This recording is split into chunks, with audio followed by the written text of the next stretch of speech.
Good evening. I'm Eula Clark, Mayor of the City of Stuart, calling the regular meeting of the Stuart City Commission, March 8, 2021, at 4 p.m. at the Stuart City Council Chambers located at 121 Southwest Flagler Avenue in Stuart, Florida, calling the meeting to order.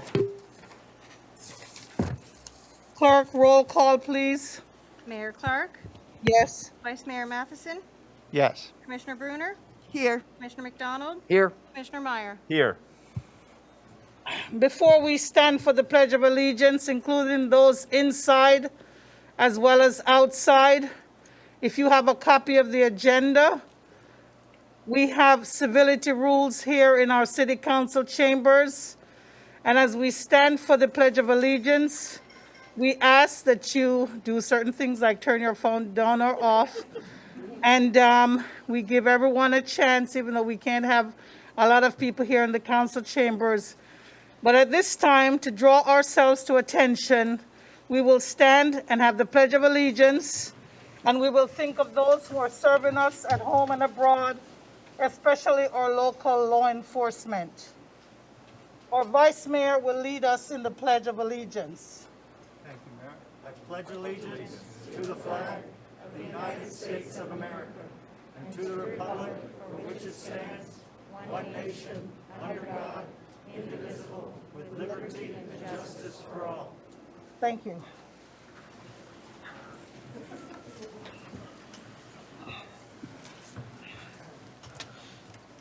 Welcome to our meeting. We have our first item is a presentation of service awards for March 2021 City Manager. Oh, sorry, Mr. Steele. Sorry, I forgot that.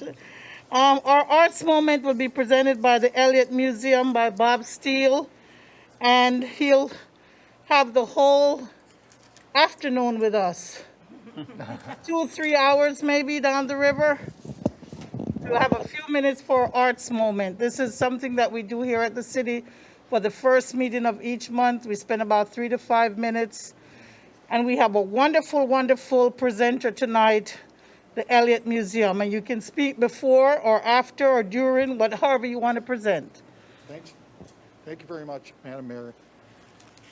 Good day, everyone. My name is Rob Steele. I'm the President and CEO of the Historical Society of Martin County. As you can see from our new logo set, we are three things: the Historical Society, the Elliott Museum, and the House of Refuge Museum. House of Refuge Museum celebrating its 65th anniversary this year, the Elliott Museum 60th anniversary. Three great entities under one umbrella. I've been there 2 years and 3 months now, and we've made a number of significant changes in that course of time. About a year ago, almost to the day, we closed on St. Patrick's Day for 111 days, set about reinventing the Elliott Museum. This mural covers about a third of the auto gallery, all brand new, and these are historic Stuart buildings that have been painted to look like they did back in the day. It was never done when the museum was open. We circled back to make that happen finally after 7 years. This is the Thurlow Library Archives, which has been completed now. There was someone in there doing research on Hugh Willoughby last Friday. It's a beautiful room. It's available for meetings and book clubs. This is the opening of our Summer 69 event last summer. It was highlighted Woodstock and the moon landing. We had 400 people there for that opening. We feature local artists up and down the hall. This is the Port St. Lucie Art League and an exhibit they had last year. This is my soulmate, Dina. We do sound meditations and all kinds of mindfulness activities at the museum. So the museum isn't just a museum anymore. It's a community gathering place. We're looking at bringing music to the Elliott Museum. This is a blues guitarist that I worked with for many years and just canceled because of COVID, but we'll get him back around. The 100-year-old Stuart Community Concert Band rehearses at the Elliott Museum every Monday, and they have 60 members between the ages of 14 and 82. This is a $2 to $3 million 1935 Bugatti that's on loan to the museum. If anyone would like to make me an offer on that tonight, I'm taking all offers. This is a boat that was made from a Grumman drop fuel tank by a retired engineer locally, and we hung that from the ceiling when we were closed during COVID. This is a whale on loan from the county. It weighed 500 pounds. I refinished it myself, and we hung that in the main lobby too. We're focusing on art. About a third of our space is dedicated to art. We built this new art gallery in a storeroom when we were closed for COVID, so you can see we made the very best use of our time when we could. This is a painting I found in the back of that storeroom, rolled up with two others. It's 8 feet by 10 feet, worth more than $50,000 a piece, painted by James Hutchinson in the 1960s. And these are scenes from Stuart in the 1960s. That's a hybrid tree that grew lemons, limes, grapefruits, and oranges. And this is Stuart Beach in 1964. Looks about the same now, except there's a palapa coming up. That should be nice. So all those paintings are hanging in the museum now. We have wayfinding signs so you know where you are in the museum. It tells you if you're in the local history hall or the car gallery or an art gallery or a flex gallery or the forum. We have so much art, I said, let's hang it in the bathrooms. I mean, you have time on your hands while you're in the bathroom, so why don't you enjoy some nice art on the walls? We have it to share anyway. This is the Stuart Art Guild and their display. They just did it for the second year last week in our forum space, which is acoustically perfect, beautiful room available to rent. This is a police car that you can get in the back seat and have your picture taken, and then you get to go home. It's a really great treat, and that was a new donation to the museum. These are stock certificates that are new from defunct automobile companies. There used to be 500 auto companies in America. As you know now, we have hardly 5. This is a Ford Woody. You can climb in and have pictures taken now. We decided we want to have interactive aspects to everything at the museum. Climb in, take your kids in it, take pictures. These are radiator mascots, what I would call hood ornaments, and they are absolute things of beauty. That's a new exhibit that we created during COVID as well. And that's an example of a hood ornament. It looks better than the one on my Kia Soul, I have to tell you. Much more elaborate and beautiful. An example of the local transportation hall upstairs, where we have a beautiful exhibit on Grumman, another one on the Evinrude outboard engine company. And that's an example of all the planes that were made here in Stuart at the Grumman factory throughout history. It's really interesting to take in. And this is an Evinrude story here with a few of their prize outboard motors. The outboard motor was invented to bring ice cream across a lake without melting. And this is the new Elliott exhibit, Genius and Generosity, on Sterling and Harmon Elliott, who created the museum in 1961. We'll very soon have the Notorious Ashley Gang exhibit. We're putting that together as we speak, and we hope to have that done early this summer. We have everything coming in place. The forum, as I mentioned, is a multi-purpose room. You can seat about 100 people in there. You should have your meetings there. You could get more people in. I'd be happy to accommodate it. It's really a nice multi-purpose room. And next up, we have the local history hall. We are the Historical Society. We're doing a much better job on our local history. We work closely with the Feed Store Museum. I heard that the two museums did not get along, so I showed up there on my 5th day with a box of donuts. I got an icy reception, but we were hugging by the time I left, and now we work very closely together. Local Indian exhibit. We created a general store exhibit with thousands of artifacts. There's a interactive place for students to put on clothes, play with antique toys like Lincoln logs and the things we played with. There it is, when we were kids. Really a fun spot to spend the afternoon. And it was in the old museum. People wanted it back. We brought it back. We were closed during COVID, and this is another project that we took care of during that time. You can spend an hour in there easily. It's really impressive, and it came together so quickly, freed up the space to create the art museum. And those are pictures of Stuart around the top. Our gift shop in the museum is now run by volunteers, used to be run by employees, and since the volunteers took over, sales are up 65%, so they're doing a great job for us. We have the Elliot's Emporium, and the Sterling Art Studio, where we feature local artists' artwork on consignment, and it's been selling very well. We have a new, beautifully done website that keeps you up to date with all the things that are happening. We have a car show every Tuesday night that's free, and we've had 100 cars there for the last 4 weeks in a row. Our Facebook pages and social media are hopping with activity of things we're doing, but I want to invite all of you out as soon as possible. You can keep track of what we're doing there, but it's a busy, busy place, and we're always listening for new ideas and looking for new ways to collaborate. We're becoming a community gathering place. House of Refuge, what a beautiful spot that is. That is also under our umbrella, and there are weddings there. We're about to spend $50,000 to redo all the exhibits. That's my beloved staff and their partners. Our staff is actually about 8 people now for all 3 organizations, and I just can't thank them enough. 30% of museums are going to fail because of COVID, and I'm very pleased to tell you today that the Elliott Museum and House of Refuge will not be on that list. We'll continue as long as we can. Thank you very, very much, everyone. I hope to see you soon.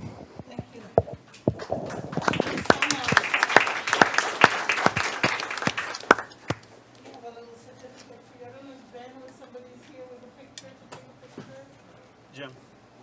Jim or Chief Tumanelli is going to be person to beauty.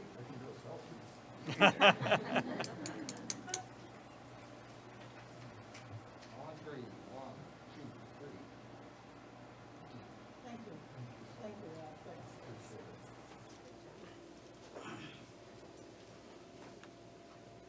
For those who are new in the city of Stuart, we will continue with our awards. The next one is the Employee of the Service Award for March of 2021. And that's going to be taken care of by, You have the, I think you should have it right okay, that's weird, nobody's gonna say anything? You're just going to announce the person. Okay, let's- We're all going to I just thought clap. that we were I thought that somebody was gonna. I thought you were giving that a speech. I thought I this think is she's not the this. employee of the this- month every month, but that's not what this is. So, 5 years. well, okay, this is 5-year service award, but the special thing about this is that this is the administrative assistant, paralegal, legal assistant for Mr. Mortel, and I was pressing hard for him to have a speech. I'm of the happy to toughest give a long jobs in the speech, city. but I don't think Miss that Miss that's for Ryan today. Powers Carvel, 5 years. And I also know that Ryan was going to have a few words. Ryan is the best candy in the city.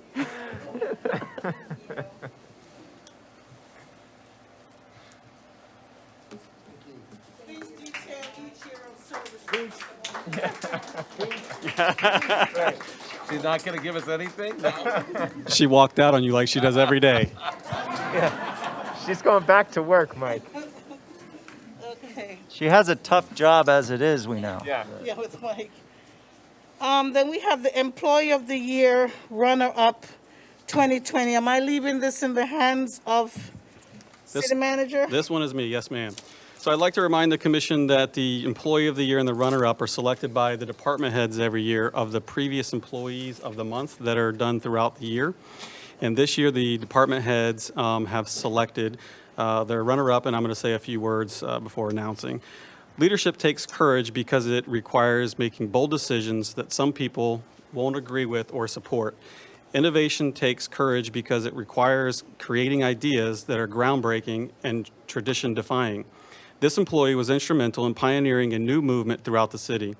Her steadfast focus was able to persevere a 10-person committee through a never-before-seen pandemic to produce a first-of-its-kind action plan to the City Commission, known as a Sustainability Plan.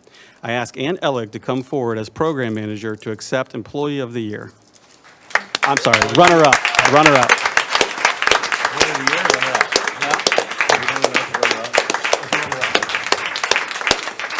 If Ann is here, Ann is the runner-up for the Employee of the Year. Here she comes. Where's my other runner-up?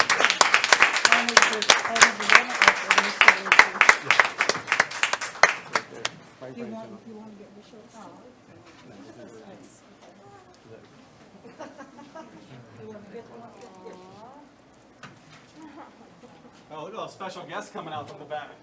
Who do we got there, Ann? This is my daughter-in-law, Crystal, and my three grand boys, Jefferson, Jameson, and Jackson, my sister Elaine, and my good friend Reba. Very nice.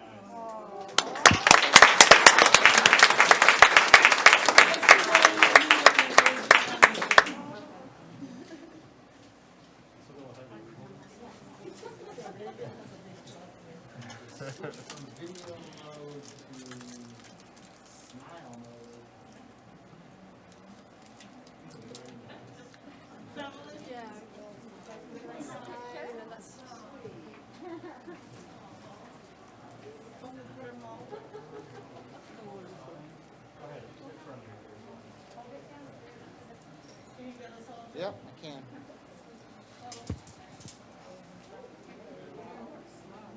Okay, I'm gonna count to three. When I count to three, everybody look at me, okay? All right, ready? 1, 2, 3. One more.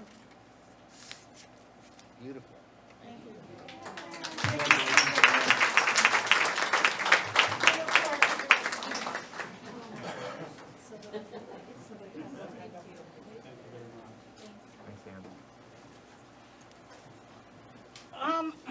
Before you say something, Ann, I just want to say that for those who like our city and see, sometimes people say that our city is nice and clean and beautiful.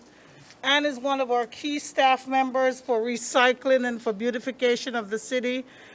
And I especially want to thank you for all that you do. Thank you.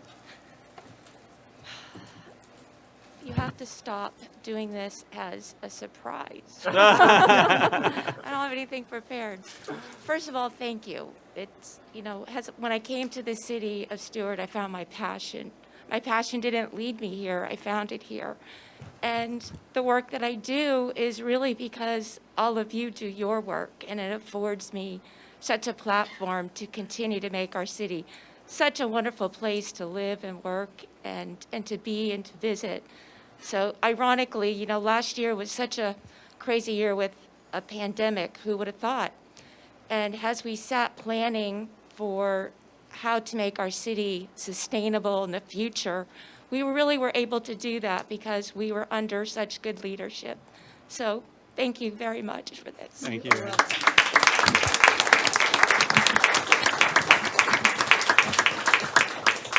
Now our city manager will continue. Actually, is it Roz or the city manager? It's me. Thank you, Madam Mayor. Continuing Employee on, of the year. this next one will be the Employee of the Year. This employee has been instrumental in moving city services to a different dimension by responding to the wealth of data and how that data can be displayed and interpreted. Working as a partner with staff from many different departments, she has created many tailored products and services that are viewed and used by citizens and city staff every day, becoming a model to her peers as an employee who assists, serves, and cooperates with honesty and integrity for the good of the city and its citizens. I ask that Michelle Jett, GIS analyst, please come forward.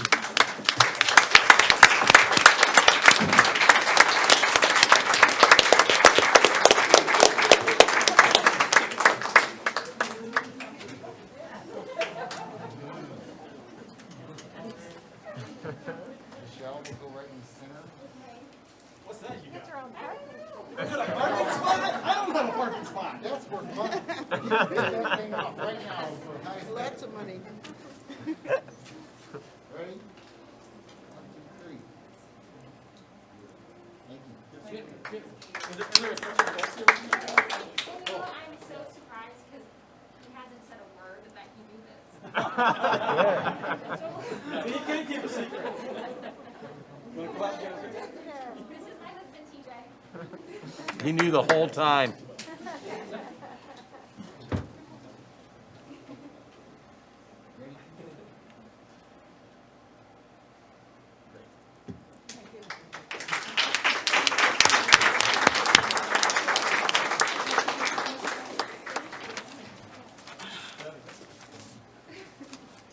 So typically, sometimes you hear that a place is on the map, or we say we do something that puts a place on the map. Well, since Michelle has been here, even though we've been here a long time, we've been a city over 100 years, Michelle has put us on the map. Stuart is now on the map because of her GIS work and all the things that she does for our IT work with our maps and everything. So, Michelle, thank you for putting us on the map. You're welcome. Okay. Well, I want to say thank you to all of you. You've been nothing but supportive and wonderful to me since I started working here. And also, Kev, I'm starting to think you don't need my mapping help here today. Oh, is that how he got you here? Yeah, he told me he needed me to be here to make sure you guys had some maps that. Actually, he we do was- till about 10. But thank you to you for your support, to development department, the building department, everybody I've met here. They've been so supportive, and they've given me the ideas, and they've told me exactly what they need so that I can provide them with what they need. So it's not just me that's doing good, it's all of them as well. So thank you, I guess. Thank you. You're welcome. Thank you. Congratulations, Michelle. Our next item is the 100 Club of Martin County is recognizing our Reserve Officer Sergeant David Schoonover. Madam Mayor, I'd And call, who's going to be speaking about that? Madam Mayor, I'd like to call retired Chief Lou Savini from Souls Point Police Department to come up and present. First, let me thank you, Madam Mayor. You can pull the mic towards you or take it off, either one. I'm pretty loud. But anyway, I want to thank you, Madam Mayor, for giving us the opportunity to make this presentation, as well as the Board of Directors and City Manager. Thank you very much, David. And the Chief. Thank you. The 100 Club, the concept of the 100 Club, it started back in 1952. Briefly, let me tell you what it's about. Started in 1952 in Detroit, when a young officer was shot and killed. He happened to be liked by the whole community, so a car dealer in the community got together. There was no funds. That was in 1952. I can tell you that's a fact, because I started as a policeman in 1957 with $3,500 a year. So there was no insurance, there was nothing. Anyway, the policeman was killed by a robber. This car dealer got together with 100 of his friends and says, you got to come up with some money. The wife is destitute. They have a couple of kids. They came up with $100 apiece, 100 of them. And they started the 100 Club. Now, there's 100 clubs clear across the country today. Ours in Martin County, the 100 Club of Martin County, started in 1993. And we're going strong. Of course, we had a bad year last year. We usually award the awards we give to each one of the officers of every department and the fire department. We respond immediately financially. The same day an occurrence happens, we get in touch with the family of any responder, whether it's fire or police or any first responder. So that's what we're all about. And it gives me a pleasure to present this, Chief. I want to make this presentation to David, Officer David Schoonover. Is he here? Yep. Yes.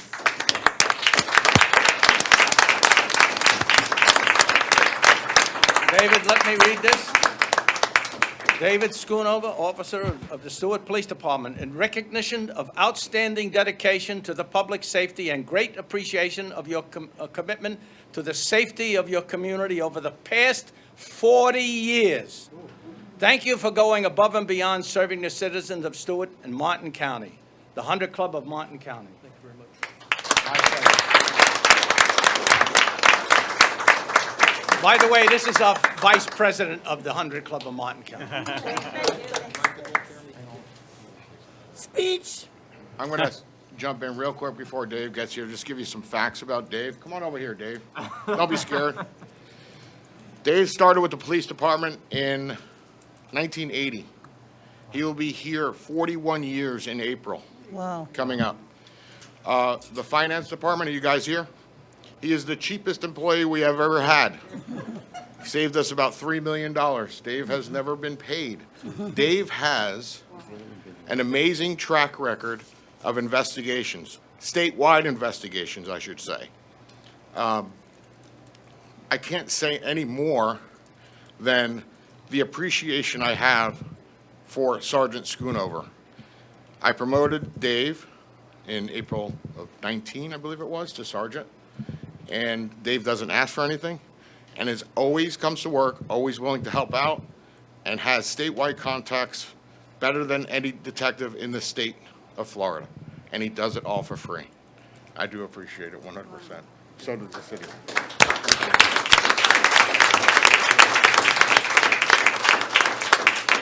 You've been here 40 years, you've got something to say. I really appreciate it. This isn't necessary. I don't like these kind of things, and I really appreciate the department giving me the opportunity to do what I like to do. And if you do what you like to do, it's not work. So, thank you very much. Thank you for your service. Thank you. Thank you. Chief? For new members, we're a 501c3 corporation. Oh, you want me to come down there? You're okay. The Chief, come on, you guys do it.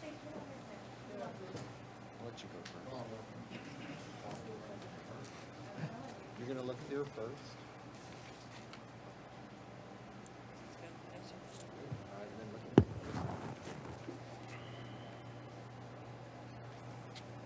Thank you. Thank you. Thank you, Lou. Thank you so much. Hey, Dave. I'm gonna leave some brochures with the chief.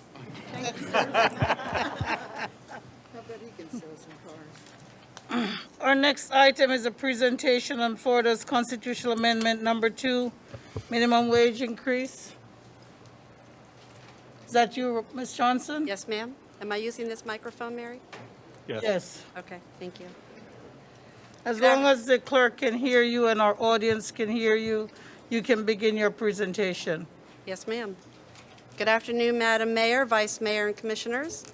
Roz Johnson, Human Resources Director, for the record. Today, we will be previewing Amendment 2, Florida's minimum wage increase, and its initial impact on the city. Florida's constitutional Amendment 2 was approved by voters in November of 2020. It increases the state's minimum wage from $8.65, where it presently sits, to $10, effective this September in just a few months. It increases by $1 every year thereafter for 5 more years, ultimately achieving a minimum wage of $15 by September 30 of 2026, so 5.5 years from now. And it will be adjusted annually thereafter for inflation. This is our current standing in relationship to the current minimum wage in Florida. As of January 1 of this year, the state minimum went to $8.65, and our current range 1, which is pay range 1, our minimum rate at the city is $12.29. So we're currently about 42% above the current Florida minimum wage. And this is one element, one aspect of being an employer of choice, that distance from the Florida minimum to our minimum. However, in just a few months, when Florida raises its minimum to 10, if we remain at $12.29, we will be at 23% above Florida minimum. So that gap shrinks very rapidly. If we have a look at what will take place with Florida's minimum wage, currently, as I said, we're at $8.65, and you can see the progression through there to September of 2026, and the percentages off to the right reflect the intense and rapid increase to that minimum wage. And the thing that was pretty startling when Mr. Dias and I were analyzing this is that in the next 5 years, the minimum wage will increase 73%, and that's a substantial number.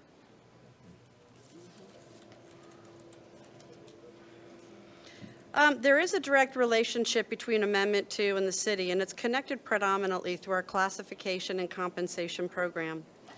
Without getting too deep in the weeds, and I'll say that a few times because I don't want to take you too deep in there, we'll be here all night, but classification simply means job titles, to simplify. Compensation is simply the pay ranges associated with those job titles. So it's called classification and compensation.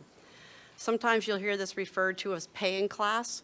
The city tends to call it class and comp. So you'll hear that throughout, class and comp. A quick historical. The city went 14 years without a formal class and comp study. The city's minimum rate of pay in fiscal 19 was $10.10. For 14 years, Human Resources had done those studies every year to keep the pace with market conditions. And we recognized that 14 years was a long time without a formal study, and we were starting to lose our grounding with our competitors. So we engaged a firm by the name of PayPoint, and what they did was a non-bargaining study only, meaning non-union. So this did not include fire union and police union. So this was non-bargaining employees only. They engaged in the summer of 19. We implemented their recommendations. We adopted those in October 1. So fiscal 20 was our first year of adopting new provisions. At the time when PayPoint came in, we had 35 pay ranges in 2 tables, and they reduced it to 25, and that plus is a battalion chief range. So technically we have 26 ranges, but the battalion chief stands on its own. It's a different type of a calculation. So we have 25 ranges now in 1 table. So it's a much more manageable program. In the end, after working with PayPoint, we adopted those new ranges. We maintained the 50th percentile. This was a directive from the commission many, many years ago, and it was a very wise decision, we believe, because we're surrounded by higher paying agencies, but we're just a little city. So this 50th percentile simply means that of those we market or we compare ourselves to, 50% of those pay higher, 50% pay less than we do. And as just a quick example, the city's minimum rate of pay beginning of fiscal 20 is $12.29, which is where we are right now. Martin County's minimum is $13.17. They're a little higher, they're bigger. City of Port St. Lucie has $12.17 for part-time and $12.78 for full-time. That just gives you a quick idea. But because of our location, we do compare with those who are south of us. But we also compare up to Fort Pierce, Port St. Lucie, Okeechobee. So we try to get a diverse area. Continuing with the impact of the PayPoint study in our class and comp, employees were realigned in the new ranges that we adopted. 75% of those non-bargaining employees did receive a rate increase to slot them into those new ranges. And we also focus very intensely on what we call comp ratio and internal equity. Comp ratio is simply the relationship of the employee to the midpoint of the pay range to which they are assigned. The midpoint is what we call 100%. So if you're at the midpoint, you're at 100%. Anything below that is 88, 89, 82, whatever that number is. The midpoint of a range, generally speaking, represents 8 to 10, 8 to 11 years of service. So we made sure through resorting that every employee was lined up appropriately in that pay range based on years of directly related experience. That was a key element of this program.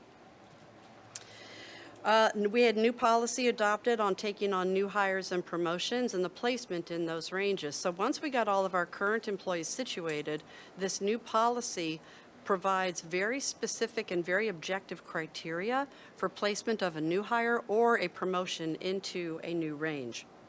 That ensures internal equity and mitigates compression. Everyone is set up. We also, through PayPoint, received a software for what we call scoring. It's a point factor analysis, and basically every job has criteria within that we break out and plug it into the software to score it. The final score tells us what range that position should be in.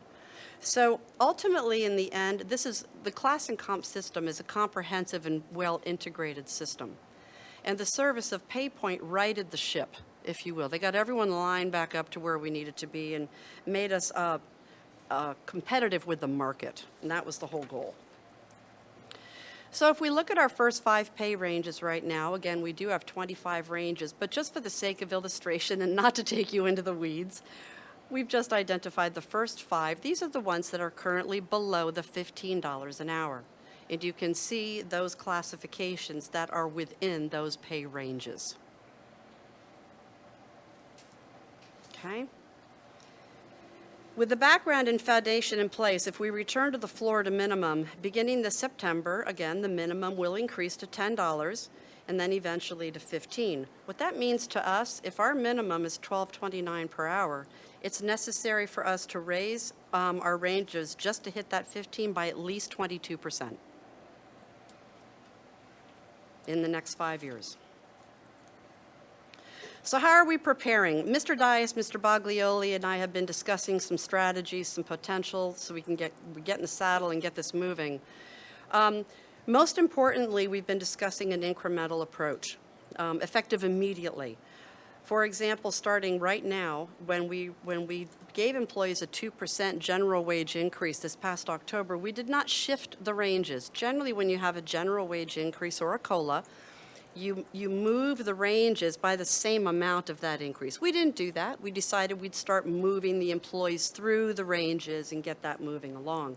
However, it would be wise to move that range now. Just get that caught up. We'd have a handful of employees who we would need to adjust by a few pennies. It wouldn't be anything astronomical. It's just moving the ranges. We're not saying give another increase. This is just moving the ranges to start it.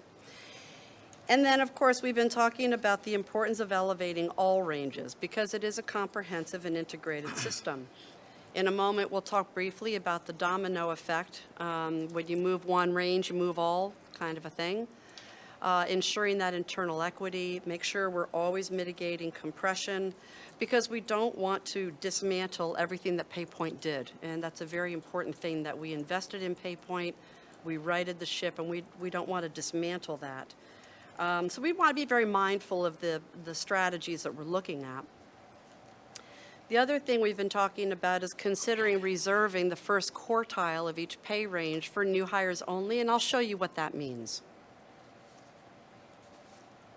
Continuing with strategies, looking at compensation policies annually and making sure that we're budgeting accordingly. The GWIs and COLAs paired with a merit increase is one way that we can keep the pace with that rapidly increasing Florida minimum wage. Remember, it's going up 73% from where it is now, which is really huge. So we want to remain competitive. We need to meet the deadlines of Amendment 2. So we, as we're talking these through, we're being very mindful of these elements. Assure compliance, like I'd mentioned, and we want to monitor our market basket. The 50th percentile, if the commission so chooses to keep us there, again, it's a wise, conservative, it's a good place to be. We want to look at competitive and innovative comp strategies, something outside the box. I have reached out to cities and counties from Brevard out to Okeechobee, down to Key West to find out what they're doing. Nearly everyone south of us is already paying $15 an hour or more. So they have a little time to hold before they take some action, so they're thinking about what to do. But north and west of us are in the same basket we're in. So while I'm asking, what are you doing, their response is, well, what are you doing? Because people really aren't sure yet how to tackle this. So everyone's in the same boat and watching closely. Some common questions when we talk about this topic when I'm asked to speak on compression or a class and comp program and strategy. But what is compression? I liken it to a fender bender. If we don't look at the big picture, we're going to have a fender bender or a pileup. A very logical question, can we just adjust those first 5 ranges? Because they're below 15, hold the rest? Very logical question, but there is a domino effect, and I'm going to illustrate what that looks like. And then as far as the quartiles, I've mentioned quartiles. It is an important piece of this. I'd like to show you what that means. So these are some of the most common questions. So what I'm going to show you is 3 scenarios. This first one, I'm going to introduce you to Thomas. Thomas is that X. Can you all see that X in the middle of that graphic? Okay, that's Thomas. Thomas has been employed with the city for 8 years. Now, he's properly situated just below the midpoint. If you recall, I'd mentioned the midpoint here at the city. It's approximately 8 to 10, 8 to 11 years of service, give take. It's just a ballpark figure, and it helps us line people up. So he's been here 8 years, and he's lined up. We decide to elevate the pay ranges, let's just say by 4%. So we move the ranges in year 1 by about 4%, but we don't move Thomas. We're still doing lump sum, appreciation lump sums for merit.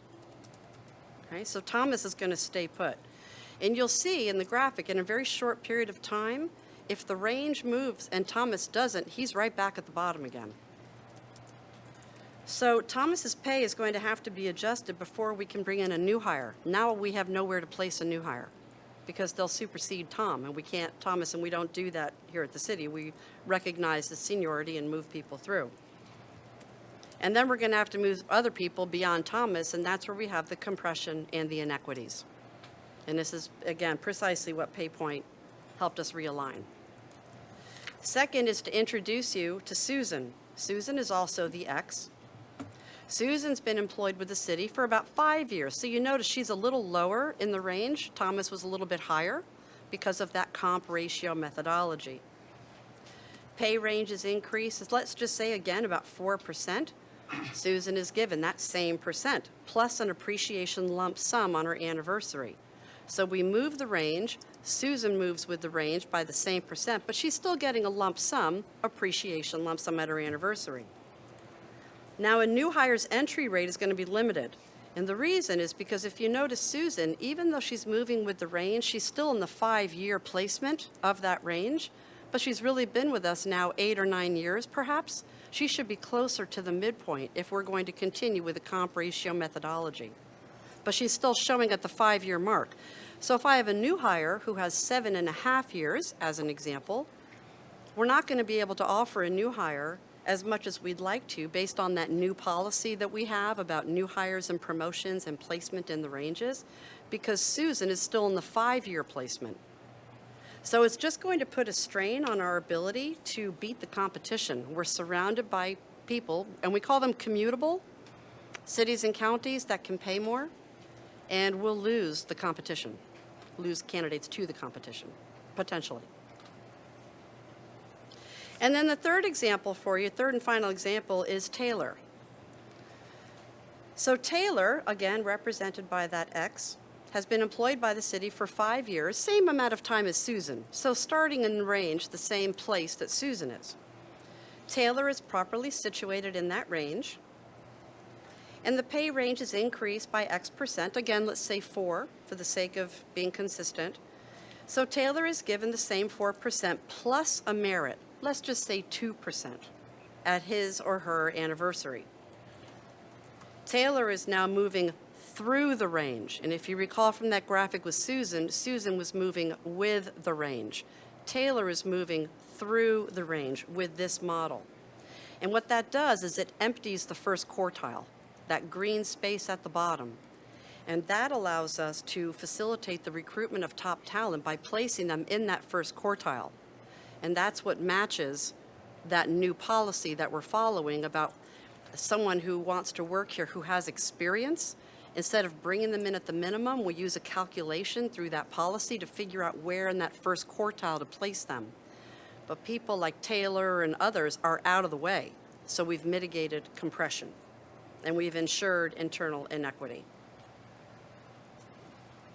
Hope that helps with a visual diagram. So the other question we do receive, can we just take care of those who are below 15? It's a great question. So the best diagram that I thought to give was show where we are today. So right now, if we just show ranges 1 through 7, and of course it moves on to 25, if we just in that first year, let's just say we move them 4%, but only try to move the first 5, that's where we're going to bump into range 6. That's the fender bender. And again, with class and comp being a very comprehensive and integrated system, it's kind of you move one, you move all. Lastly, the pay quartiles. So each quartile at the city represents 15% of the range. Our range is then, quick math, the ranges have a 60% what we call spread. From the minimum to the maximum is 60%. So each quartile then represents 15. Our ranges used to have a spread of about 42%. So our employees were topping out primarily because our turnover at the city is about 7%. National average, outside of the pandemic, which has been catastrophic to employment, but outside of that, national average is about 15%. The state is around 10, give take, for turnover. Our turnover here at the city is about 7. So people come and they stay, which is brilliant. That's what we want. Love that. So each quartile represents 15%. So one option we've been exploring is to reserve that first quartile for the new hires, which again matches our incoming new hire policy. All other employees would be situated from near the top of that first quartile and throughout the range where that blue arrow is. They wouldn't all be out of the first quartile, but they'd be, at the top of it. And I'll show you a couple of options, this next slide. Okay, so I hope y'all can see this clearly. I tried to blow it up as big as I could. So the first column on the left is the Florida minimum wage. Its current status, coming up this September, and then moving forward over the next 5.5 years to September 30, which, as you well know, is the very last day of our fiscal year. So by September 30 of 2026, it needs to be at 15. That second column is a very conservative approach. So if we were to elevate the ranges 3.75%, by October 1 of 2026, we'd be at 15.07. Actually, we'd be there October 1 of 25 because we have to be at $15 an hour by the end of that fiscal year. Fiscal 26, at the last day, we have to be at this rate. So, and the reason I say this is really conservative, in the very bottom of that column, you'll see that just slightly above Florida minimum. We'd be 7 cents above the Florida minimum. That third column elevates the ranges by 4%. And you'll see by the end of that period of time, we'd be nearly 6% above Florida min. And then that fourth column is a 5% shift, placing us about 12% above the Florida min. And remember, we're currently 42. We're going to drop to 23 this September. So hopefully this helps put that into perspective. And all of these, this incremental approach, it does meet the deadlines, it mitigates compression, but it just moves employees with the ranges. Think Susan. Susan, who was just moving with it, she was just coasting with it. We move the range 4, Susan gets 4. That's with the ranges. And we do have, we'll provide you with all this. We have copies of this. And I just wanted to flash back to Susan, just so you could see this table is all reflective of just moving employees with the range. That's Susan's scenario. Okay? So this is the another option that we've been looking at, is adjusting those pay ranges and giving some kind of a merit. So just as an example, if we elevate the ranges 3.75 and provide a 2.85% or a 4 and a 2.6, a 5 and a 1.6, and I know that feels heavy, but to vacate that first quartile and help us keep the pace, remain competitive, and move employees out of that first quartile, it's the Taylor option, if you will. And I put Taylor down on the bottom there as a recap. There are a lot of variations of this. It can be 3% one year, 4.5% another year. There are many ways we can slice this. I did this for simplicity and showing if we did something each year, what it might look like. And this is moving employees through the ranges. Again, the Taylor example. Okay, so I hope this presentation provided some insight and maybe perhaps answered a few questions that might have been swirling since Amendment 2 passed. Does anyone have any questions that Mr. Dias or I might be able to answer? Mr. McDonald, and I have a question also, but I'm probably going to go down the line on this, but Mr. McDonald, unless Ms. Bruner has a question. Commissioner Bruner? No? Commissioner McDonald. A couple of questions. So have you put an actual dollar figure to this yet? Some of those numbers are being run now. It just kind of depends on what direction we are going to go, but Mr. Baglioli is putting some things together for Mr. Dias to have a look at. Yeah, because I think we're going to definitely need a dollar figure to help us. We can talk about percentages all day long, but I think it's going to be the actual dollar figure that we're going to do that. And I think it's probably going to need to be looked at each year for the next few years, because to find out, make sure that we stay competitive. And I think it's going to bleed over also into our union contracts as well. So that's something that we'll have to be looking at. The other question is, Dave, have we looked at, we've talked about the employees, but we've also got contracts with landscapers and other construction companies and other folks that they're going to see a rise in their wages substantially over the next 5 years. And so obviously we're going to have to deal with that as because I know some of these companies run on pretty slim margins when they're on these contracts. Yeah, and some of those contracts are multi-year contracts where they're already locked in, and some of them are not. And I imagine we'll have increases that'll come out of those that we'll just have to deal with and face and make determinations when those come up. And if they're renewals, we'll have to decide whether or not we're going to RFP and go back out and see if we can find something that's more feasible. The reason that I'd ask Ms. Johnson to put this together was more to get you guys along the lines of thinking about the impact of this increase to the city. Not to make decisions tonight or anything of that nature.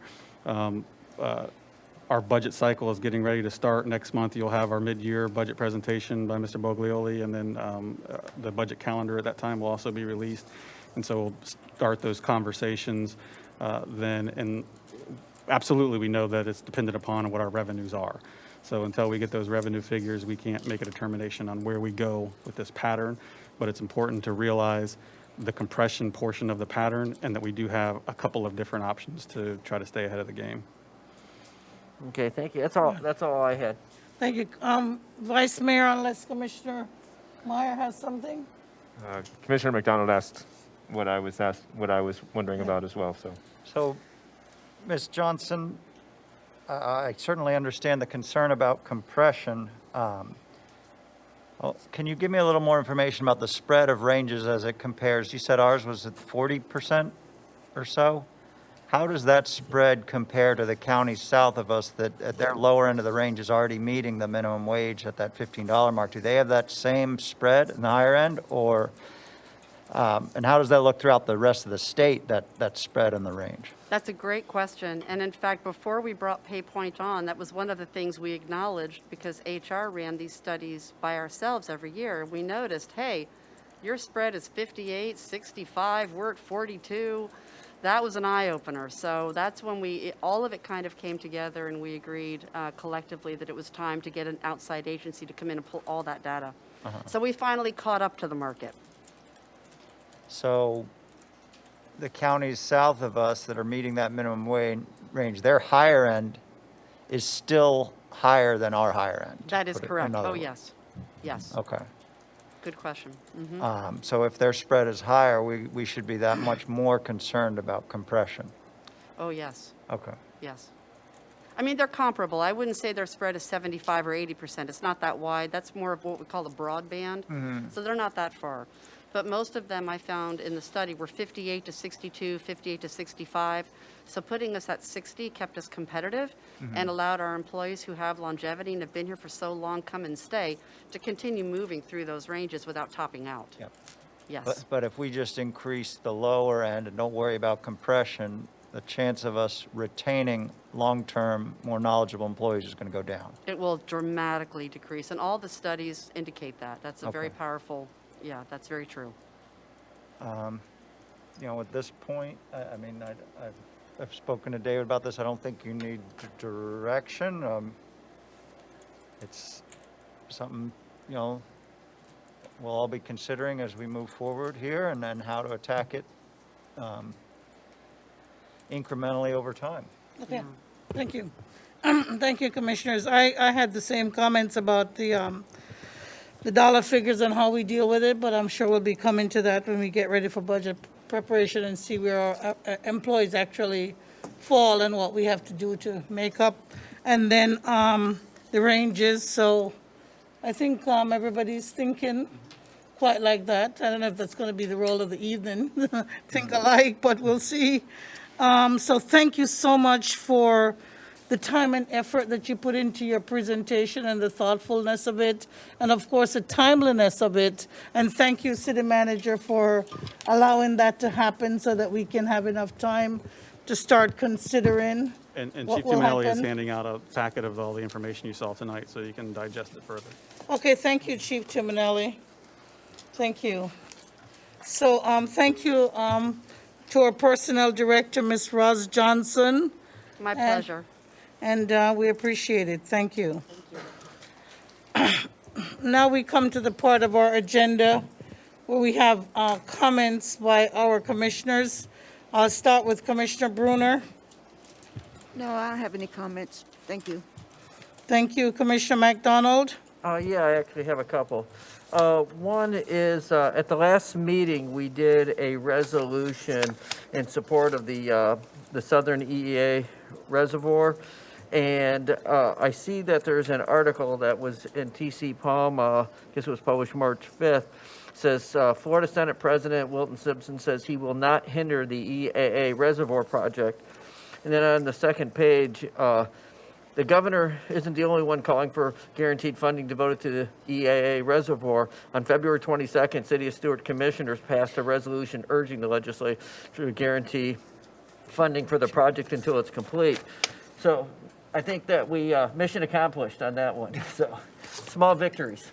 Small victories. So I'm really very happy about that. Just wanted to just mention, I just want to just talk about Milton and his crew. In the last couple of weeks, I've had 3 neighbors stop by my house with some problem in our neighborhood. A sign fell off, a road was sinking in, a problem with a storm drain. Emailed Milton and Dave Dias, and literally the next day, those problems were being solved. So I just want to thank Milton and his crew. And speaking of which, I got a complaint over on St. Lucie Boulevard in Flamingo. There's a sea grape that's growing out into the road and blocking the road. So if maybe Milton could take a look at that. Two quick last things. One is I failed to mention at the last meeting, but I had done a ride-along with the Stuart Police, and I just want to say it was fascinating, and thank you guys for all the work that you guys do. And I've been working with some police officers on a project, and seeing what they have to deal with every day. I really appreciate everything. And then finally, March 29th is Vietnam Veterans Day, and I just want to take a moment for everybody to think about all those men and women that served in Vietnam and thank them for their service. And that's all I have. Thank you, Commissioner McDonald. Commissioner Meyer. Thank you, Former Madam. Mayor Meyer. Thank you, Madam Mayor. I would just like to wish everybody happy International Women's Day. I'd like to dedicate this to the women in my life, the leaders, to you, Madam Mayor, to our staff, and to my mother, who raised me right. Without her, I certainly wouldn't be sitting up here in more ways than one. So, Thank you. I made a impromptu brief trip up this weekend to Jacksonville, the city of Jacksonville, the largest city in the state. And it was my first time actually going through the city. I've driven by it many times on 95 through Jack's beaches, but it was really a beautiful city on the St. Johns River. Lots of redevelopment happening through some very old historic neighborhoods, lots of public art. And so many times I caught myself staring down a street towards a square and thought, boy, this feels like Stuart. And it's so strange, to have a dense downtown and some neighborhoods are kind of around, proliferating out throughout. A beautiful city. And they were doing some interesting things with micromobility and transit. In fact, they were just beginning a scooter trial with many companies. So that was interesting. I got to zip around the waterfront on a scooter. But I see tonight we have our landscaping code, Florida-friendly landscaping. I want us to continue to think about shade trees and how we can incentivize to see the redevelopment softened by magnificent shade trees that provide shade along rights-of-way, along sidewalks, along multimodal paths. It completely changes the nature of a city, of a place. So I know that development has been working on ways that we can address incentivizing shade trees rather than just quantity of inches of breast height trunks, but rather how we can incentivize canopies in our development. That's all I have. Thank you, Madam Mayor. Thank you so much. I will take up the bulk of the time until 5:30. Now, first I'd like to say welcome to our County Commissioner, Campy. He's here somewhere. Oh, he's in the back. He's hiding. He's covered by the flag. He's here. Commissioner Campy, a lot of people don't know you, so could you stand up, please? And Speech. Thank you for joining us, Commissioner. Ed Campy, our Martin County Commissioner. Thank you. And we also have our former City Commissioner, Tom Kempenny, here, and he puts out a report. Tom Kempenny. He's always here, so it's hard, but since there are two C's, we're going to recognize the C's tonight. So, Mr. Kempenny, thank you, and thank you for what you do with your newspaper to send some word out to the public. So we thank you for that, and we're glad that you're here tonight. Number one, we recognize, you mentioned International Women's Day, and we recognize in Martin County and in the state of Florida, Mrs. Thelma Waters in Tallahassee. She's from Indiantown, and Mr. Kempenny was there with me when we had this ceremony in Indiantown. And now on Friday, we are going to be celebrating her life because she passed away recently. So her funeral is going to be at the Timer Powers Park in Indiantown. Miss Waters just recently passed away. So we just want to wish her family lots of sympathy. And we just ask that if you're interested, you can check it out and you can go and be with the family on that day, on Friday the 12th at Timer Powers Park. The second thing that I have is that on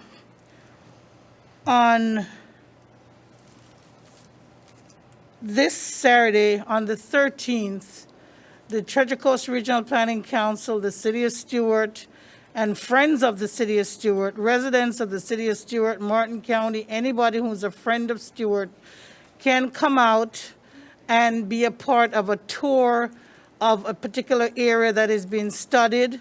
And they're going to be meeting at 429 Camden, I believe, that's at the Regional Planning Council, just across the way from the railroad track. And they're going to start, I think, from about 9 to noon to just walk the area and talk about future development, improvement, ideas for that area. So you can check our city website also if you're interested in that. Also on March 27th, we'll be having a cleanup in the East Stewart area, and Ann Ellig, who just received the award tonight. She's been working with community agencies and individuals, and we're going to have a wonderful time trying to do some work and trying to beautify the community and create some unity in the community. If you're here for our items that start after 5:30, if you're new to our City Hall, we welcome you. We have green cards outside if you want to make a comment on anything. Just put the item number that you're going to comment on so it's easier for the clerk and myself to call your name. So fill out a green card, give it to any one of our police officers or to the clerk, and we'll have that ready for when items come up. Also, if you have an agenda with you, we have our code of civility, and I don't know if I'm going to ask our city attorney to read the city code, or maybe our city clerk. What is civility? I have a couple comments. Before Mr. Martell or the city clerk reads the civility, Mr. Or Vice Mayor wants to make a few comments. So I wanted to pull two items from the consent, items 8 and 9. Okay.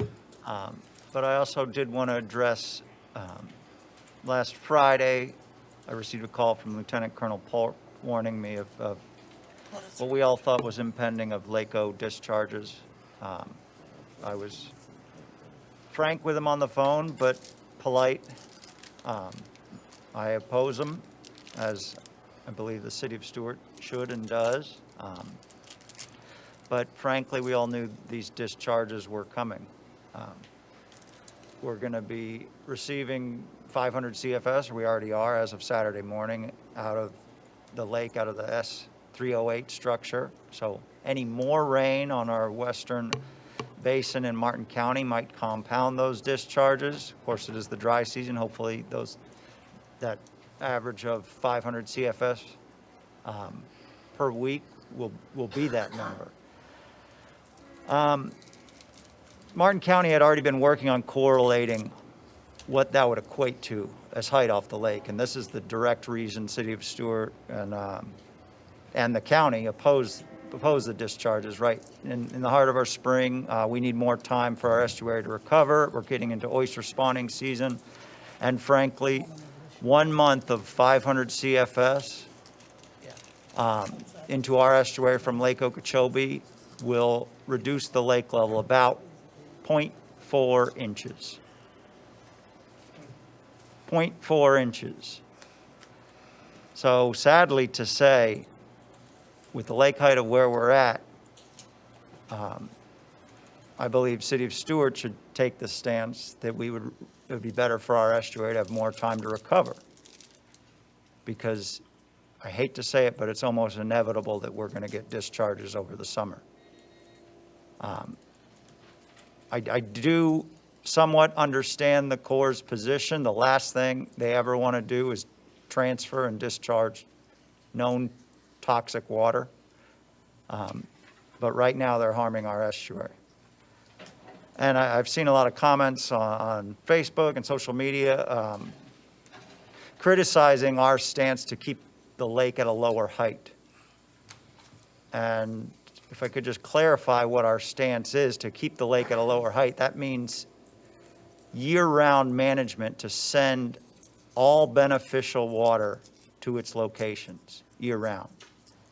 And while we did see that last year, there were numerous calls during this time where we had to urge the Corps to send more beneficial water to the Caloosahatchee.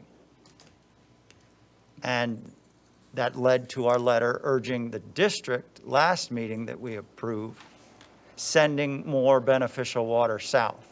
And only 6%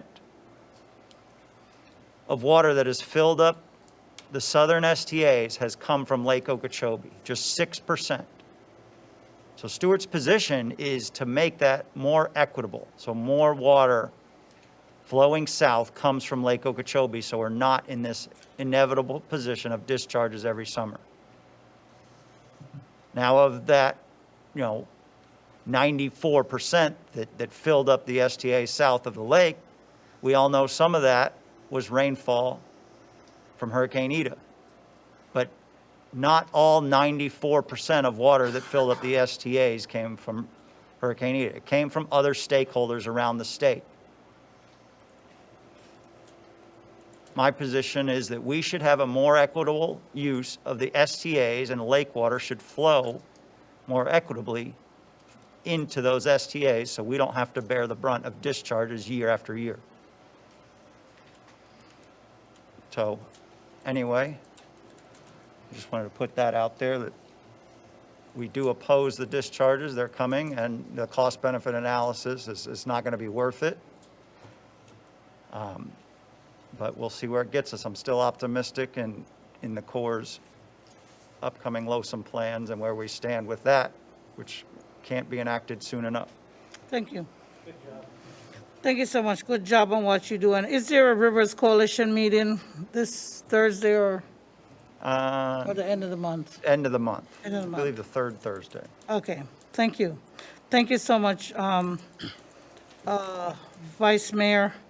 So we're going to have we'll have comments by city manager, and then right before we have the public comments, I'll ask either the city clerk or the city attorney to just read the civility. So city manager, it's your turn. I only have one thing, Madam Mayor. I think we've seen a successful boat show, air show, arts fest, Rock and River Walk, Green Market. And so it is my intent to sign the fireworks contract for July 4th to occur this year.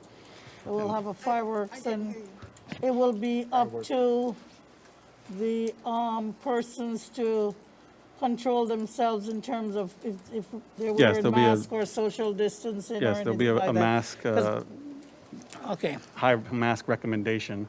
okay, Um, okay. Is that it, City Manager? Unless you'd like for me to read the civility clause. Okay, you can. That will save Mr. Mortel. He's had a highlight. I don't think he has his agenda, that's why he asked me to do it. What is civility? Civility is caring about one's identity, needs, and beliefs without degrading someone else's in the process. Civility is more than merely being polite. Civility requires staying present even with those persons with whom we have deep-rooted and perhaps strong disagreements. It is about constantly being open to hear, learn, teach, and change. It seeks common ground as a beginning point for dialogue. It is patience, grace, and strength of character. Civility is practiced in our City Hall. Thank you so much, City Manager. And again, because we have a large meeting and there are people outside, maybe even overflow on the parking lot, if anything, if you have friends or anybody who wants to say something at our City Commission, please remember to fill out a green card. We'll continue with the approval of the agenda, pulling items number 8 and 9. What is it?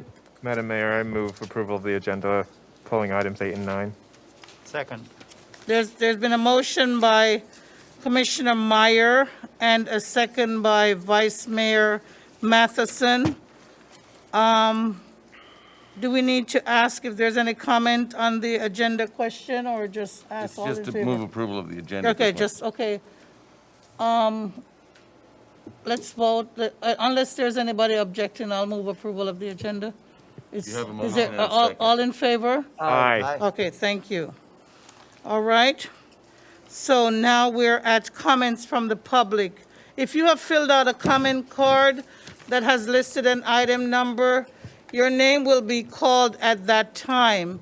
If you have a comment now, whether or not you have filled out a card or if you won't be able to wait until midnight tonight to say something and you think you may want to leave, whatever you say will be recorded and it will be kept and it will be in our consideration. So if you'd like to make a comment now to us about anything, starting from our arts moment today to some other burning question you have about the city of Stuart, you can make a public comment at this time. If you have a comment on any of the other agenda items, starting after agenda item number 6 through 11, you can put what agenda item you'd like to comment on, and you'll be called at that time. Are there any general comments from the public at this time? If you have a general comment, you have 3 minutes. Hearing none, let's move to the consent agenda. And we have pulled item numbers 7 and 9. So I'd like to hear a motion. 8 and 9. Sorry, 8 and 9, sorry. I'd like to hear a Move motion for regarding approval. item number 6 and 7, which is left on the consent agenda. I will second Commissioner McDonald's motion to approve the consent minus items 8 and 9. There's a motion by Commissioner McDonald, seconded by Commissioner Vice Mayor Matheson. And do we have any comments on that? Any comments on that motion? Okay. All in favor? It's a roll call. Actually, we need roll call. Okay, we need a roll call, sorry, because item number 2 is the Shepherd's Park. Roll call, Commissioner Meyer, Yes. Commissioner McDonald, number 7. Yes. Commissioner Bruner, Yes. Vice Mayor Matheson, Yes. Mayor Clark. Yes. Now we move on to item number 8. Madam Mayor, the reason I asked to pull these, I filled out Form 8B, and I intend to recuse myself from Resolution 31-2020 and Resolution 32-2020. Should be 2021. 2021. 2021, sorry, new year. This is a public meeting, and one of our commissioners has asked to recuse himself. Mr. Mortel, do you need to explain anything so I that don't. people understand what's going on? I think he's adequately explained it. Madam Mayor, I move to approve Resolution 31-2021. Second. Motion has been moved by Commissioner McDonald and seconded by Commissioner Meyer regarding resolution number 31-2021. Mr. Mortel, please read. A resolution of the City Commission of the City of Stuart, Florida, to approve a plat titled New Avonlea PUD, first replat, with land situated in Section 28, Township 37 South, Range 41 East, containing 3.11 acres, prepared by Robert F. Kemerson of Velcon Engineering and Surveying LLC, a Florida Registered Land Survey, and mapper number 6285, providing for an effective date and for other purposes. Thank you, sir. Are there any comments from the public on this motion regarding the plat of the new Avonlea PUD number 2, resolution number 31-2021? Any comments from the public? Madam Clerk, can you call the roll, please? Commissioner Bruner? Yes. Vice Mayor Matheson? I abstain. Abstain. Commissioner McDonald? Yes. Commissioner Meyer? Yes. Mayor Clark? Yes. Madam Mayor, I move to approve Resolution 32-2021.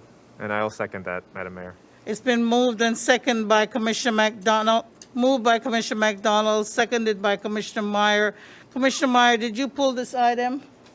Who pulled this item? Does somebody have a Commissioner question on it? Madison did. I Vice pulled Mayor just did. to abstain from each vote, so they weren't on the consent calendar. with Okay, you. so you're again registering your abstention for this item? Yes. Okay, thank you so much. Are there any comments on item number 9? Resolution number 32-2021. Mr. Mortel.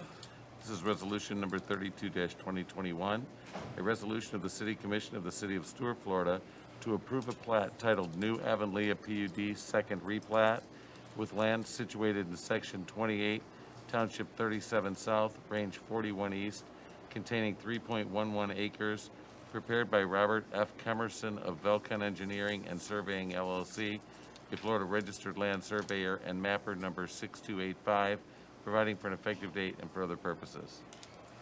Okay, I looked at these and I didn't see any difference, but, One is Lot 2 and one is or okay, parcel lot 12. 2, it's a Sorry, parcel 2. but they have the same resolution number, is that Oh, it's okay? all- Oh, 131, 32. Right. That's fine. I looked at it and I thought that was, okay.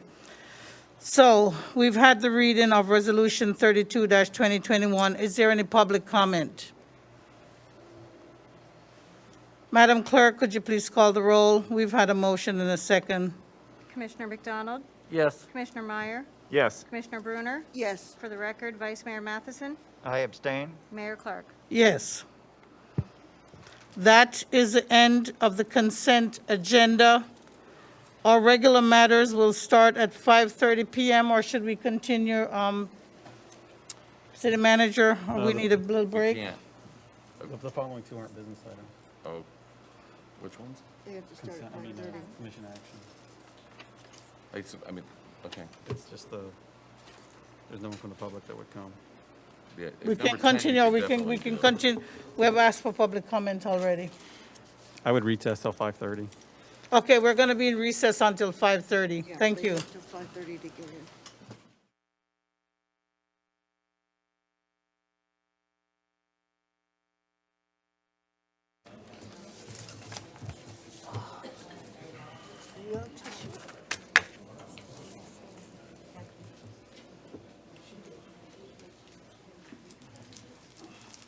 Dinner.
This is Eula Clark calling back together, resuming the Stuart City Commission meeting on today, March 8th, 2021, at about 5:30 p.m. We're here at the Stuart City Council Chambers, located at 121 Southwest Flagler Avenue. We will continue our agenda with item number 10 for commission action. If the city manager or our city attorney has anything to say, please say it at this time. This is just a standard extension of the declaration for emergency related to COVID, and it's Resolution 22-2021, a resolution of the City Commission of the City of Stuart, Florida, extending the declaration of a state of local emergency pertaining to COVID-19, providing an effective date and for other purposes. Okay, so this is item number 10, resolution number 22-2021. What is the pleasure of the board? Madam Mayor, I move for approval of Resolution 22-2021 to extend. And I'll second that. Moved by Commissioner Vice Mayor Matheson and seconded by Commissioner Meyer. Are there any public comments on item number 10, extension of the declaration of the state of emergency for COVID-19? Are there any, no public comments? Any comments by our city commissioners? Let's hope we don't have to extend it again. Madam Clerk? Vice Mayor Matheson, Yes. Commissioner Bruner, Yes. Commissioner McDonald, Yes. Commissioner Meyer, Yes. Mayor Clark. Yes. The next item is item number 11, authorization to send correspondence to congressional members requesting district federal COVID-19 funding relief. And I know that this will support what is happening in Congress. I'm not sure if we absolutely need it, but we're going to work with it. City Attorney? This is Resolution number 33-2021, a resolution of the City Commission of the City of Stuart, Florida, authorizing the mayor to send correspondence on behalf of the City Commission to congressional members requesting their support of direct federal COVID-19 funding relief for all cities, providing an effective date and for other purposes. Thank you. Madam Mayor, I have just a question for our attorney and maybe our city manager. I understand that the Senate did pass the relief bill, that it has yet to go back to the House for kind of the final workings. Is it appropriate for us to pass this considering, or do we still want to do it because the House has one more bite at the apple? I think it's your discretion. I mean, it has passed the House originally, then it passed the Senate, but due to the changes they've made, Right. it has to go back to the House, so I don't think that would necessarily hurt.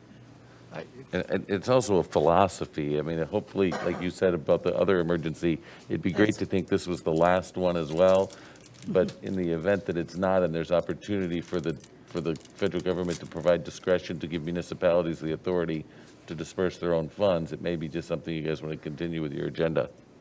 Thank you. What am I hearing from the commissioners? Is there a motion and a second? It seems to me there's no detriment to sending it, even though we're a day late and hopefully no dollars short. So I would motion to approve. There's a motion to approve sending resolution number 30-2021. Is there a second? I'll second. Well, may I ask? Maybe perhaps we just send the. Is there? I mean, I had the same concerns, Commissioner Meyer. I mean, we are a day late. Well, Senator Scott voted against it. Rubio voted against it.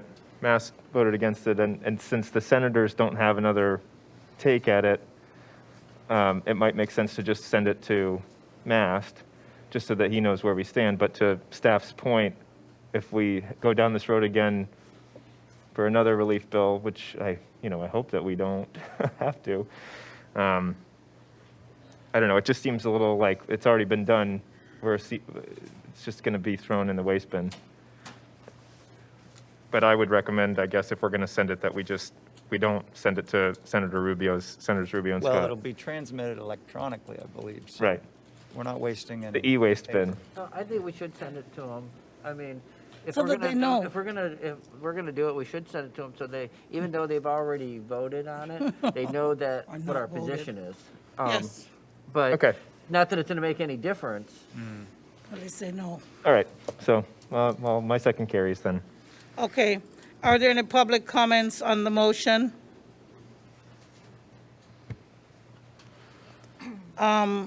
Clerk?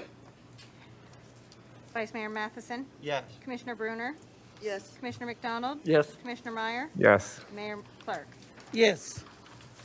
Thank you. And could keep your ears to the ground, both city manager and city attorney, so that we can try to get that as fast as possible to whoever needs to get it, and make sure that, like Well, as Commissioner McDonald said, make sure people know The letter will how go we out feel. first thing in the morning. We actually were waiting for the commission action was what held it up, but we couldn't do it otherwise. Thank you. Our next item is if we had any items on ordinance for second reading. And to confirm, city attorney, there are no items on the agenda published for second reading, is that correct? Oh, Madam Clerk? No, correct. Thank you, Madam Clerk, thank you. Ordinance is on first reading. Okay, it's not quasi judicial. Okay, we have item number 12, Four Winds at St. Lucie, a rezoning matter. Ordinance number 2460-2021. City Attorney, This is an ordinance of the City Commission of the City of Stuart, Florida, rezoning from R1 Single Family to R2 Duplex on the city's official zoning map for property totaling .75 acres owned by 245 St. Lucie LLC and 257 Four Winds LLC, located on the northeast corner of St. Lucie Boulevard and southeast Four Winds Drive, being more fully described in Exhibit A attached, declaring the project to be consistent with the city's comprehensive plan, providing for directions to the city clerk, providing for repeal of all ordinances in conflict, providing for severability, providing an effective date, providing for acceptance of the applicant, and providing for other purposes. thank you. Before we ask for any public comment on this matter, I just wanted to bring staff's attention, namely Mr. Freeman, as well as Mr. Mortel and Mr. Reeds. I just wanted to confirm for sure, and I know that when the applicant comes forward, they'll say something, but I want to be sure if the naming of this item was to be Four Winds with the FOUR, or the four and the winds as in the LLC. I wasn't sure exactly. I know that I think I read in the applicant's paperwork, but I just wanted to confirm. In light of the fact that it's a exactly what we're rezoning, looking it's at. actually not a PUD, so the city It does- doesn't actually name it. Yes. You're absolutely right. If it does come back as something, we'll make sure of that. Yeah, it's okay. It needs to be corrected. Okay. Or at least we need to figure out what it is. Thank you. I didn't want that to be a course of drama tonight, so I will, we've read the ordinance, you've read the title. This is the rezoning, so I'll go to staff. Thank you, Madam Mayor. Tom Reitz, Senior Planner, for the record. You are correct. This is a rezoning called Four Winds at St. Lucie from R1 to R2. The applicant is DeWitt Price, and it is his company's 245 St. Lucie LLC and 257 Four Winds LLC. The site, as mentioned by the attorney, is located on the northeast corner of St. Lucie Boulevard and Four Winds Drive. It's two existing parcels totaling .75 acres. The current future land use is residential low. That'll remain the same. And This is not a land use or zoning, it's not a land use zone, it is a zoning change. So the existing zoning is R1 single family. The proposed zoning is R2 residential. And you can see, this is important, that the underlying plat, you can see that there exist 5 50-foot lots in the plat of 1925. Also, a note of importance is that the commission, you approved ordinance number 2454, 2020 last year that provided for a minimum lot width of 50 feet for the R2 lots. And I want to mention that this is for the single-family option only. So again, it's R2, 50-foot minimum, single-family only option. This is straight from the code after the change of with the ordinance. You can see that the R2 single-family has a minimum of 5,000 square feet. It has setbacks, 25 feet in front, 5 on the sides for 2 stories, 7.5 for 3-story. And the minimum rear setback is 15, maximum building height 35 feet, and a maximum number of stories is 3. And also notice the R2 two-family stays with the minimum lot width of 75 feet and 7,500 square feet minimum. So this will give you an idea of what's allowed in low density, the future land use for the zoning setbacks. As I mentioned, this is the existing R1 setbacks. And keep in mind, this gray building footprint is only to give you an idea, a better idea of what the setbacks are for that zoning district. The R2 one family is 15 in the front, 5 on the sides, and 25 in the rear, with a minimum of 5,000 square feet. And then the R2, as I mentioned, stays with the 75-foot minimum, the 7,500 square feet minimum. That has not changed. So we get to the neighborhood. We can see that the 2 parcels are surrounded by R1. The 2 parcels actually are R1, but we can see that R1 does not meet the minimum lot requirements for all these lots on the road over on Monterey Road. Actually, on both sides of the roads, of the road, Monterey, there exist 50-foot R1 zoning lots.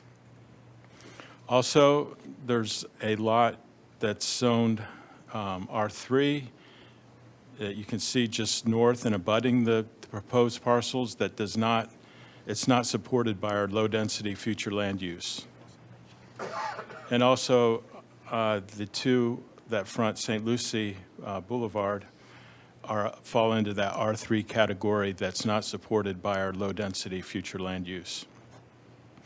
And then finally, the R1A does not meet this. This is an odd bird. I don't know how it happened, but that does not. This is R1A, and it does not meet the minimum lot requirements.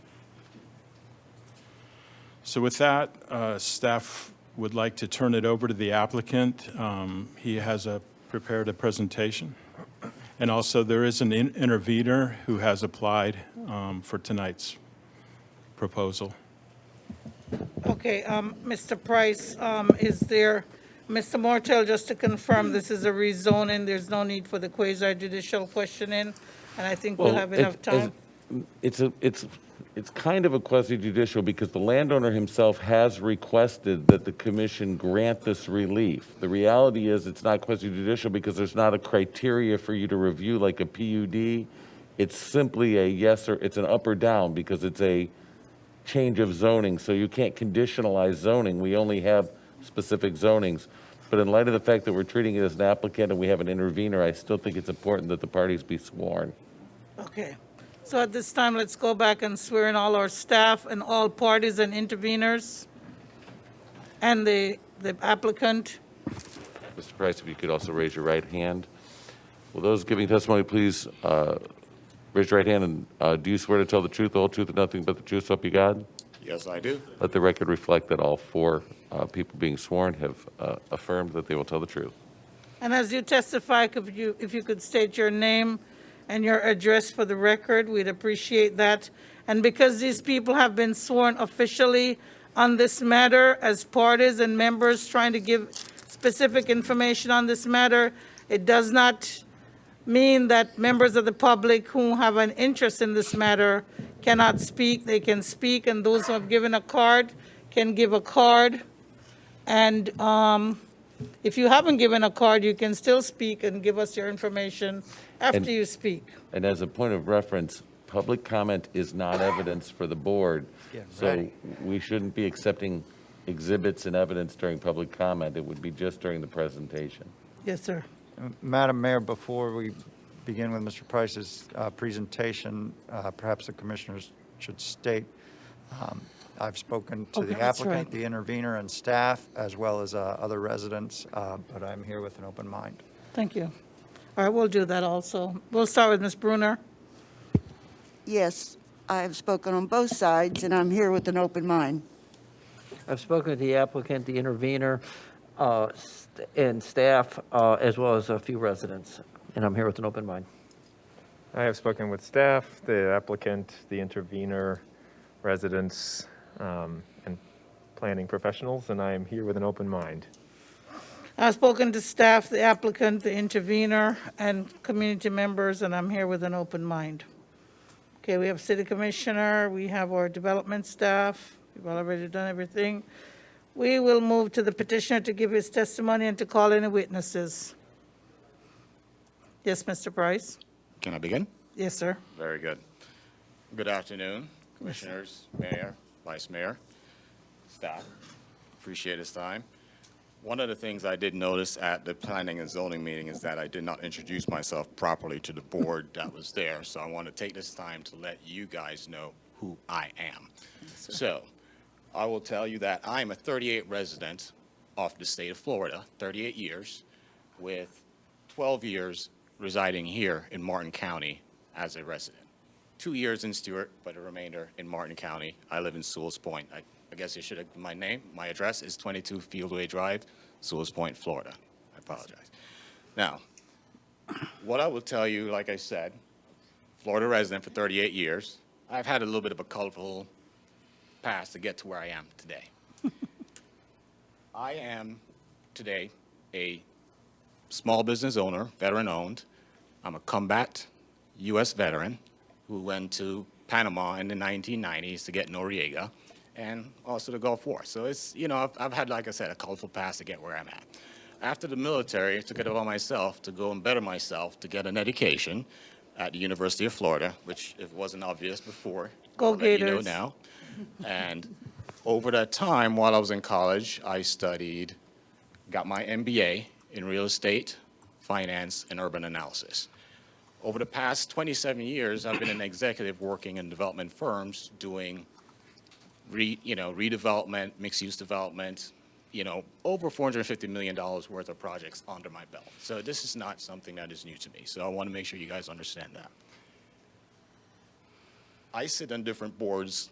There's a group called Urban Land Institute, which is a think tank as it relates to proper development of land and being present as to what occurs in land development. I pride myself of being with them for the last 21 years and sat in many different boards and different panels in kind of creating what that vision is. I today, currently, sit as the vice chair of the Historic Preservation Board, which I missed the meeting tonight, as a matter of fact, to be here, because I was supposed to be there today. But I've been on that board for the past 6 years. I am here, I'm a community member. I volunteer my time. I am very involved with what occurs in this community, and my goal is to keep being here and for my kids to always be here. That's who I am, just so you guys know, point blank, who you're looking at. Now we're going to go to what we're here for. Oh, I have a slide. Four Winds at St. Lucie. Yes, I did mean to call it Four Winds at St. Lucie because it is Four Winds at St. Lucie Boulevard, Four Winds Drive at St. Lucie Boulevard. So hence the title. Place for particular people, the missing middle. One of the things, like I mentioned earlier, when I was at the University of Florida, I used to manage apartment properties, and as I basically would help the owners acquire and redevelop, I always had this term, this is for particular people. I didn't allow parties, you had to be a serious person, and you got to be a serious student. Particular people, that's just been a mantra that I go for, is that whoever is there has got to have a means and method of where they want to be. Hence, where I'm at, a place for particular people, the missing middle. Now, the missing middle, what is it? There is different items that basically describe it. We have a mix of single-family transitional neighborhoods with changing demographics, different price points, and it's usually based around what is concerned as walkable neighborhoods, community-friendly, and the missing middle is a new term that was actually brought up by Daniel Parolek. He's basically the founder that kind of created this new moniker. And he said, missing middle housing is intended to meet the demand for walkable neighborhoods to respond to changing demographics and provide housing at different price points. Okay? Not one single price point, but different price point in the different various neighborhoods. He has a quote here that I've actually put here to kind of define what he meant by missing. He said, missing middle. Missing because they typically have been illegal to be built in the 1940s. Ooh, that sounds scary. But what he's saying is that over time, as development has transitioned to where we are today, people have kind of made it not legal. I mean, hence, we went from R2 to R1. These were 50-foot lots of record.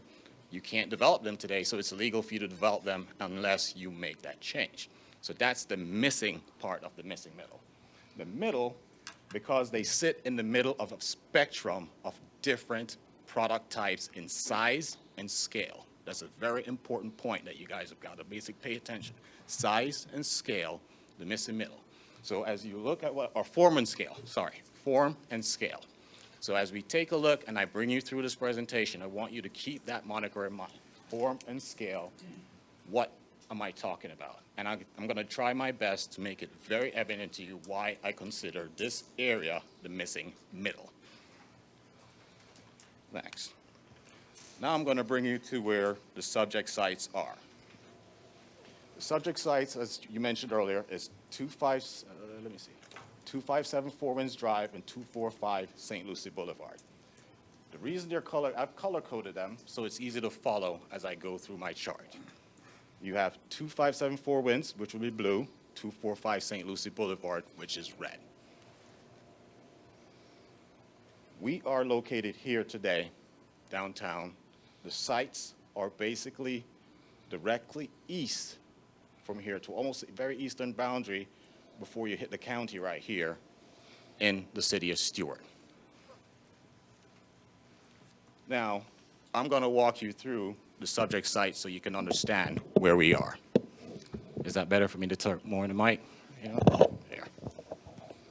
All right, so what you'll see here, subject site number 1, the blue, Southeast Four Winds Drive. Subject site number 2, 245 St. Lucie Boulevard. Site number 1 consists of 2 50-foot lots of record.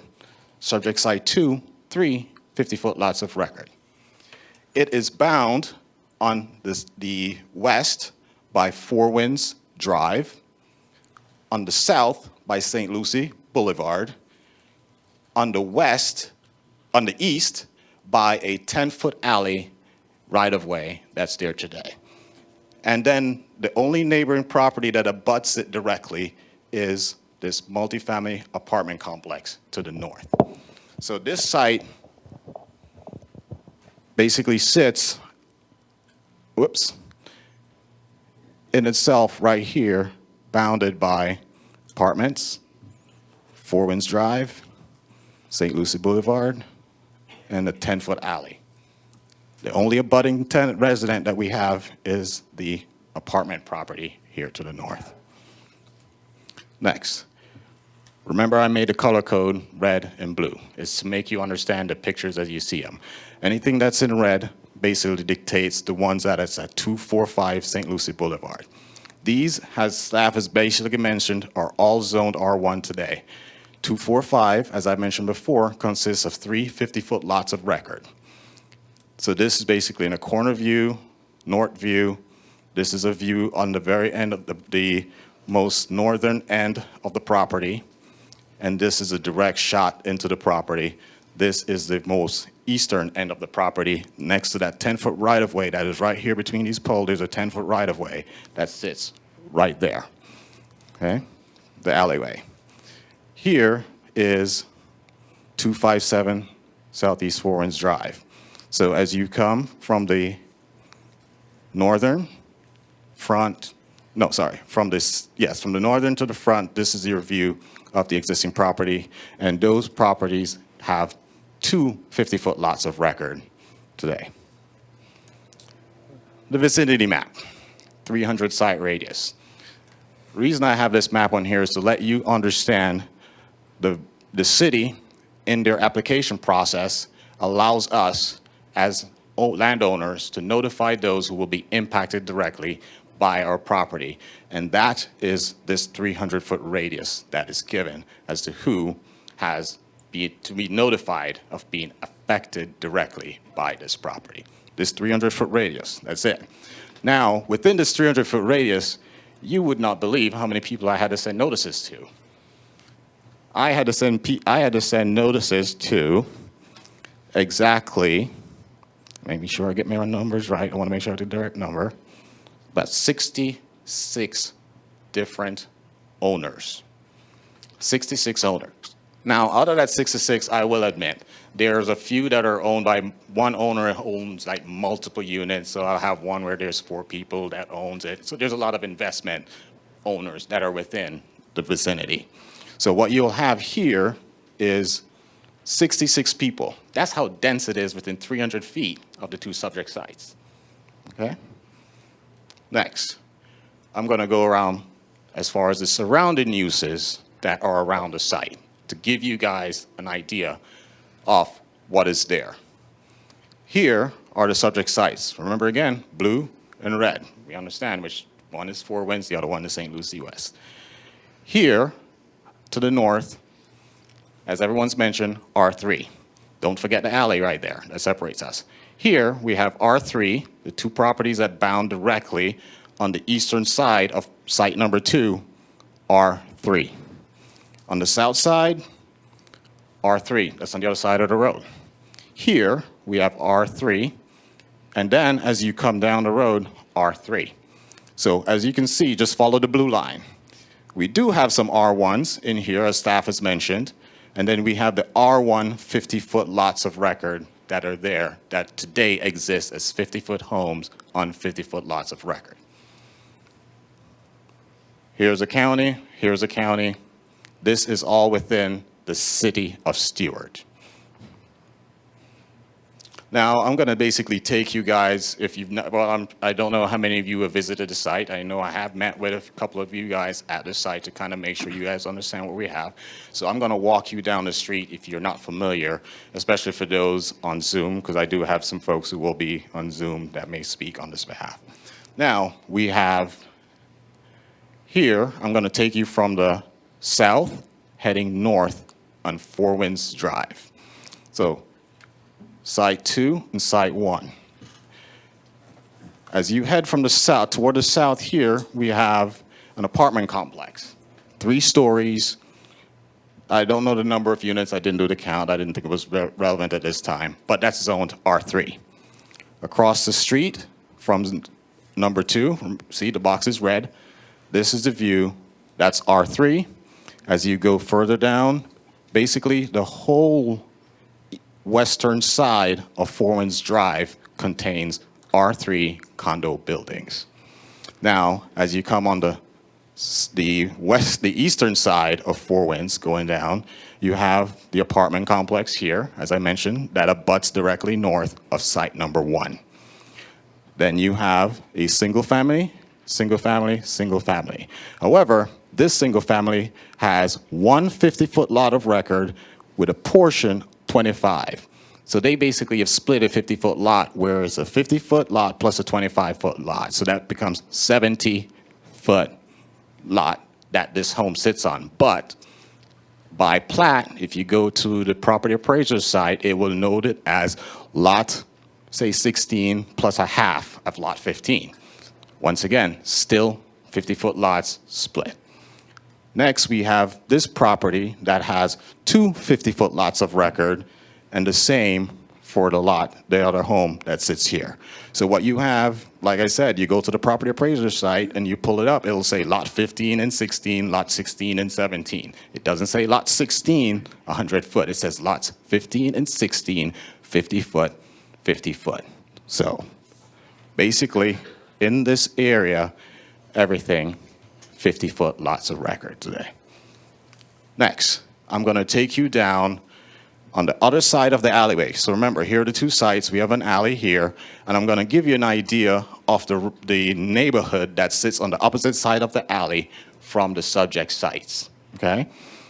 So we're going to walk the same way from south heading north, and this is Monterey Avenue. Monterey Avenue, we have different products. So here at the very end, on the very northern, at the very southern tip, you have a multifamily R3, two 50-foot lots of record that has an existing use today as a duplex and also a VRBO use with high traffic. Then we have a duplex property with two 50-foot lots of record. And then, of course, throughout the remainder, I didn't want to put all of them on here, but you will see the majority of the homes that are on Monterey Boulevard are single-family, 50-foot lots of record zoned R1, as staff has so eloquently pointed out in their presentation.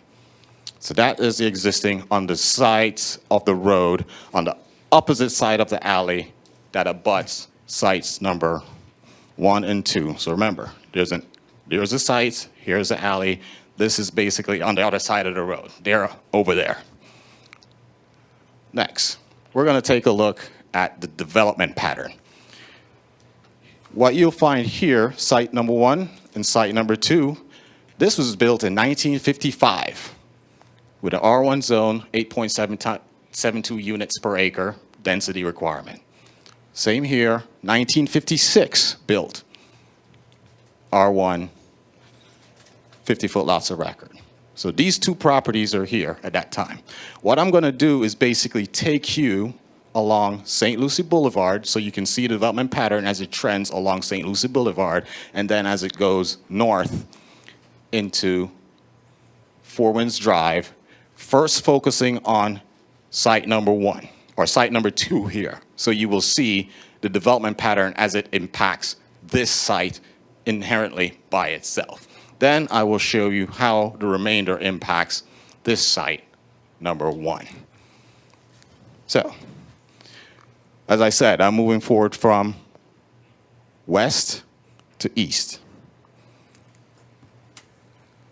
This site was built in give me a second here, can't see that far there, but let me write it down.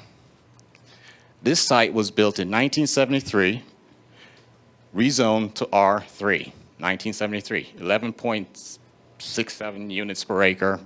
Staff, you can correct me if I'm wrong. 1973. 1973, that was also rezoned R3. 1981, R3. Now I'm going to take you from the west going east.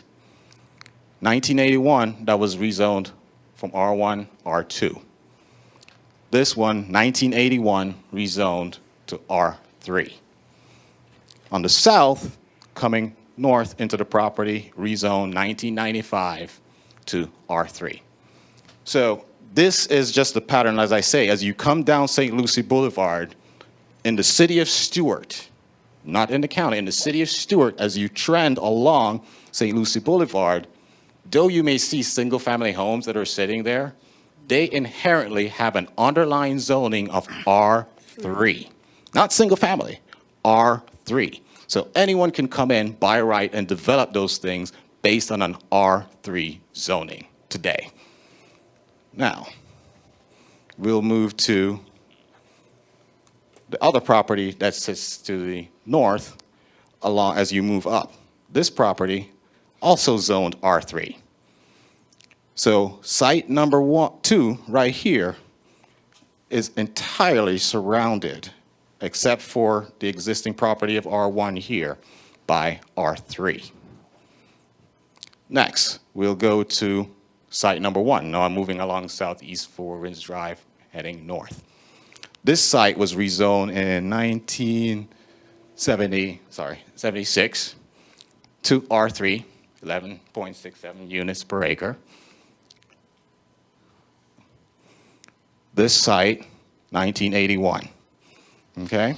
So as you're looking at this development pattern developing and trending, between 1973 coming through all the way around, the development pattern, I'm still waiting to see where it's going from R1 to R1, or it's all been R3. That's your development pattern as you see it developing.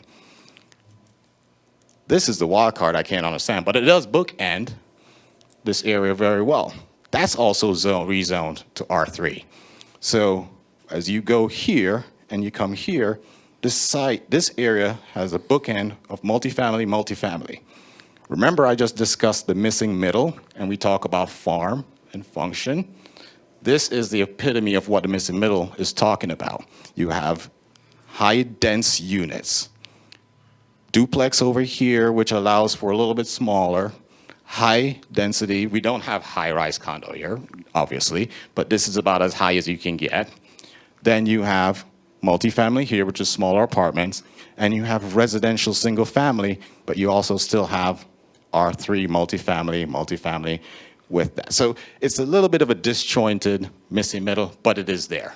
And that's why I claim it and I love it, because that allows me to see that there is opportunity to really create something special for this community.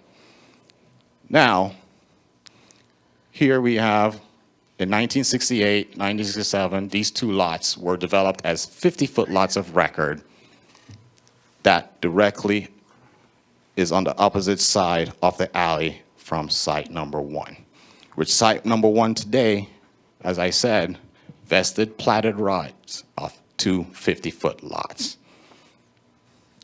Now we're going to take a look at the plat map that staff so eloquently went through.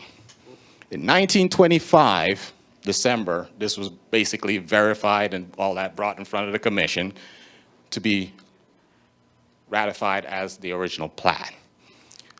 This plat in its entirety includes 107 single-family lots. 105 of these lots within this Kruger Park plat, the Kruger Park plat, was 50-foot lots of record, 105 of them, 50-foot square foot lots, single-family lots of record. I have R2 here because basically that doesn't meet our R1 zone today.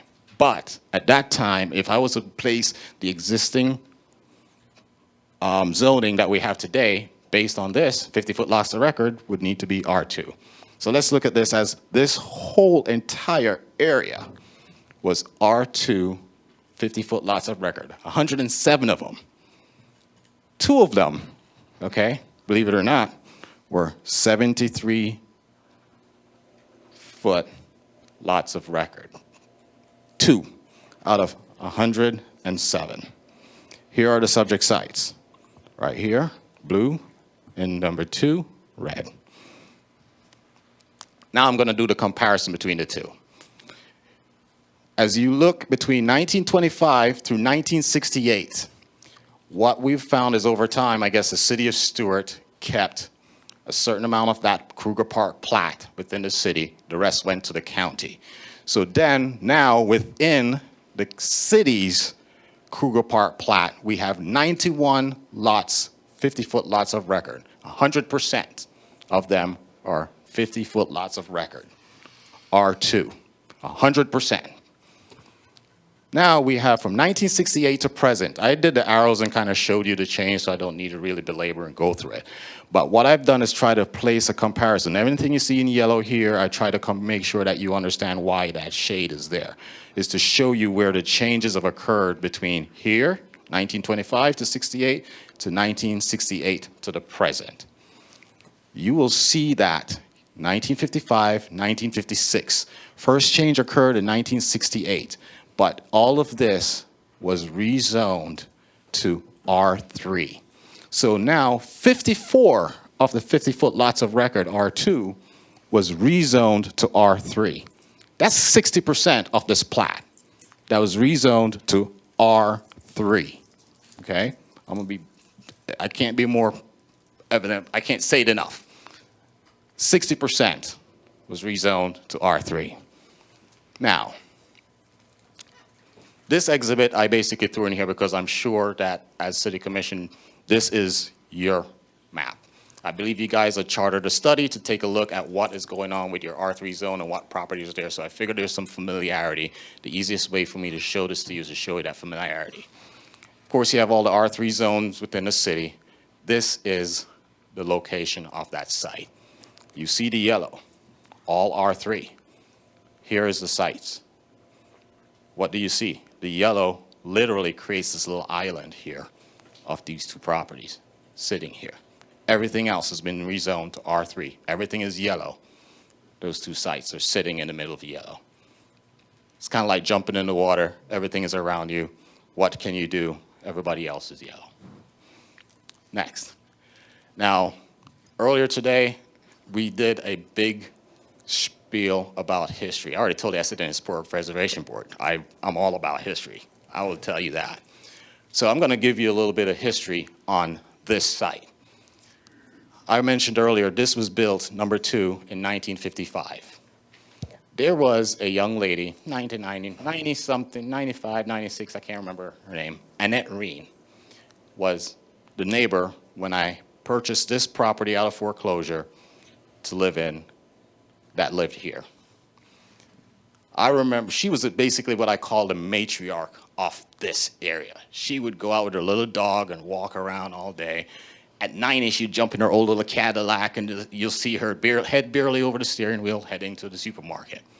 But Annette Reen would tell me stories about how she lived here with her family. Her husband then built this house for other family members because they were the only ones here from 1955 to 1956. This is 1958. And she would tell me a story that she remembered when this was a dirt road, and she would walk along a dirt path to the river so they go fish.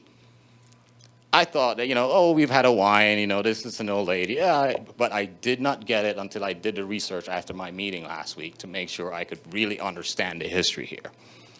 So this is the property. So once again, 1 and 2 alleyway. As you can see, they have been here. This is basically what I call the pioneers of this neighborhood. These two homes, the pioneer of this neighborhood, 1955, 1956. Now we go to 1966. And these aerials are actually off of the property appraiser's website. So these are actually government aerials. I didn't go on to anything special. It's right there on the property appraiser's website for anyone to go see. We have site number 2 here, which sits on Four Winds in St. Lucie, where Annette used to live. Here's the other one that our other family members lived. As you can see, this is 1966. I think I see something happen here, but when I looked at the records, nothing popped up as being built or developed at that time. Once again, all you see around, here we have 2 homes. These are the 50-foot homes that were built. I think that's what they are, but I don't know if they were built or not. I couldn't find them in the record yet. Now we go to 1970. This is a little blurry, but I think you can actually make out where here she is from 1955, 56. In 1970, we start seeing development happening. 1, 2, 3, 4, 5, 6, 7, 8. I think, Kevin, those might be the 50-foot lots of record that are ones that we were talking about that exist. So this is in 1970s that has occurred. This is what the development pattern was in 1970. Let's fast forward to 1995.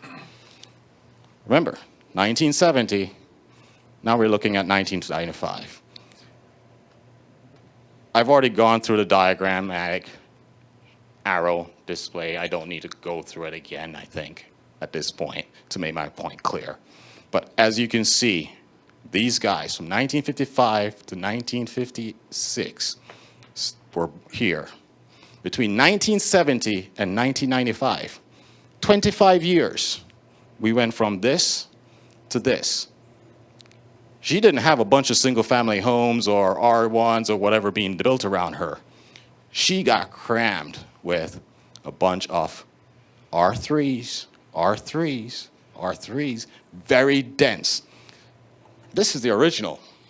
This is what she ended up with. This basically now created this island. Everything around her, R3. She's sitting here, nothing happened. Now, let's go to what my request is here today. I'm in front of you for a rezone request to go from R1 to R2. Okay? Very important note, as this is a quasi-judicial hearing, I want to make sure I know this. Any plans that you see here are strictly conceptual in nature. I'm not here for a site plan. I'm not here for a project plan. I'm here for a rezone of land that should stand on its merits based on what's occurred around that piece of property. All lots will be designed per the City Land Development Code standards at the time of any permittal submittal. There's a set of codes that are developed by staff and by you guys that governs what will happen if a rezone happens and what can occur here.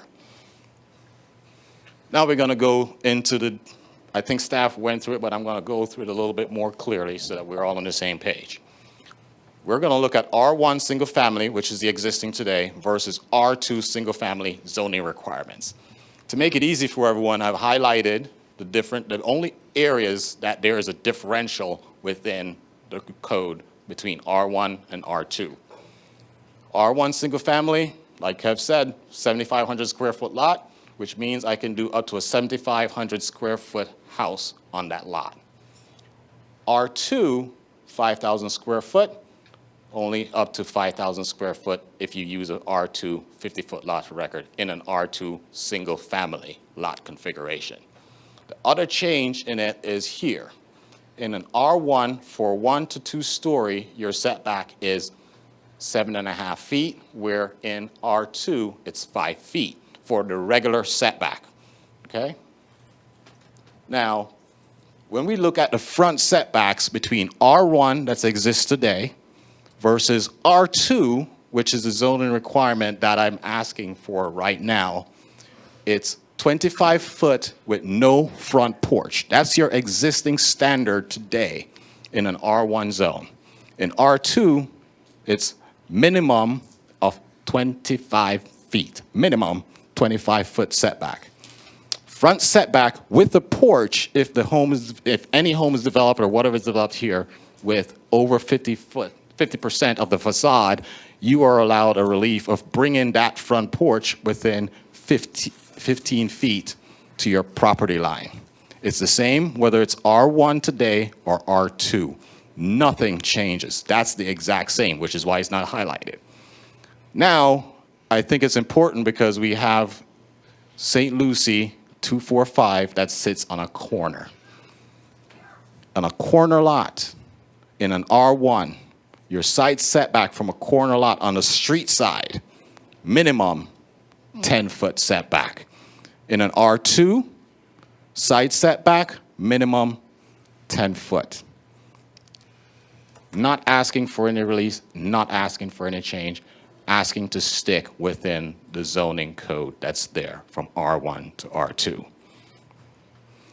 Maximum stories that are allowed within an R1 or an R2, as it is today. R2, maximum number of stories, 3. Maximum number of stories, 3. That's the existing code for both pieces today, for both zoning codes. Now, here, I'm going to be very clear, and I have it here. This is a conceptual lot setback diagram, okay? Think of this as the play box, okay? You've got your kids, you take them to the park, and you want them to know that you've got a zone, you cannot go outside that zone. This is the box I get to play in. I can't put any structures outside of that red box over here or here, but I could put it anywhere inside this setback, inside of that line. That's the box I get to play in. This is not a site plan, folks. This is not a project plan. This is a conceptual to let you understand what my setback requirements and how those items will place. Staff did a good job of showing it, but they did not explain the fact that this is just a box you get to play in. That's not a house. That's the box you play in. The house could be here, it could be here, it could be there, but you also have a 50% FAR requirement that you need to have, right? So guess what? That 50% requirement means that there's no way that box is going to be filled brim to brim. That's just the reality. Now, we're going to go to the setbacks from road to the property line. It's 25 feet from St. Lucie Boulevard here to, or 23 feet from the road to my property line, plus or minus. I'm not a surveyor. I just basically took my survey, did a quick takeoff. This is what I found. From here to where we would propose that if a home is going to sit on this lot, if I basically built all the way to that corner, it will be 33 feet from the edge of that road to that side of that home, if the home is situated there. 25 feet from the front of the road to the structure, 15-foot setback with a front porch. If I have no front porch, minimum I'm required from my property line to that structure is 25. From the road to the structure, 35. Based on that, because you got a right-of-way here that I don't own. That's the city's right-of-way there. This road here, this is Four Winds Drive. This is 38 feet wide. 38 feet here, 40 foot at the crown. So this Four Winds Drive, not Four Winds Boulevard, because when you hear boulevard, you think of a very busy roadway that's a little bit more harsh. No, this is a drive. This is a feeder road. This feeds the residents. This is boulevard. This is a drive. 38 feet wide.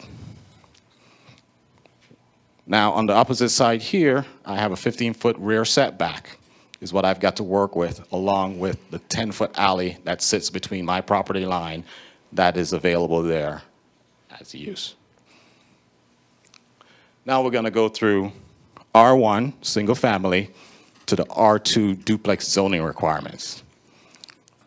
We're going to take a look at the differences. You'll see a lot more pink here, because when you take a look at what is allowed here, the only major difference that you'll find is that in an R2 duplex, believe it or not, my setbacks are 30, whether I have a porch or not. It's only 25 and 15 in an R1 zone. It's 30 if you do a duplex.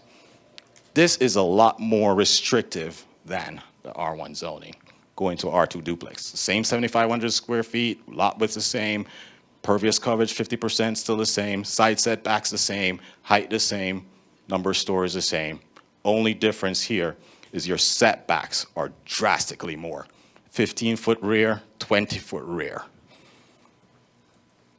Now we're going to go to the same diagrammatic thing. This one I'll go through a little bit quicker because I think everyone kind of understands where I'm at.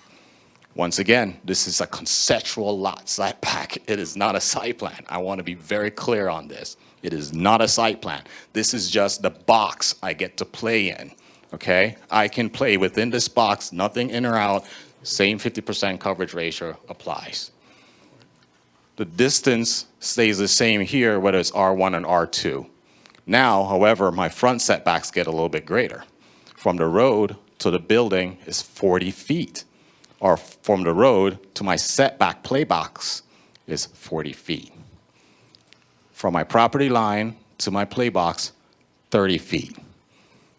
Now, if I had to go in here, you've got 7,500 square feet allowed here, 7,500 square feet allowed here.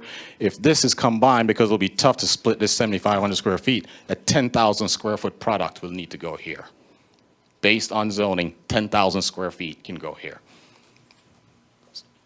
7,500, 10,000 square feet if you went to a duplex. Or the same if you had R1. If you had to do R1, it's, you know, same thing. You got those are the different square footage you can have. Now, I'm going to summarize this, okay? I just went over the historic plat. 50 50-foot residential lots of record for 100% of the Kruger Park plat. 100% of it are still today 50-foot residential lots of record.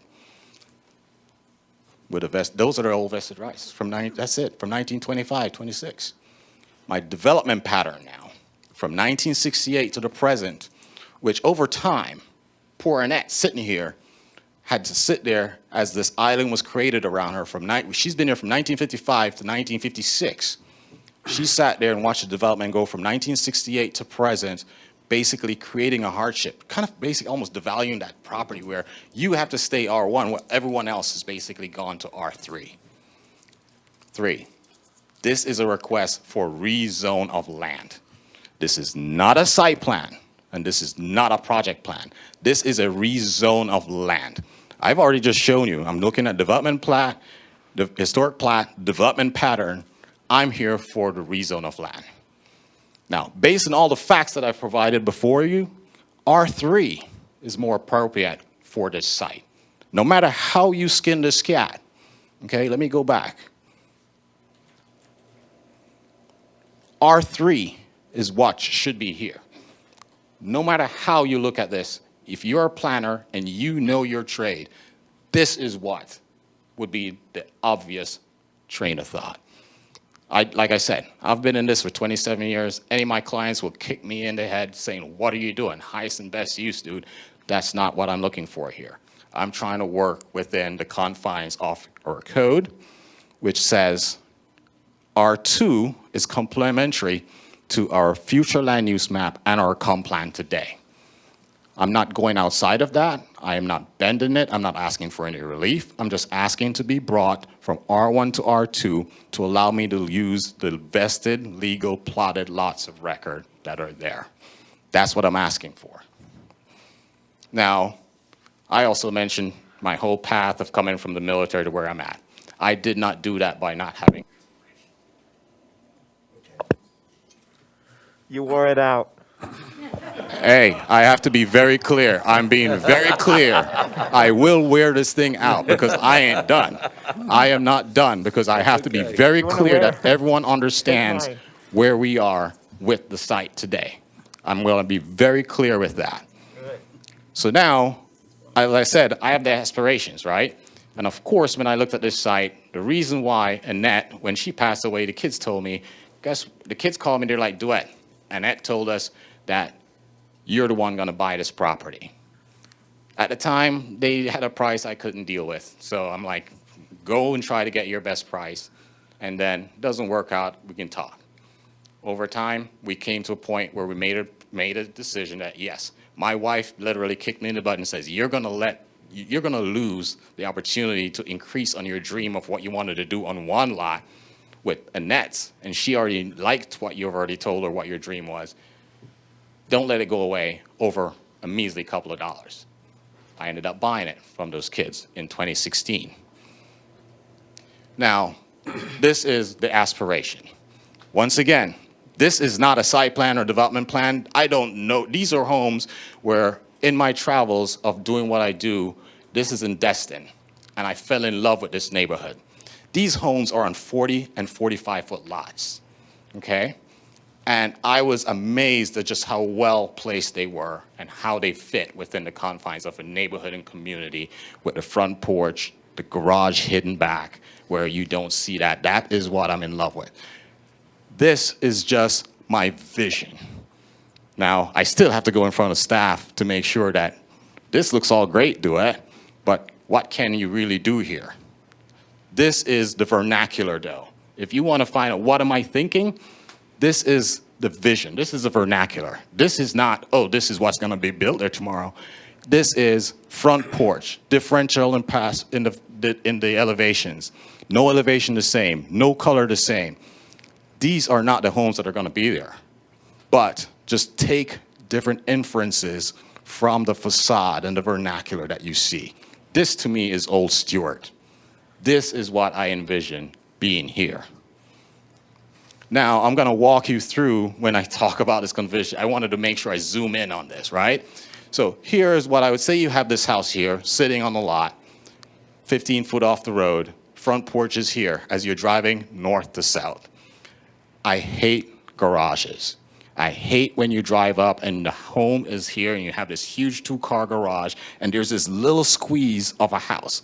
So the garage dominates the house. Planning 101, Development 101, we try to create neighborhood feeling areas. We try to hide the garage or we try to make it not be that prominent feature. That's what I see here. So as you basically head from north to south, you're driving down, this guy's sitting here having his coffee. Hey, I'm gonna tell you, in this neighborhood, people go walking and running every day, and you can see them and they're very, hey, how you doing? Hey, how you doing? Okay, no problem. Now, as you come up on the house, you do have either a carport or a garage there. However, in this particular development, this garage is set back. So as you're driving north or south, you do not see it. That is my vision. I would like to use the alley, but that would just be too much of just too much to deal with, where I could easily put the garage in the back, come down the alley so I don't have to worry about the garage. But this could be something that fits within that neighborhood. Now, this is the conceptual vision to let everyone understand what's on. I mean, if you look in that corner, taken into account those homes that I just showed you. Now, this is a conception vision only. It's not a site plan, and it's not a project plan, guys. And one of the things, I can't believe I have to say this, these cars that you see here, there's actually a guy in here. I don't know how to do a movie in a thing where the cars are moving, but this is a freeze frame. So these cars are not parked on the street. They are driving by. I want to make sure that is clear to everyone. These things are they're not parked on the street. They're just driving by, going to their own business. The renderer got a little bit crazy and put more than the amount of cars that you really should, but that's what you get. So this is heading, now this would be heading from north to south. Same thing. What did you notice here? You go back here, I just told you, I hate to see in the garage. My goal is, as you drive down the street, you're not seeing a garage, no matter what the product is, duplex or single family, 1-story or 2-story. I don't want to see the garage. Now, as you're here, same thing, guys, this is not a site plan. This is a conceptual plan, a vision. This is a vision. These cars are not parked, they're moving, okay? This is just a freeze frame. I have to make that very clear to everyone sitting here today. Now, once again, back to the summary. I've already gone through that. We're here looking at the historic plat, the development pattern. My application in front of you today, it's not a site plan or a project plan. It's a rezone off the land. R3 would be more appropriate. R2 is only complementary to your plan after years. I've been talking to Kev about this since I bought this property in 2012. This is what we've come up with that I think works. It's within your comp plan, it doesn't change anything, and I'm basically working with staff and the community on this. And that's it. I think there's still battery left in here. I'm gonna wear it out. Thank you. Thank you for your presentation. Is there any rebuttal or any comments from staff with regard to the presentation that Mr. Price has made? Staff, would you like to add anything? None from staff. None Madam for Mayor. staff. Mr. Mortel, I'm going to leave it up to you We have to an deal with the intervener. intervener. Well, if the commission has questions before the intervener, they can ask questions. If not, I the was going to let intervener, everybody give. Okay, if all not, right. the intervener has the right to ask questions of the applicant. Right. So So as a point of order, I'd like to ask a question before we go into this whole intervener Sure. thing. Okay. Okay, your so chance. when you state that there's an intervener, and I guess I'm not up to speed on Stuart and how that works, can we understand exactly, what does that mean? When you're an intervener, I'm sure there's a statute, the Florida statute and the city code. The city of Stuart has a code that says that if a party desires to be an intervener, they can fill out an application and intervene in the action. The case law in the state of Florida describes interveners as someone with a vested interest in the property, whether they're being damaged or the outcome. That can be qualified by being a resident of the state, as vague as that sounds when it comes to what used to be called a DRI, or developments of Impact, regional yes. impact. Yeah. And then it also, there's case law that discusses that if a neighboring property can demonstrate what they call special damages, or damages beyond that of, for example, if you were going to be zoned to Commercial. quarry and you were going to turn it into a plutonium extraction site, the Okay. neighbors could actually describe it and extraordinary damages that they might suffer from. So they would have standing to say that they could get radiation poisoning under that scenario. Okay. Ordinary damages generally doesn't qualify, but in this particular case, or in all cases so far, in my experience in Stuart, we've never actually had a challenge. Okay. So, there is a couple, I'm sure there is a city of Stuart code that deals with intervener, right, with the application? What is that? There code? is, and it's cited in the application. Okay. Can. Sorry, you have I'm that? sorry, in the Muni code. I can pull it up right now if you'd like. 11.03.06 LDR. Could you repeat that, please, clerk, so the public can hear you? It's LDR code 11.03.06. In our land development code? Yes. And I think what Mr. Price is trying to get at, Mr. Mortel and clerk and staff, is if the intervener has to file something within 5 days, 10 days, 2 days, what does the intervener file? What has the intervener filed on record? And is there something that he can view? I think that's what he's trying Oh, to no, get no, at. I no, don't what, think no, he no, no, is. no, no, Okay. I already know what the I interveners filed. understand. I just want to get that clear for the Yeah. public and make sure that we know where we all are. Okay, Madam so Mayor. yeah, basically what I'm trying to establish is based on the intervener requirements per the code, it states, I guess, and I want to make sure I'm very clear, it says the affected party, correct? Is what? Yes, sir. Is okay. And then there's a Florida statute that governs what an affected party is, and I guess I want to make sure that I'm very clear and understand what that is for the Florida statute. That would govern the interveners. Well, I mean, and again, this goes back to whether or not you're challenging. No, I'm the not challenged. I'm intervener just trying to or- make sure I understand. I'm not challenged. or- I want to make sure I understand, so that way, as the intervener proceeds, I know how to basically handle myself. Yes, you're accurate. There is a Florida statute that affects an affected party, and as I mentioned, there's a special damages that have to be demonstrated. Exact- and in to- order. And it's very similar to a quasi proceeding. The question is not up to me to decide whether the person has had special damages or not. It would be up to the courts or whoever, whatever level of review it Correct. has.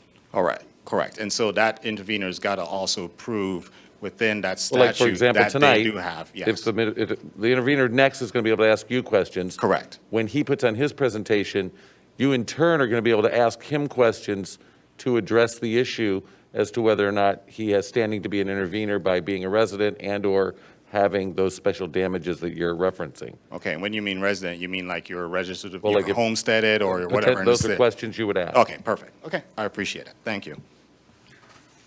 Thank you. At this time, I'll ask my commission, would you like to have me call the intervener now and then have discussion afterwards, or would you like to have discussion on what Mr. Price has Well, presented? before we call the intervener, staff had a presentation, and the applicant had the opportunity to ask staff questions and did not. Okay, and I did As a ask. result, the intervener, too, would have an opportunity to ask them questions, almost like a cross-examination in a Right. proceeding. And if he doesn't have questions for staff, then the next witness essentially was Mr. Price, so we would ask him if he has any questions based upon Mr. Price's presentation. And if he doesn't have any questions on Mr. Price's presentation, then we would shift to allowing him to put in his presentation. And I don't know if you have questions or not. It's up to the mayor to follow the direction of whatever she wants along those lines. Okay, I did ask Mr. Price if he had any questions with staff. He didn't have any staff. Do you have any questions for Mr. Price? Okay. No, Madam Mayor, I do not have any questions of staff at this time. All you did was you made a presentation. You did not have anything to counteract anything from staff. No, staff is basically And is staff in line can- where I need to be. So I guess the question before we move forward to the intervener, do you have any questions of Mr. Price? I do not. Okay. So for the record purposes, Mr. Price's presentation is over. If the commission would like to move to the next party, that would be the intervener's presentation. I would like to move. I'm prepared to move forward with that. Okay. It's the pleasure of the board to move forward and call the intervener. Will you come in, please, state your name and your address? Thank you. Mr. Yes. Roddenberry? Yes, my name is Dale Thornberry. I own the property next door to the subject property, 265 Southeast St. Lucie Boulevard and 292 Monterey Avenue. It is, in fact, the double that's on the corner between Monterey and St. Lucie Boulevard. And make sure I know it. So this Does that mean you have two addresses? Yeah, they gave me two addresses. The one front door faces Monterey Avenue, the other one faces St. Lucie Boulevard. I'm asking because I drove by there and saw you have a carport in one part of the, to your house, and then, in St. Lucie, you have another carport. Yeah, there's a garage facing different directions. Two That's different why when you drive by on St. Lucie, it looks like a single family, but in fact, it is So a it's double. it was a duplex? It's a duplex, Okay. that is correct. Thank you.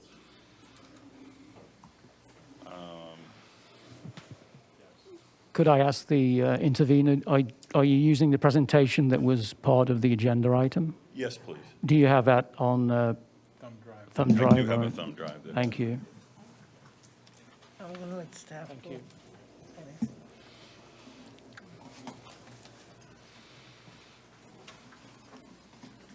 And I will try and be quick and stay on the current issue at hand.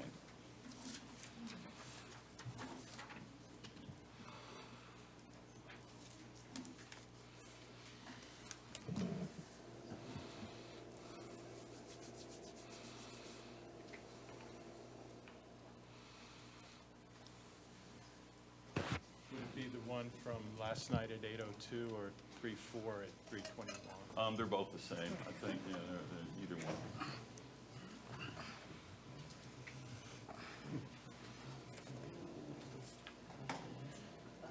Quick introduction.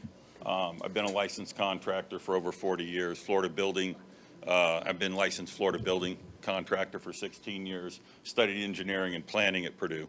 So just took the contractor route rather than the planning route. Also have 20 years experience with owning a real estate investment company.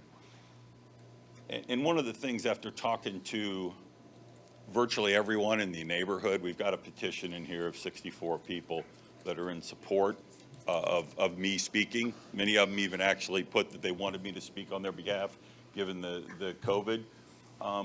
We have no opposition to removing the current 2 homes and putting in 3 homes, which would be a 50% increase in density using the R1. One of the biggest issues that we have, and let me see, that's going to be, can you scale that at all in order to be able to get that all on the screen, please? There we go. Four Winds Boulevard, or Four Winds Drive is a very different street. It's extremely unique. It has large concrete islands that are landscaped in the center. The remaining pavement, I measured it with a tape measure, is 14 feet on either side. So it doesn't support parking on the street at all. And as a matter of fact, there's no parking signs along the one side of the street. So what's happened is on Four Winds Boulevard, the existing properties have all had on-site parking. So if you look at property number 1, it has a 2-car garage, it has a 20-foot wide driveway, it's set back 30 feet off the street, and so you're able to accommodate 6 cars. So if someone comes over for dinner, service tech shows up, because if you try and park on Four Winds Boulevard, you can in fact block the route for those trying to get past. There's a gated community on past there. And as you can see, the condos on the other side also have their own on-site parking. Even the not great, the thing I labeled as E is the elephant in the room. So 1, 2, and 3 have on-site parking by virtue of a 2-car garage and a 2-car wide driveway. I label it E for the elephant in the room because it's not exactly a zoning win, but they did in fact make all the parking on site because there's no possibility for street parking on Four Winds Boulevard. And so that's one of the big challenges is if you start putting higher density there, where are you going to park? If you look at it, You have to go almost a mile to Ocean Boulevard to find an available parking place. There's no parking on St. Lucie Boulevard. There's no parking on Four Winds Boulevard. So in this plan, we would just request address the parking. And I know that we're talking about only a zoning change here today. Why aren't we talking about a comprehensive plan that could address the parking and could address some of these issues? That's our single biggest issue. The other thing on there's a series of 50-foot wide lots that Mr. Price correctly, identified. Those homes are on average of about 1,000 to 1,200 square feet, 2 bedrooms. They're set 30 feet back off the street. And even them, and I'll show you a picture, what happens when you have a single car wide driveway in a 50-foot lot, it becomes a parking problem.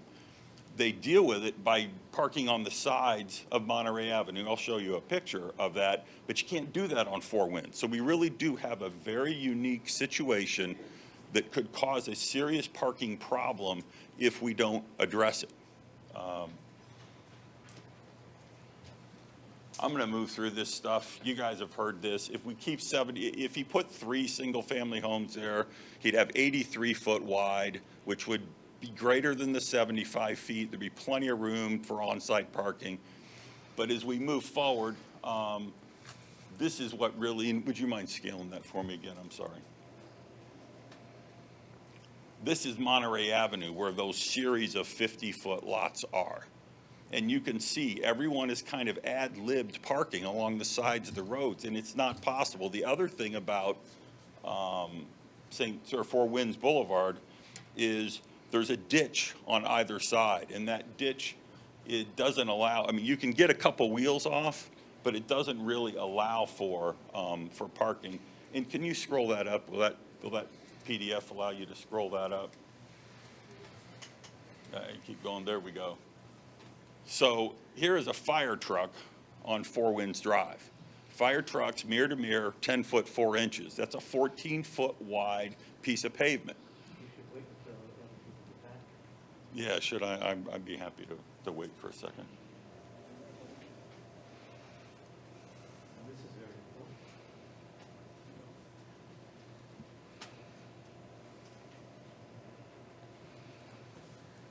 May I ask, while we're standing here, Yeah. where do the garbage trucks go?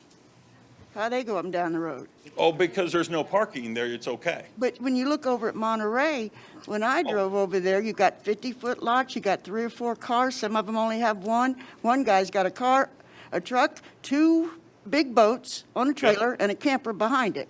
Yep, so you It's could a pull, mix. Yeah, pull back down that. And the 50-foot wide lots are kind of a mess. I would concur, but think about it. Those are only 1,000 to 1,200 square foot homes. I did some quick math on what he's proposing. He could put in with the new zoning, and see, that's the thing, zoning changed. All these houses are 30 feet off the property line. The new zoning with a porch allows you to only be 15 feet off the property line. And they park on the sidewalk. And here they park on they've been forced to find their own parking because of the fact that it's only a 50-foot wide lot. And that's my concern. Why aren't we dealing with a comprehensive plan? Why isn't he coming in here with a whole plan and a site plan in order to address this? I love his vision for that street. I would love to see some of those beautiful homes there. But I wouldn't love that if they cause us a parking nightmare and cause us problems. So why aren't we dealing with a comprehensive plan? What's wrong with maybe backing up, slowing down, and saying it's work that's got to be done anyway. He's got to have blueprints. He's got to have site plans. He's got to have drainage. I've got a potential drainage problem as well. I got 3 inches of water runs down the front of my street, running right at that subject property. It said in his application that he was going to, address that on permit. Why not just move forward with an actual plan? Why not? This really is, if this is going to be the future of Stuart, and after talking to a lot of you, I recognize that you like this vision for Stuart. You like the Key West look. If this is going to be the vision for our neighborhood, why wouldn't we slow down and do a complete comprehensive plan and make sure it works for everyone? If you just do a zoning change, things could happen there, maybe even not by him. Maybe he sells the property and all of a sudden somebody throws doubles in there and puts 10,000 square foot doubles in there. No room for parking because the minimum The only thing he says in his, when you look at his disclaimer, for conceptual use only, and he's going to meet the minimum standards. The minimum standards on this is 2 cars parking. Somebody comes over for dinner, or say you got a 6-bedroom house. What are you going to do with the cars? And he talks about the walkable, and I'll go down. So I'm trying to move fast. This is the missing middle. And he even said it, one of the most important things about missing middle is it is higher density, but it's because it needs to be walkable. This community is not walkable. It's 2.5 miles to downtown Stuart. It's 2.5 miles, take you an hour and 10 minutes to get to a Publix. Nobody's going to walk in this neighborhood. We are car dependent. If you look at the next slide, there's actually a walk score. Any one of you can put your address in and get a walk score. There's a walk score. We're a 36, car dependent. We're not missing middle housing. We're not opposing him bulldozing those houses and doing something nice and doing something beautiful like what he's shown us, but he's not willing to tell us that's what he's doing. He says, nope, I'm just getting a zoning change. I'll put in there anything I want. I can put in there the most ugly concrete block, smallest windows, looks like a prison in there if I want to. If you give him this zoning. If you vote yes on this, you have no idea what you're voting yes for. You're voting for a 5,000 square foot 2-story house, or are you voting for a nice 2,500 square foot 2-story house that might fit in this neighborhood and not cause a parking problem? Why aren't we looking at a complete plan? That's really my entire point. We have concerns. Yes, we have concerns. Architectural concerns, we have parking concerns, we have drainage concerns. We have concerns. Why are we not dealing with a complete plan? Thank you for your comment, sir. Yeah. Thank you. Mr. Price, do you have any rebuttal remarks for Mr. Thornberry? Before we get into May I rebuttal ask a remarks question from a before rebuttal? procedural perspective, the question should be, does Questions. Mr. Price have any questions for the Questions, thank you. intervener? That's fine, And then if he doesn't, we would close the intervener's presentation and go to what would otherwise be Okay. essentially a short closing argument, since they've already done their presentations. I'm used to being in another place where we have rebuttal remarks. But any questions for? Yes, I do. I do have a thank you. few. Can you, if you don't mind? You're going to probably, As the He's gonna the need to be question at a should relate microphone. specifically to what he's presenting. That is correct. he's Yes, going sir. to need That to is get a correct. microphone. If I Who could- needs a microphone? The respondent that's going to be answering the questions. Okay, so could you Mr. make Thornberry. yourself distinguished and come up here somewhere, Mr. No. Thornberry? Mr. Price, if you could go to Mr. Reitz and use his microphone, you could take your laptop with you? Yes, I can. And leave the respondent there too. There we go. There we go. Thank you, Mr. Mortel. You mind if they use that? Okay, or you can use this one for all I care. And if you guys could just mask up while you're all together. I mean, or whatever microphone, we just can't have them standing next to each other. Thank you, Mr. Mortel. All right. So I want to make sure I'm very clear on my questions here. So the intervener has presented a resume that states that he's a general contractor, he's got an engineering and a planning degree, and 20 years as an owner of a real estate investment company. So basically, you're not like the teacher around the street. You have some experience. You are an experienced, you are a professional. You can state that based on your resume that you presented today. Yes or no? Correct. Okay, perfect. Oh, there we go. Can you point out where the location is of your property on that slide? You can use a pointer. I'm just east of number 2 of your property. Okay, number so when you say you are east of number 2, this is your property, correct? 2. Correct. Okay, so you mentioned that you are neighboring this property number 2. Are you a abutting neighbor, or are you just a general vicinity on the opposite side of that 10-foot alley? Yes or no? There's lots of ways to define that. I don't know. Why don't you define it? I'm not an expert What's the in defining. no, but you just said you have a degree from planning, correct? So when we discuss abutting as a property versus a neighboring that is directly So basically, I've said that the only abutting property to 1 and 2 is the apartments that you mentioned. That's the elephant in the room, correct? Can you say that based on abutment, yes or no? I don't, I mean, it's a point, I guess. I don't know what. Okay, what- so What matters, basically. I'm the people, I'm in the lot that would be looking at the property you're talking about. Okay, so developing. you're the lot that's across the alleyway that will be looking at this property. Okay, that's established. Is that property that you just identified, is that your homesteaded property? Is it homesteaded? Is it a residence? It is not currently homesteaded. Okay, do you have any other homesteaded property within the state of Florida or elsewhere outside? I have one homesteaded property in the state of Indiana, and I'm selling my business, and I'm moving down here full-time, but we are here at least 5 months out of the year, if not 6 or 7. Understood. So at this time, this is not your homesteaded property today. As the intervener that you're basically providing as standing today, you are not a Florida resident. You are not a voting Florida resident, yes or no? That is correct. I'm not a Okay, voter. perfect, thanks.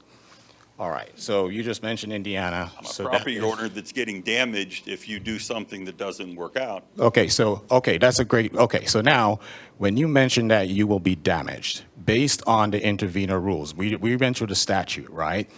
You state that you will be damaged. Can you explain to me how your property that's located there, that basically is on the opposite side of site number 2, what are the damages that you, the intervener, because as an intervener, you can only defend the damages that will occur to yourself, okay?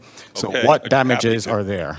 Happy to. One, drainage. All my water drains that direction. I have no idea, based on what we're looking at today, if I'm going to have problems with that. Number 2, some of what you're proposing, it's always if and maybe and kinda, might be considered a quasi-multifamily rental unit, which I think most anyone would agree that if you're in a residential property, then you would be damaged by an apartment building being put in next door. Okay, perfect. So you own so your property is a single-family property then? Mine is a single-family duplex. That is the use. I understand that in 1980, somebody put an R3 there. I didn't even buy the property and know it was an R3. That's not the question. So is it a duplex, yes or no? Yes, it's a duplex, It's a correct? duplex, that's Okay. correct. So now the other question I have is, do you run a VRBO out of this property today? Occasionally, we rent it out VRBO, but I will tell you, I've never done anything I that damaged didn't- any of my neighbors. I did not ask that. Okay, so now the question is, with the VRBO, when you go on your website, it states, and I can read it here, up to 8 people, right? You mentioned the traffic, you mentioned the parking issues, you have a driveway that sits there, you can have up to 8 people here, right? And we That talk would be about two- traffic. No, we specifically, it's 2, it's 4 adults and 4 children.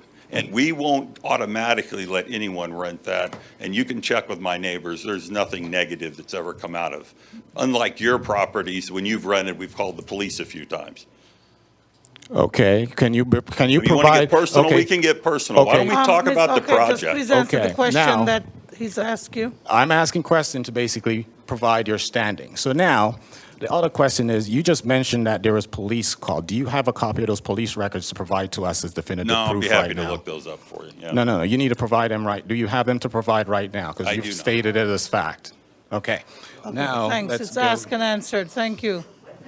Audience, please, we do not wish to have any comments from anyone unless you're standing at the podium and you've been recognized. We're in the part of the proceedings where the plaintiff is asking the intervener questions that are pertinent to the presentation that he has made. Please just control yourselves and just let us have this meeting. We have other items on the agenda. Thank you. Okay. Thank you, Madam Mayor. All right, so you now mentioned that you had a petition that was executed by 64 people who you state that you represent. One of the things I want to point out to the commission, and I have a copy of this here, is a study of the addresses based on GIS of all the folks that have basically executed that petition. And what you will find is that we took those that were in the county that executed that petition. So we were left with 47 of the 64.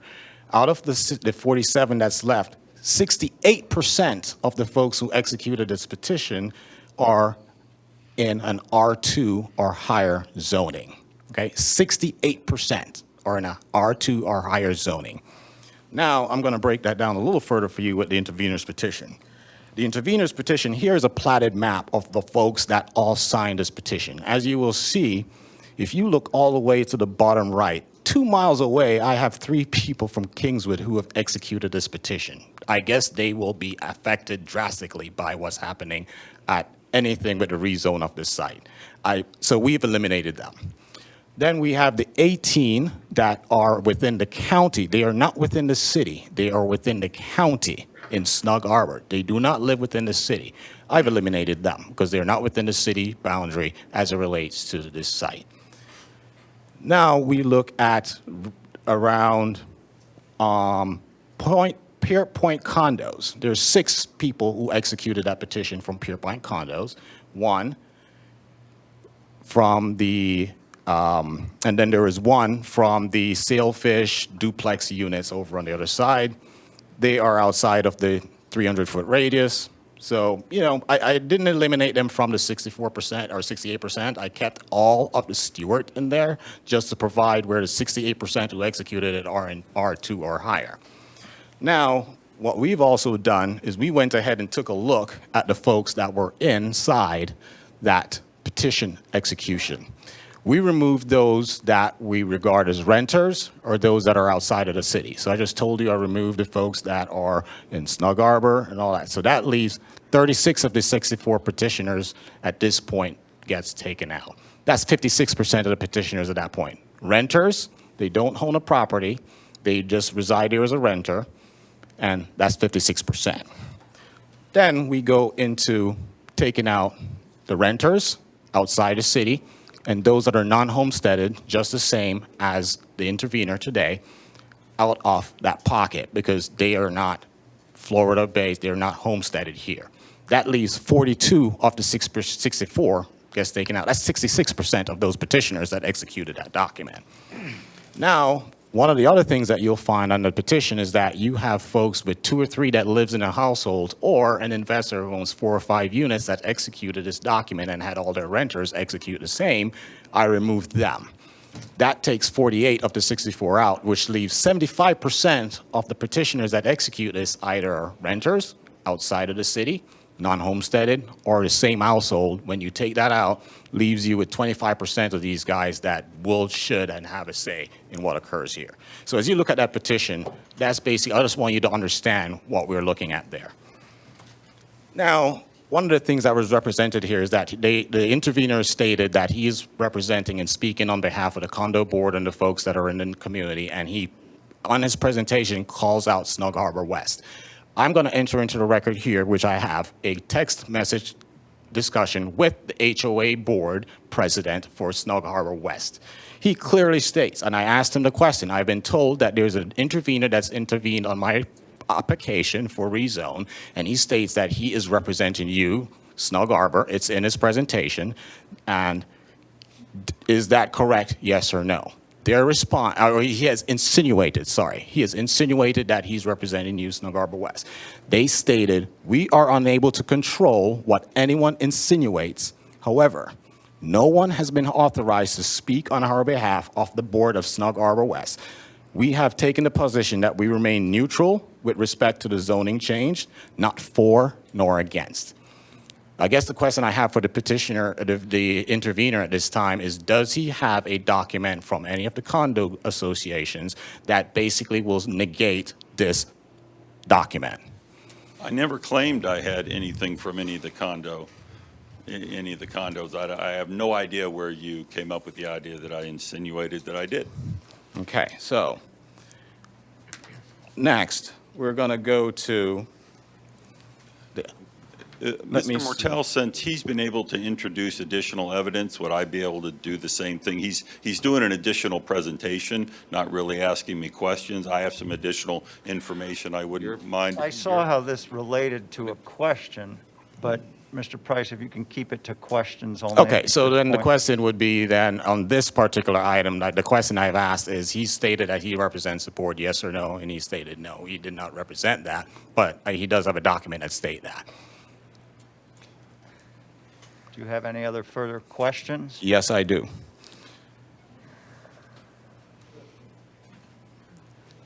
All right, so these are the points that the intervener has basically entered into evidence, correct? These are the is this a document that you have provided to the city? Correct, yes. Okay. Once again, the intervener, you have stated here this is a proposed project. You have stated also that you're a planner, you're a general contractor, you're a professional. You've established that, correct? Now, my question is that once I want to make sure finally clear, this is not a rezone. This is rezone of the property. This is not a site plan or a project plan. Now, one of the things that he claims is the petitioner has stated that this proposed project is not coordinated or harmonious with the other properties in Four Winds Boulevard. Okay? We're going to take a look at this diagram again. I'm going to ask the petitioner, can you show me on this diagram where we have all of the condos on the opposite side or above, beyond your subject property, can you explain to me how it is not harmonious with the existing that's around it today? It's not that it's around, it's our neighborhood. Our neighborhood is on the east side of Four Winds, not the west side. And that is a PUD, by the way, on the left, because they deal with their parking. So that was a PUD. And we're not here opposing a PUD. Okay, We're here so- opposing random zoning and a blanket for you to do whatever you want with that. Okay, so we keep hearing parking in this, and I guess the question I'll have for you is with the parking, you keep saying parking. You understand the application that's in front of the board today, correct? It is not a PUD, it is not a site plan, it is not a And project that's plan. what we believe should be going on, because parking is not addressed, and you could create a really bad problem for us Okay. on parking. Do you understand the definition of what the requirements are for the PUD? You're a planner. Do you understand the requirements for the PUD? Absolutely. And what is the requirements for the PUD in the city of Stuart? Please enlighten me. You will have to submit a complete plan that addresses parking, addresses lighting, addresses the sidewalk, like the sidewalk that you blocked us from being able to walk on and blocked the children from, get the bus stop. Yeah, you would have to put in a sidewalk, and you would have to address drainage, you would have to Okay. address parking. Okay, so I guess the question I'll have is, I can also ask question of staff, correct? At this Well, point? We're not. Let's deal don't with jump him around. first. Oh, you're still within, Finish your just, questions this is with him? them, Okay, and then okay, you very deal with good, them. very good, sorry. All right, so you have just posed the item as it relates to children and all that good stuff. So let's jump to that. I think I've made my points clear here. Let's jump to you've mentioned that there is a lack of walkability in this neighborhood. This is correct, yes? Correct. All right, so I'm going to show even you a the series. website. I'm going to show you a series of pictures here in response to that statement and the question. I guess when you look at these pictures, what do you see? Oh, there's plenty of dog walkers. It's just nobody walking No, to no, the no, but grocery this- store because it takes an but- hour and 10 minutes. but You this- can Google that too. Sir, If the I can question chime in, is to expedite this hearing, the city commission has to weigh the evidence, and they're familiar with the neighborhood and the community. I think we'd be better suited with you guys doing your presentations to the commissioners. And Mr. Price, your points are well taken as it relates to what an intervener is and whether he has standing. As to debate, I think that Mr. Thornberry, no matter what, is going to feel like he was damaged, and he's going to feel strongly about his position, just like you feel strongly about yours. I think the real burden here is for you guys to persuade these 5 people voting, and I don't know how productive it's being or not. I would leave that to the board, but we should I probably try to completely move on. agree. I just want to make sure that so based on the evidence that I provided, that was also approved by staff and planning and zoning, they have stated that I fit within the existing comp plan, the future land use plan, and I have exhibited, based on my application for a rezone from R1 to R2, that I have met all of that. So I think at this time, yes, I can rest based on showing that I felt that I provided all the evidence to that regard. to you. Thank you. Thank you. And now that you have presented your side, Mr. Thornberry and Mr. Price has asked you some questions, are you resting at this time so that the commission can deliberate this matter? Well, Mr. Price, did you have questions of staff, or are you waiving that? I think he said he was going to wait, or do you want to do them now? Well, let me get Mr. Thornberry. You're done with Mr. Thornberry, and you're done with your presentation. Thank you. Yes, I would like to add a couple of more comments. It's on my thumb drive, a couple of photos just for staff, and it is important. It's germane to this issue. And I'll do it really quick. You give me 2 minutes. The discretion of the board. Does the board want Mr. Thornberry to continue his presentation or wait until? I really tried to shorten it up, and I missed a couple of Madam Mayor, at this point, photographs. 2 more minutes doesn't change the entire timing of the Thank you. meeting. Mr. Thornberry, you may proceed. Is staff assistant Mr. Thornberry? Yes. Okay. What pictures did you want? They're at the very end of my presentation. There's about 4 photos at the end.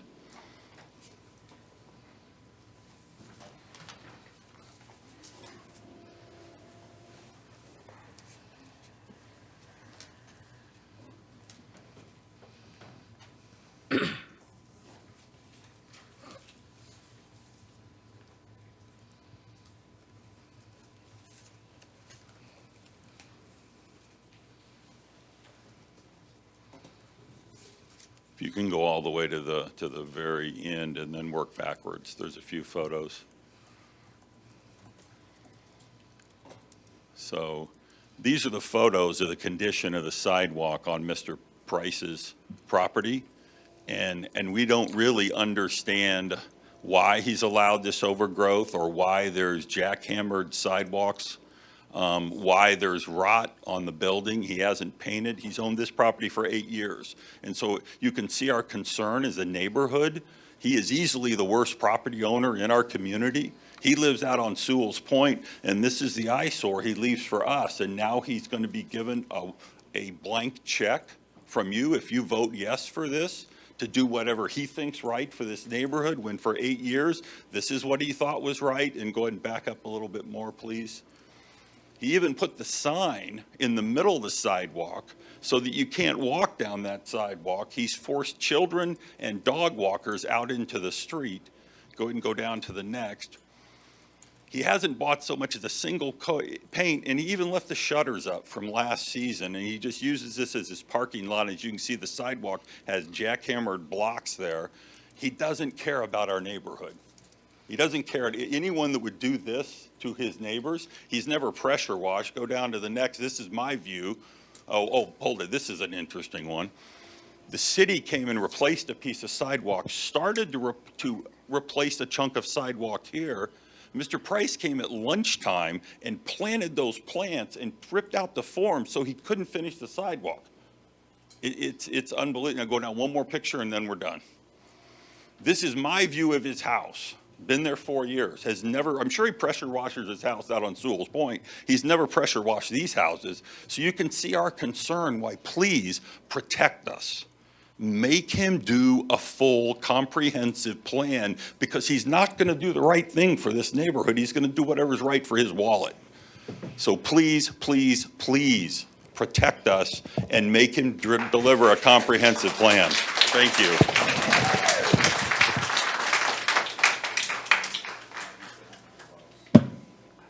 Okay, Mr. Price. Unfortunately, I know I wanted to rest, but I have to rebut at this point because, you know, in all my years of doing this, okay, we have a zoning code that basically, and a code that we've all have to be reflected and looked at, right? All of the points that the intervener has pushed out today. This is the This is on? So this is the intervener who basically will sit here and state that over the years, I've not done anything to this property. He did not know what that property was like when I bought it 12 years ago. It was not that color, that's for sure. And it was not, that was way overgrown.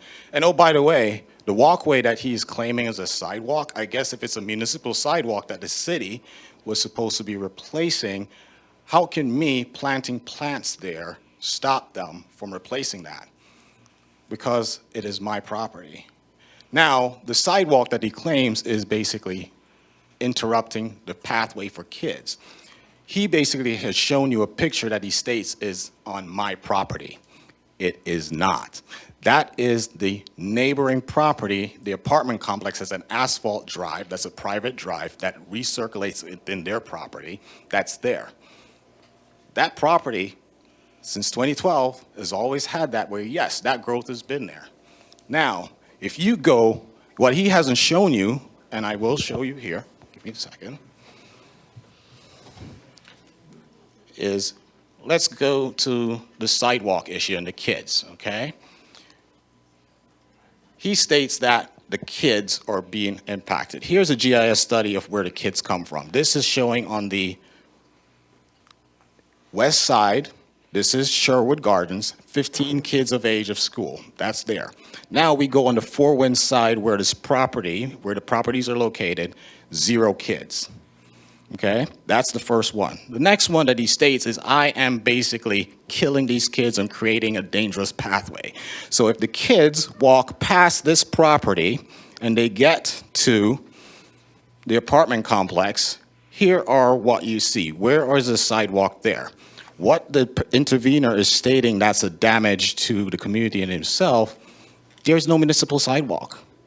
Is he basically proposing that the city go and take these existing residents' properties and install a sidewalk to make a complete path? Or is he saying these folks should give up their properties to make sure that they can build a sidewalk? There's none going to Osceola Road that will create a path from Osceola to St. Lucie Boulevard. So the reason I do want to make sure that I make that abundantly clear is that. And so this intervener, I will tell you a story. I have not met this gentleman. I have never heard of him. And after I submitted the application on... Perhaps we should deliberate. Well, I just want to make something clear. On January 25th, I got my first call from the intervener. And the call went, hey, why don't we JV on this piece of property? No, I don't need a JV partner. Well, what are you doing with the first 100 feet? I don't know yet. I'm trying to figure that out. Well, why don't we come up with something? I own this other property on the other side. We can basically combine together. This is the intervener. The intervener stated that he's going to show you facts that will combat my representation of what will occur here.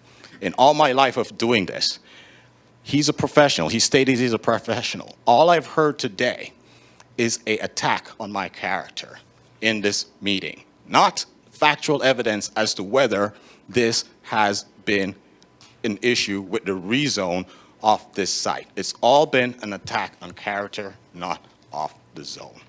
So that is what I will say here and close this out. Thank you. Thank you. Thank you. Commissioners, we still need to deliberate. We still need to, if we're going to take action, and then ask the public to either make comments on those actions. Or Mr. Mortel, or should we just ask, do the commissioner want to have okay, you want to ask staff question? Because we have to hear from the public. What did you say, Mr.? I think I'd rather hear from the public first. Let's hear from the public, and then we can discuss and deliberate and ask staff questions. Is that okay with you? Yeah. Okay, so we'll hear from the public now. Before you, recognizing at the beginning of this meeting, I mentioned that public comment is not evidence, right? Right. So the evidence or testimony needs to end before you ask for public, or else you could see yourself having to ask for public again. Well, no, I want to make sure, I'll say that, Mr. Mortel, I just wanted to confirm with Okay. them So before the I hearing made is that closed. statement.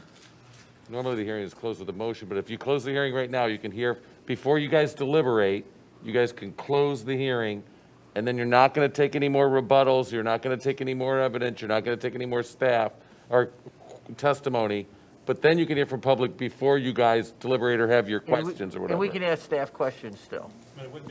No, it wouldn't be, you'd be reopening the hearing. I have questions for staff. Let's go to staff then. Because I have several questions for Okay, staff. then, let's go to staff. Mr. Vice Mayor, you have a question? Yes, thank you, Madam Mayor. Mr. Reitz, can you give me a record for the how the LPA meeting went. What was the Yes, the final LPA vote? The LPA approved. It was 4-1 approved for the rezoning. Okay. If this is approved tonight for R2 zoning, is it still more restrictive than the surrounding R3 zoning? For the record. Well, let me clarify that. The underlying future land use of low density does not support R3 zoning. So if anything were to happen or be proposed on the R3 zoned lots, then they would have to come in to be rezoned or ultimately change the future land use. Staff are committed to have this area and these blocks remain as low density residential. And I really would not see staff supporting a future land use change of any of these lots to multifamily, which would have to happen. So at the moment, the only zonings available would be R1 or R2. R1 does not support duplex. For the surrounding lots that are R3, Yes, which zoning is more restrictive, R2 or R3? R2. Okay. So the surrounding lots have less restrictions than what the applicant is applying for. Would that be correct? The surrounding lots, which are located within the low-density residential, would have to be rezoned to R2. The surrounding lots, primarily to the west, would need... Where was I going with that? Would be... sorry, I've lost the question. Yeah. It was explained enough in the charts, but are the setbacks more or less restrictive for R3 and the density? Oh, sorry, yes. R3 is less restricted than R2 if that particular lot is within the multifamily future land use. That's where I was going on that. Does the parking law or requirements change between R1, R2, and R3 zoning? Does that have any bearing on parking? No. Okay. How about drainage? Could you give us a refresher on the new drainage that would apply to any new building that we just adopted? Yes, if Commission can recall, we recently put into the land development regulations a requirement that grading plans will be needed during building permit stage to prevent the outflow or maintain the retention of stormwater on a infill residential site. Okay.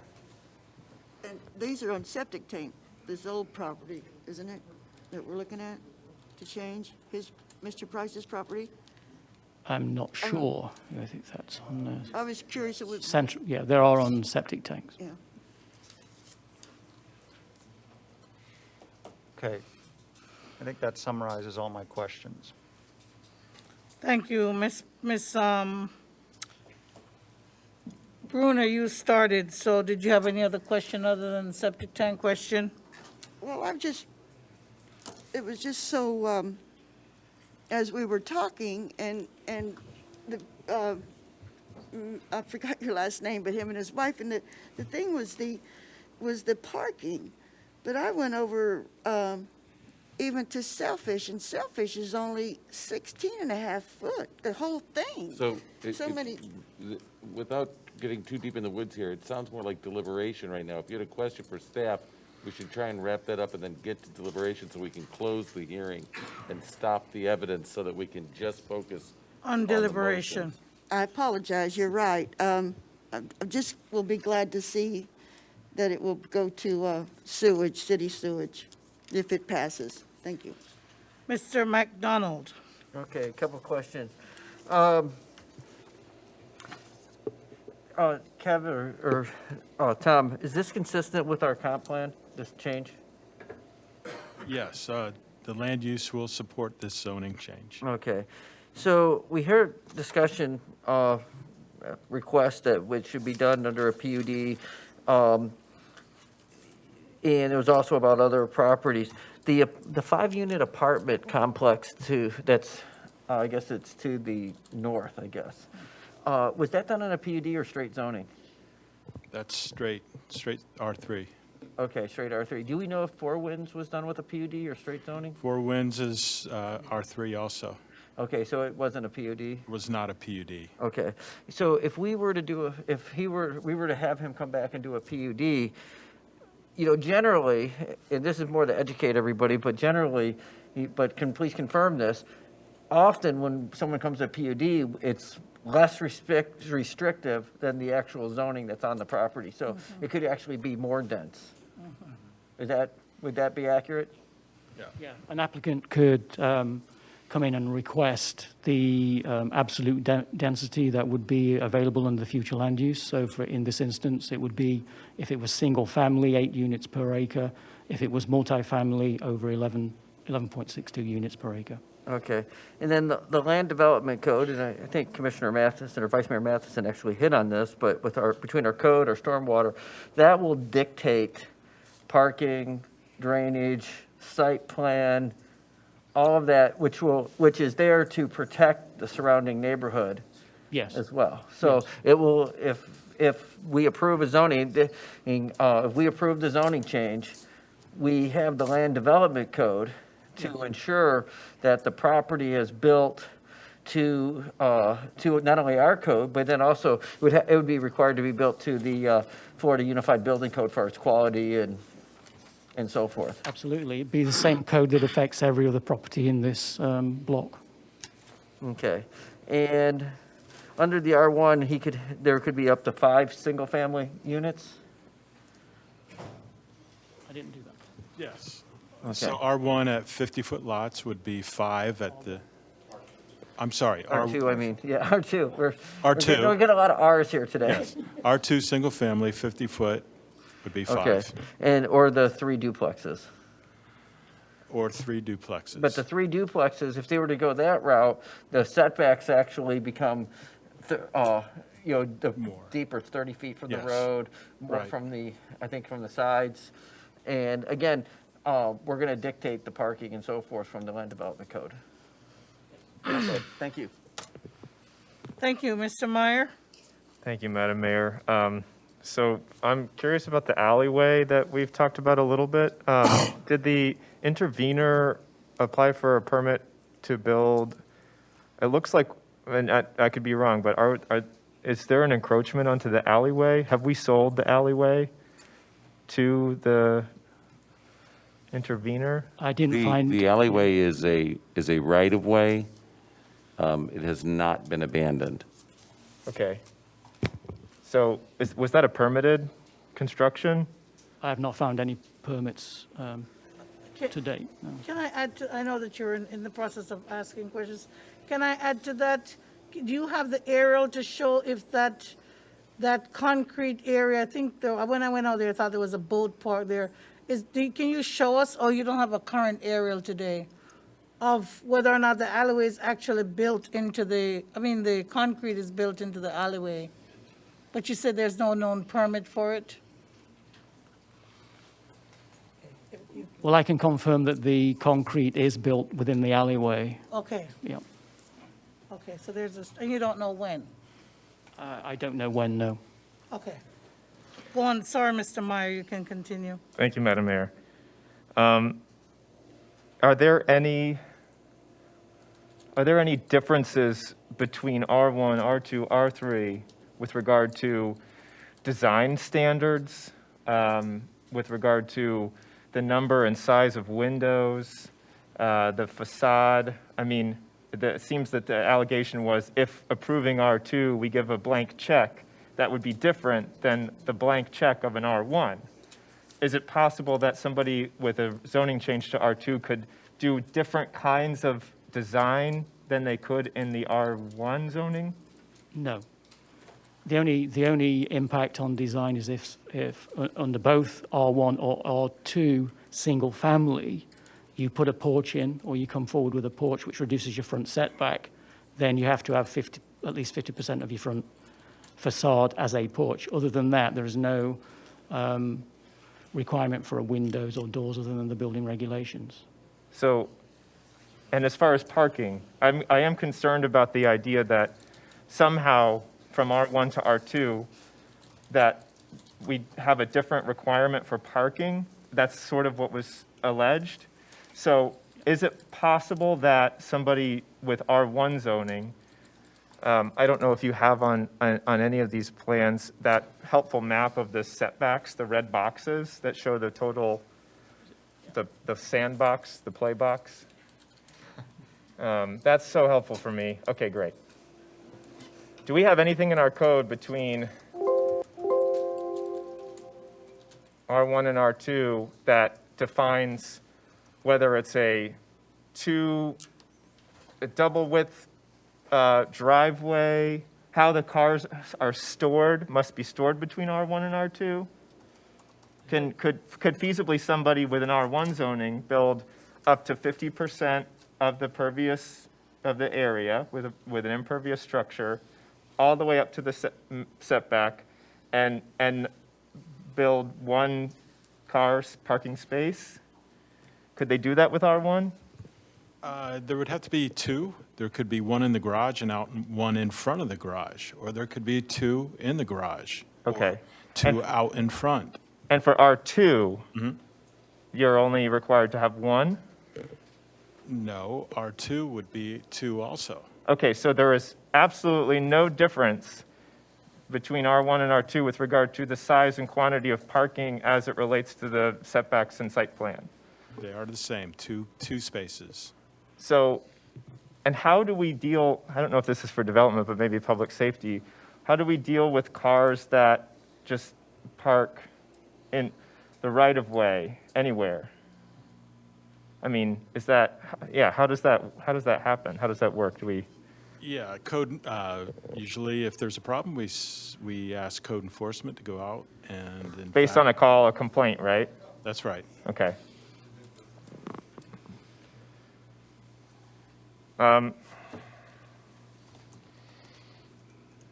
That's all I have, I guess, for technical questions for staff.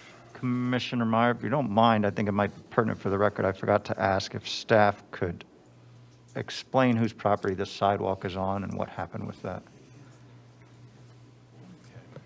Thank you. Yeah, the sidewalk that's been partly taken out is on private property. It is on DeWitt's property. It's within his property lines.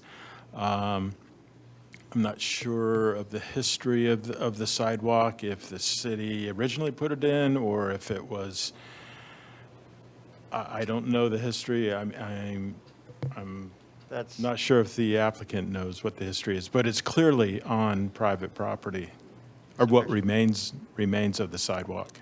Thank you.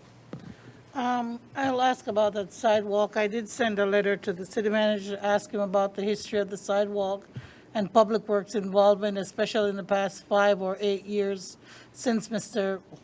Price has owned this property.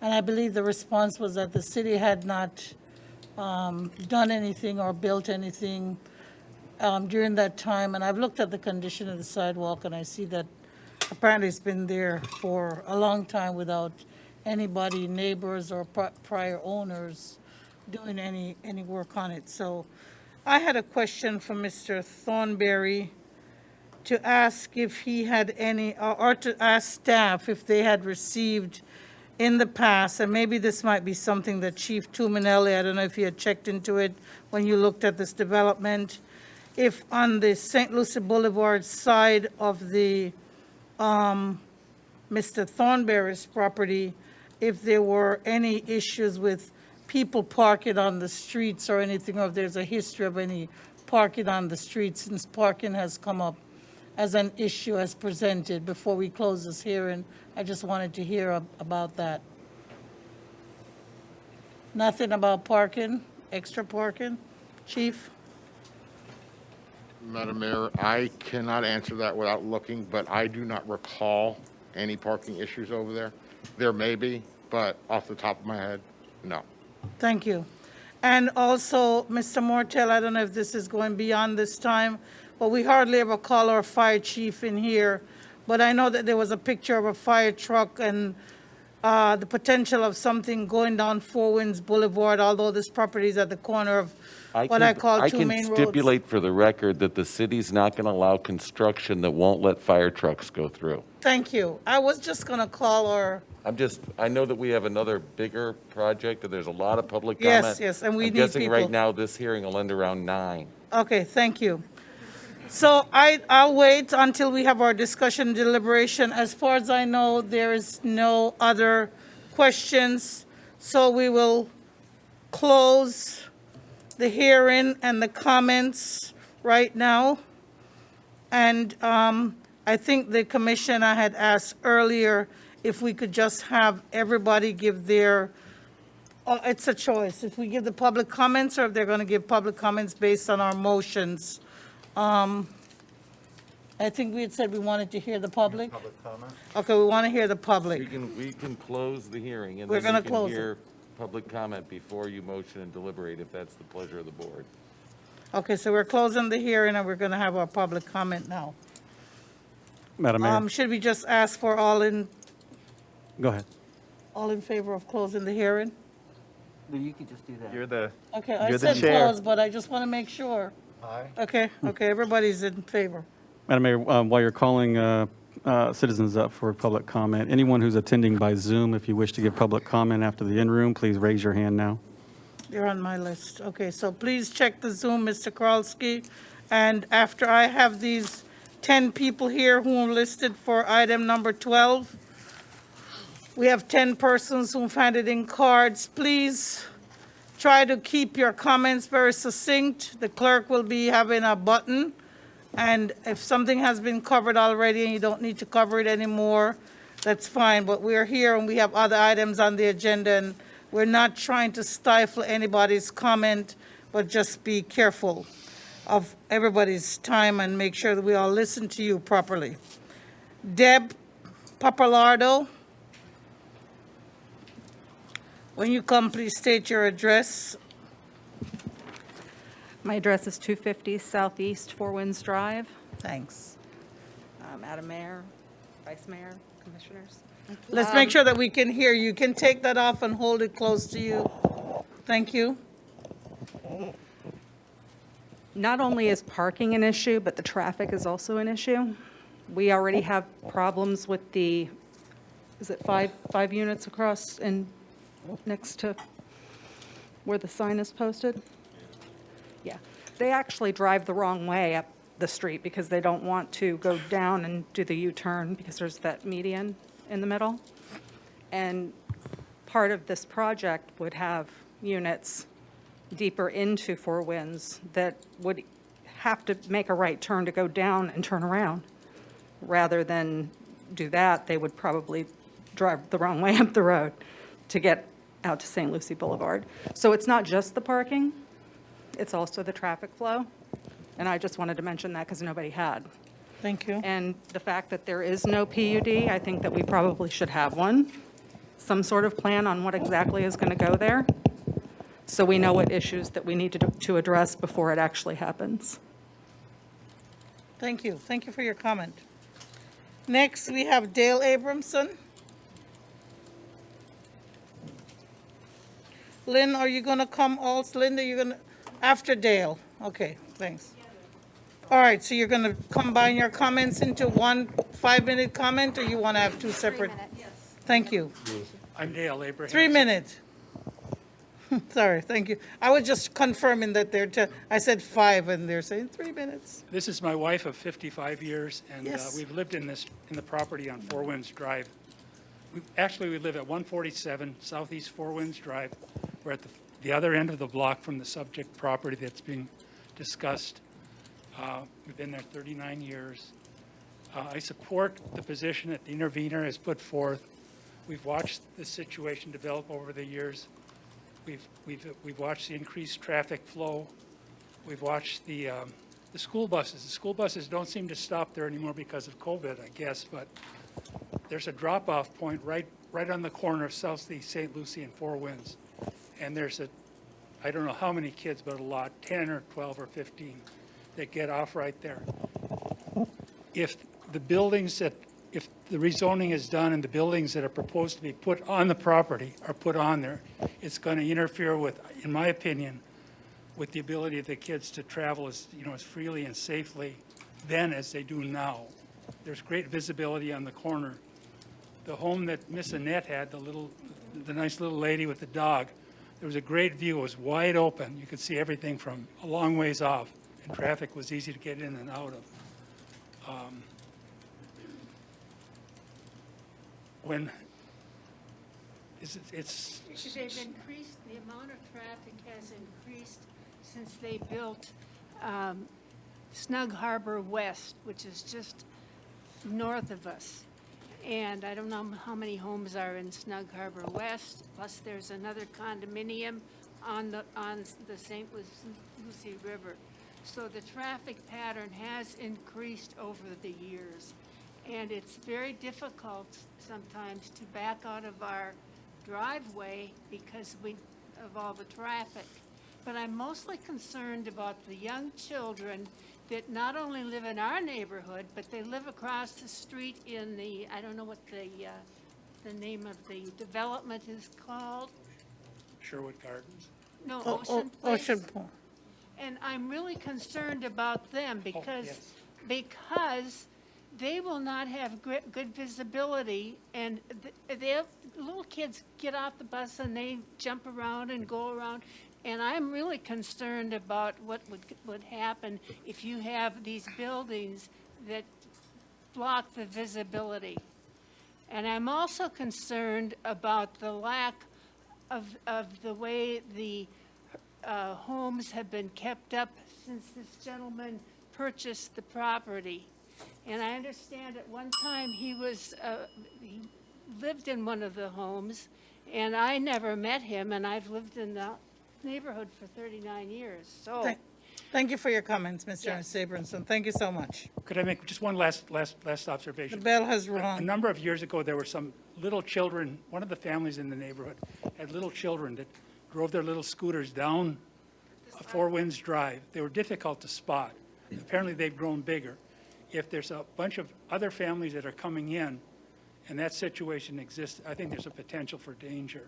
That's Thank you all for I your comment. Thank you. Kim Roberts.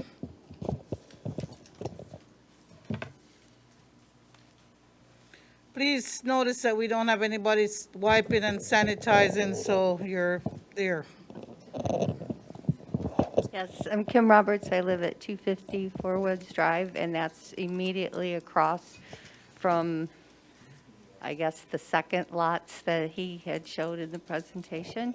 Okay. And I do have great concern about the parking and the traffic and the condition that he's kept his property in, and the fact that I witnessed multiple times, the police coming to that property. So I have several concerns, especially about the traffic and the parking and the not having a plan. The plan that I saw has 5 duplexes that are 2 stories. That's 10 dwellings with multiple cars, and I don't know where they're going to put those cars. So I do believe we need a site plan before we can rezone, or at least see what he plans to do with the property. Thank you. Thank you for your time, ma'am. Mr. Burnell, Snug Harbor. Thank you. Grab something down here. Sure. Thank you, Chief. I'll start my clock. And the microphone can stay in a stand if it upright. I'll just talk close. My name is Roger Burnett, and I do live in Snug Harbor. I've lived there for 16 years now. I've known Annette, the lady he talked about. She would turn over in her grave right now if she saw the condition of her property. But aside from that, that has nothing to do with what this guy's doing. One of my major concerns is he is so detailed in what he's presented to you guys and isn't so precise and spent so much time on this. Why can't we get a plan that would be exactly what he's going to do before you guys pass it? What's the big deal?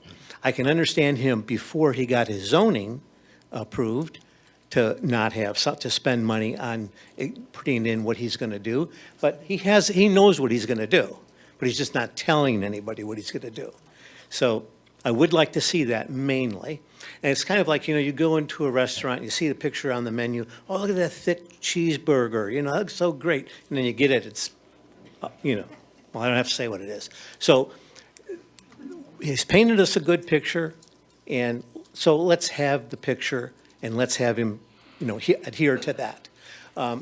Another thing is, as far as safety, and that is so true about that street. It's so narrow, it's divided really nice with a medium down the way, with trees down it, and you saw the picture of the fire engine coming down. If that happens, if there's a car parked on that street, there is going to be someone's life in danger. And if it's a homeowner, they're going to not abuse it. If it's an apartment, a complex, whatever it might be, they are going to abuse it. I've been in the apartment business all my life, so I know people, if they own it, they take care of it. If they don't, they won't. So, and if anybody knows parking problems, the city of Stuart does. So, anyway, so that's my main concern. The guy has told people that he's going to put homes. He's going to build 5 homes. That was his plan. He went to Four Winds. He told those people that he was going to build 5 homes. They're not going to oppose that. Everybody would love it. Any improvement, anything would be a nice improvement. But, let's get the exact plan of what he's going to do before you guys, please, before you do anything. Thank you. Thank you, Mr. Renaud. We try not to do the clapping, but we understand that you'd like to say that you understand what somebody has said and you appreciate them. Mario Cabrisi,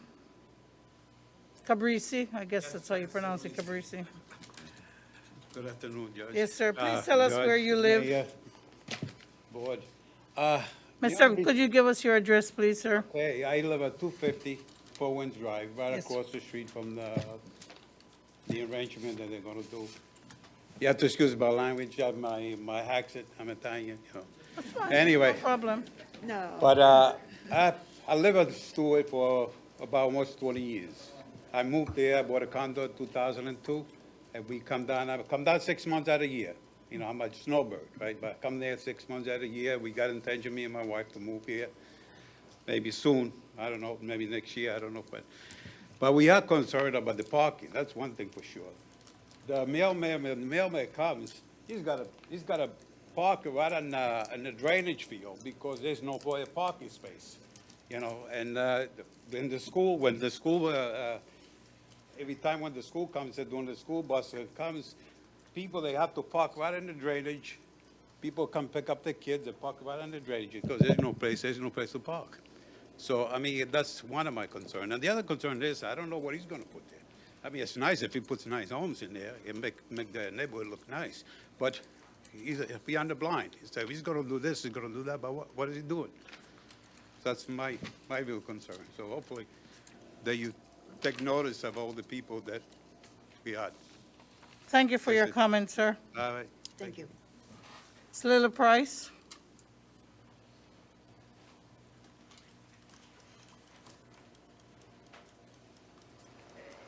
Lily Price. I'm the wife of Duet Price.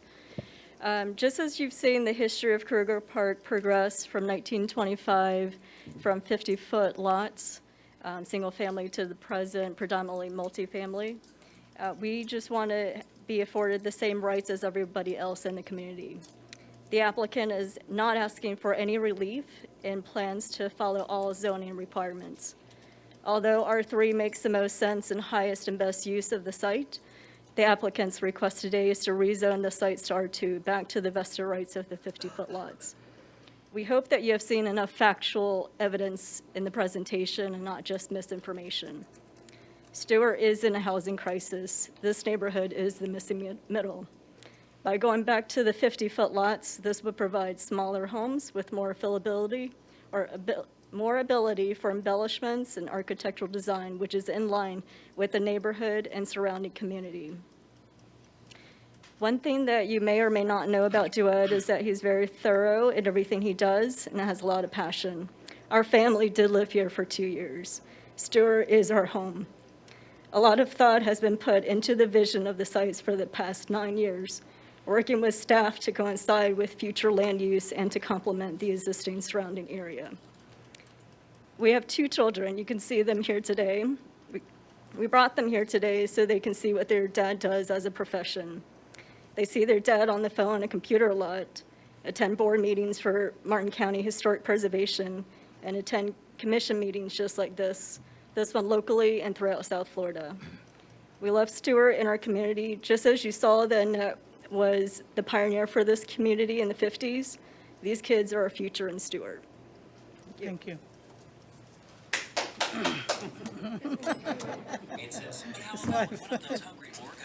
Mr. Fred Rutsky?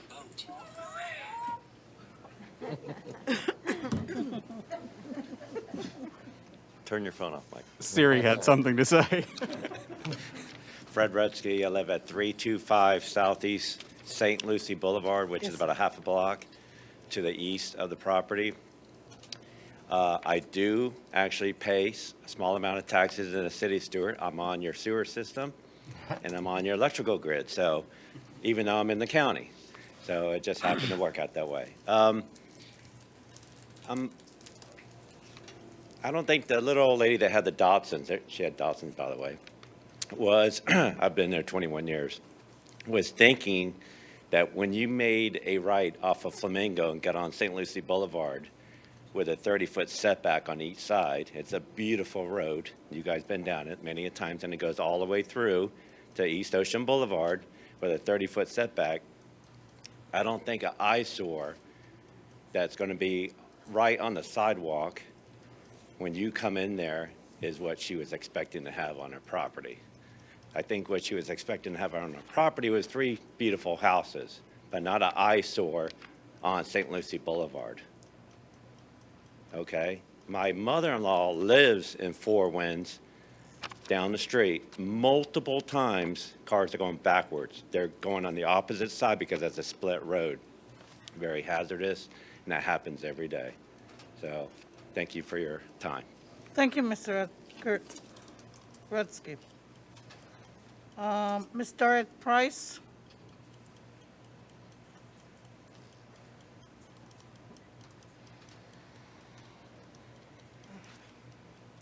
Good evening, Madam Mayor. Good morning. Good evening. Good evening, everyone. I am Duet's sister, and I'm not a resident of Stuart, but I visit here at least once a year, usually 2 to 3 times a year, normally in February, but I came back to support my brother in this. He has been, we grew up in Fort Lauderdale, a more densely populated urban center, and he decided to make Stuart his home. He decided to marry and have his kids here, and I have supported him in that, and I know that he's had this dream for a very long time. I completely empathize with everyone who is passionate about the challenges of a home. You're a homeowner, I get it, I totally understand it, but give him a chance to prove that he's going to do the right thing. I know some minds aren't going to be changed today, but give him a chance. If it's something that's important for you to know, take the time outside of this session, because I know you only have 3 minutes. Give him the chance to tell you that he's really trying to re-energize the area. And I can hear some people who have concerns and are probably excited about the potential, but are also concerned about certain things. Like I said, some of the problems that you have, I get it. I understand it. So just give him a chance to have that dream. And I really do hope that you see he's a data-driven person. For some, I know today was probably a lot, but he's trying to make sure you guys have the facts and can make decisions on the facts, and couple that with the impassioned plea of your residents, which I know is very important. Every one of their voices are very, very important, but just balance that, but please revert back to the facts. Thank you. Thank you, ma'am. Thank you. Mr. Jeff Harden?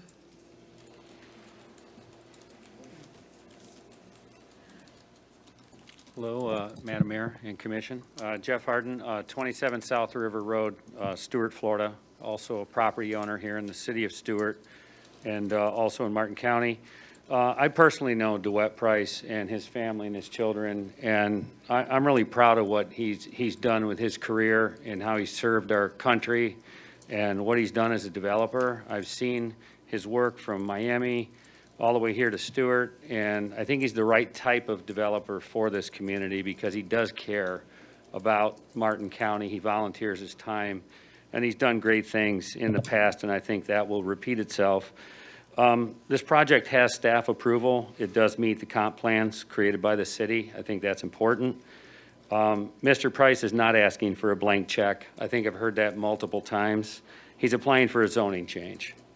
Mr. Price can't put an ugly two-story block building with no windows on this site. We all know that.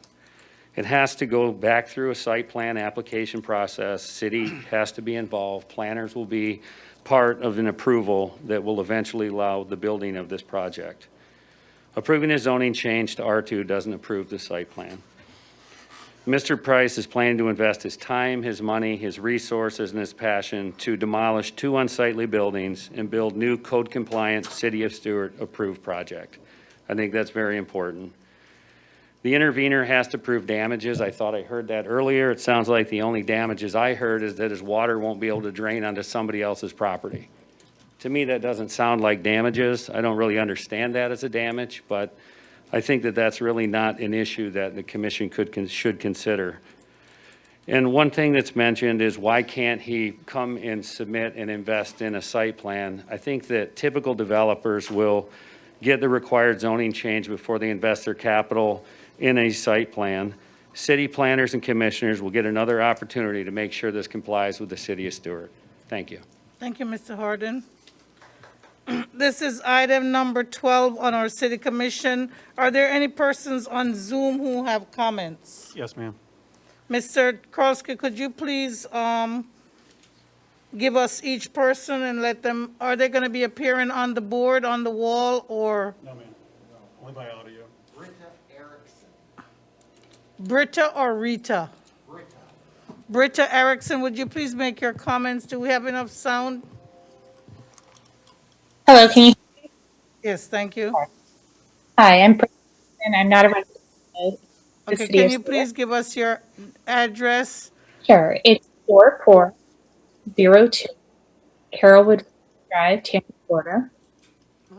I've known Duet for almost 20 Your years. video, your sound is going in and out. In and out. I'm so sorry about that. Hold on. Is that better? Did you say you were in Tampa, Florida, or is that? Correct. Okay. And I've known Duet for almost 20 years. Worked on many projects with him, went to school with him, and I've worked in Florida real estate myself for over 22 years. And so I helped Duet with this project, consulting on the demography of the area, and to answer some of the questions that others had regarding the children, the effect on the community, and also we looked at sort of the traffic flows and the sidewalks and everything for this. And so one thing I wanted to clarify was the width of the roadway here is significantly large. It's roughly 38 feet wide on Four Winds Drive. The standard convention for a width of a roadway is 24 feet. So I know that a lot of people have talked about problems with traffic and concerns of that, but that is limited here. Is it still? I'm sorry. Is that any better? And so with that, and some of the roads are much smaller than the local community. Another thing we did look, we both have young children. And we looked at the demography of the area and how people were getting to the bus stop, which I know was stated as a concern in the last hearing. And I believe Duet had already presented a lot of this information. The concentration of children in the area are in Chamber Gardens, and they are serviced on a private walkway to get to the bus stop. There is only 3 other children serviced along Four Winds Drive or in Snug Harbor West. And there's only 2 children who are not school age. And so there is not currently a municipal sidewalk, as mentioned already, along Four Winds Drive or any of the property. There is only a private sidewalk for Sherman Gardens at this time.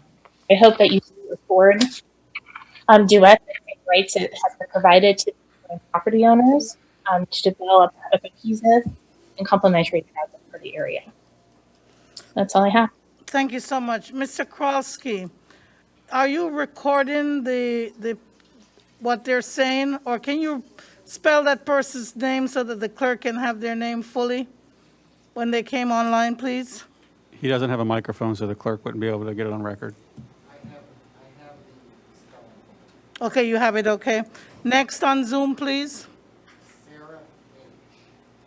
Sarah Page. H. H, okay. Could you please speak up, ma'am? Yes, hello. Are you able to hear me without feedback?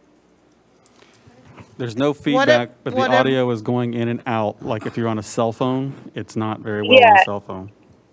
Okay, is this more clear? Yes, please try to do the best you can. You have 3 Thank you. minutes. My name is Sarah Hoyle, and I'm actually Mr. Price's tenant.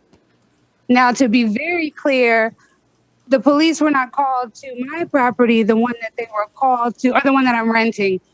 The one that they were called to is currently vacant because once there were problems with that tenant, Mr. Price had them, removed immediately. He's an excellent landlord. There's been a lot of questions as to his character, which is fine. He's a wonderful man. He's been incredibly apologetic for the state of the property.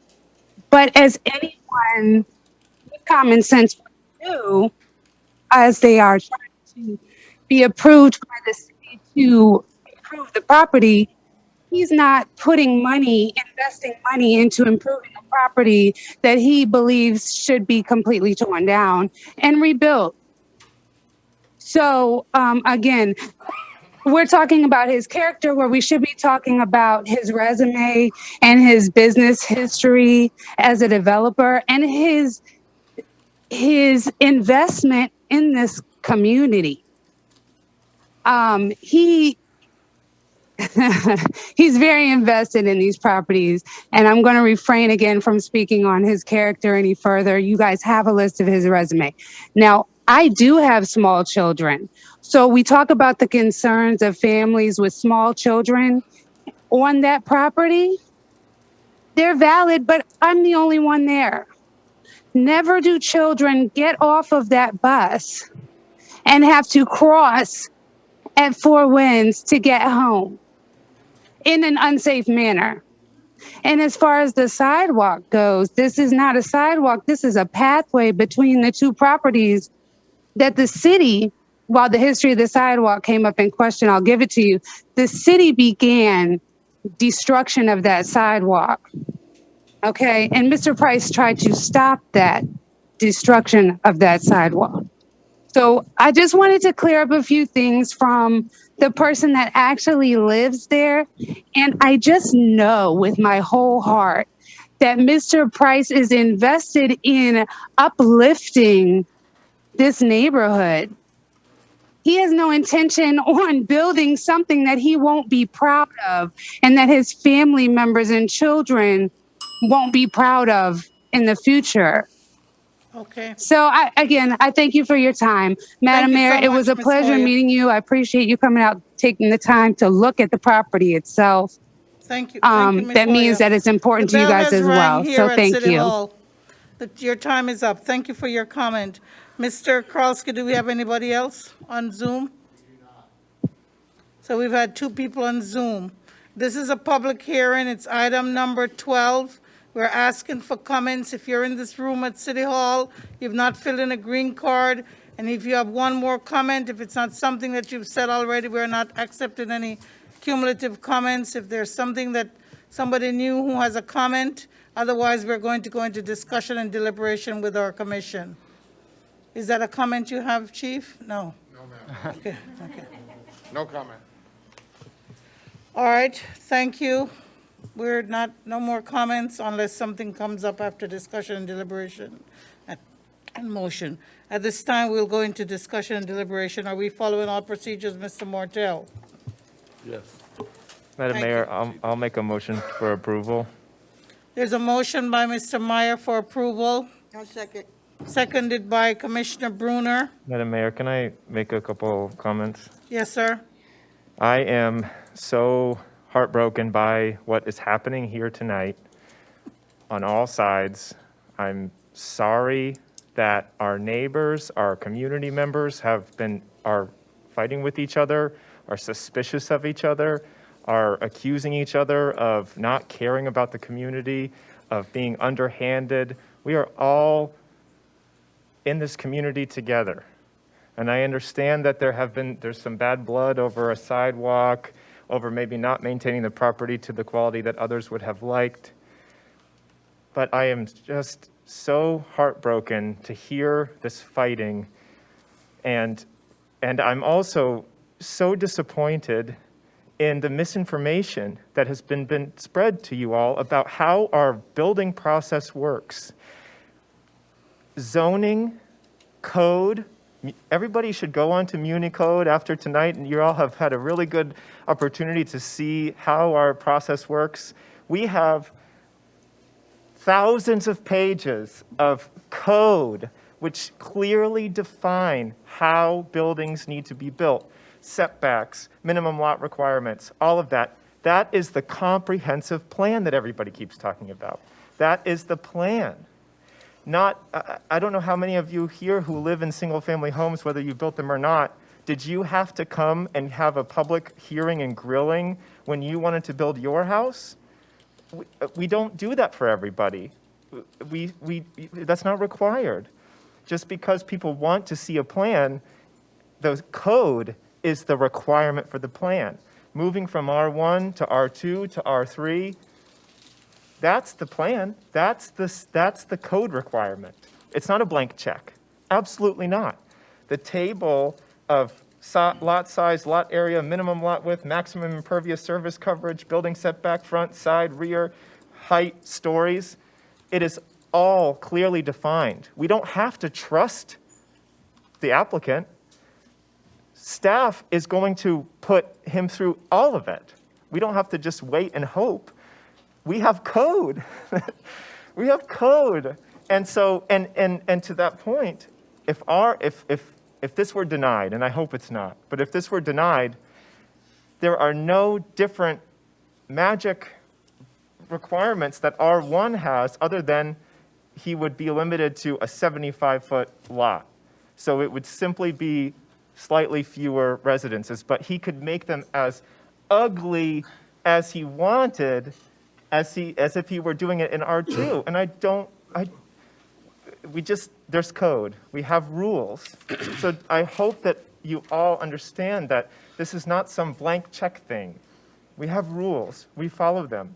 And if Mr. Price were to go forward with a PUD, to the question and response earlier, the PUD process allows you to throw all those out the window. And he could ask for a lot more. He could ask to have no parking. And so he's committing to having a rezone so that he can build on 50-foot lots, just like on the other side of the alleyway, all of those houses are on 50-foot lots, small dwellings. He's doing the original plat. He's building smaller houses that we all want in our comp plan, in our vision plan. And so I urge you all to please, I know there's suspicion and mistrust, but understand that we don't have to hope that he's going to follow the law. He has to. We have a code. So that's all I have to say. Okay, there's a motion by Commissioner Meyer and a second by Commissioner Bruner to approve the staff recommendation. Is that correct? Clerk? Yes, correct. Yes. Okay. Any other discussion, Commissioner Bruner or Commissioner? Okay, Commissioner Bruner before Commissioner McDonald.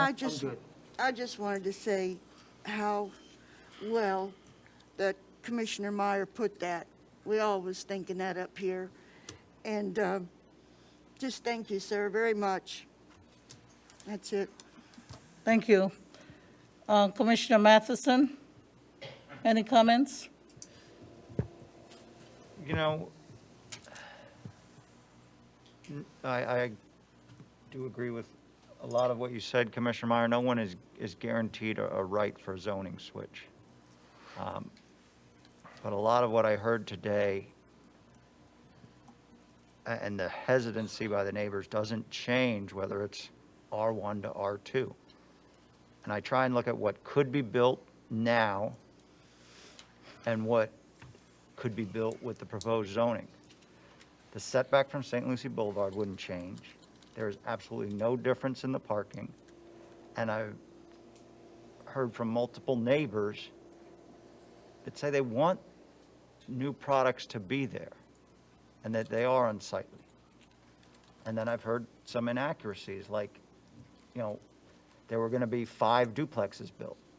We heard multiple presentations. That is simply not the case. The applicant is trying with R2 zoning to build on 50-foot wide lots.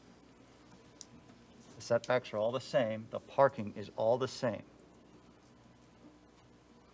Now, it's no one is guaranteed by right to have a zoning switch. But part of our job is to look up here and do planning, and none of us are planners up here, but when we sit here and look at the zoning map, and you see this is an oddity.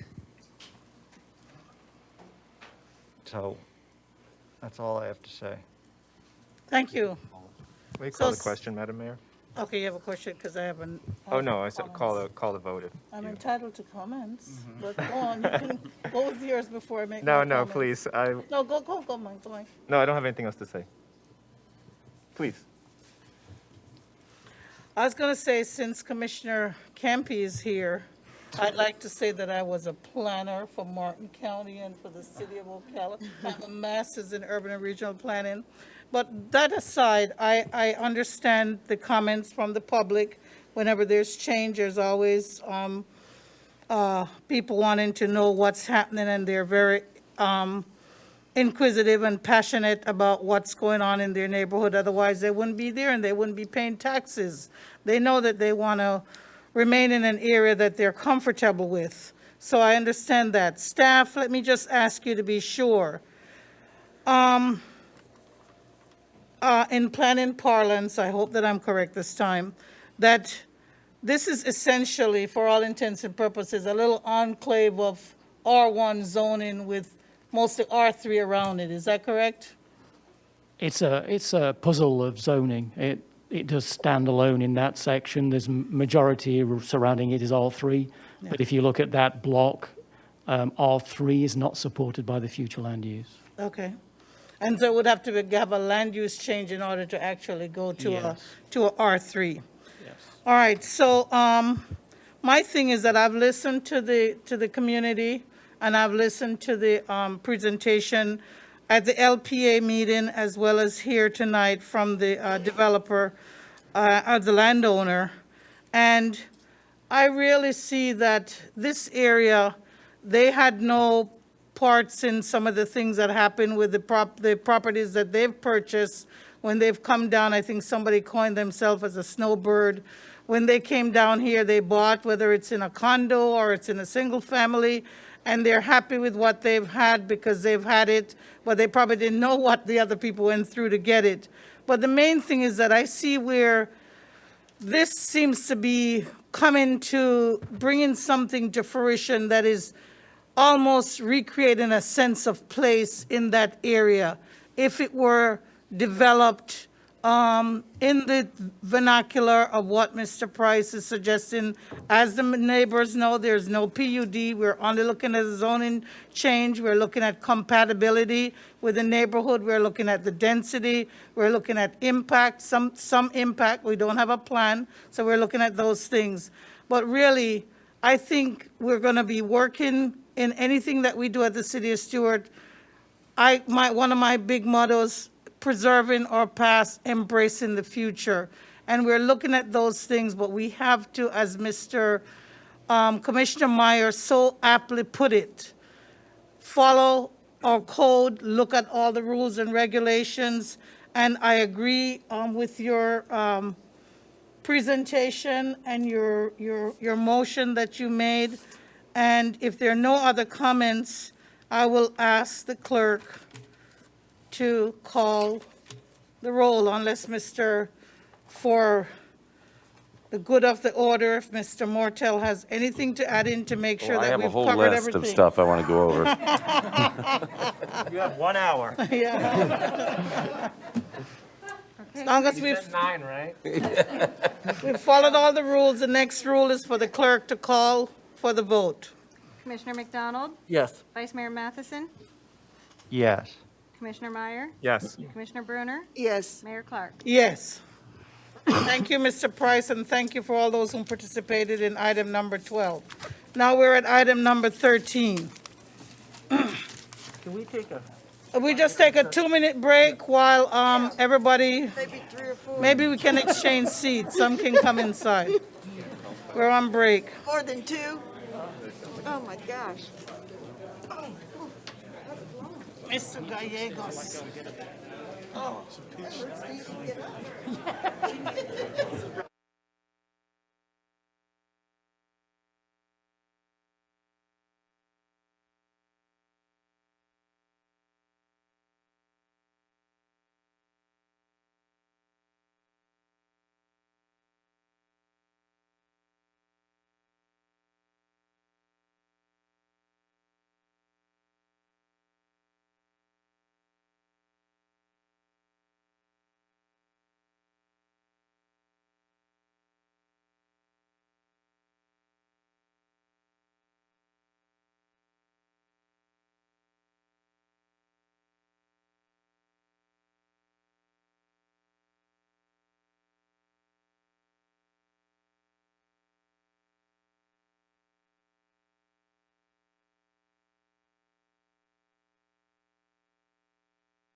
She likes to hold that gavel up. Thank you. Mike. Give her these so I don't confuse them. I took the clip off of them. Thank you.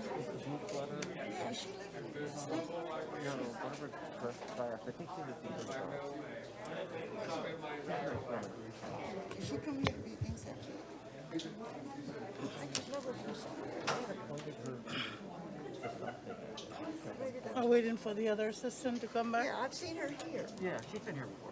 We're ready. Nice woman. Yeah, we're ready, Madam Mayor. We're ready to go.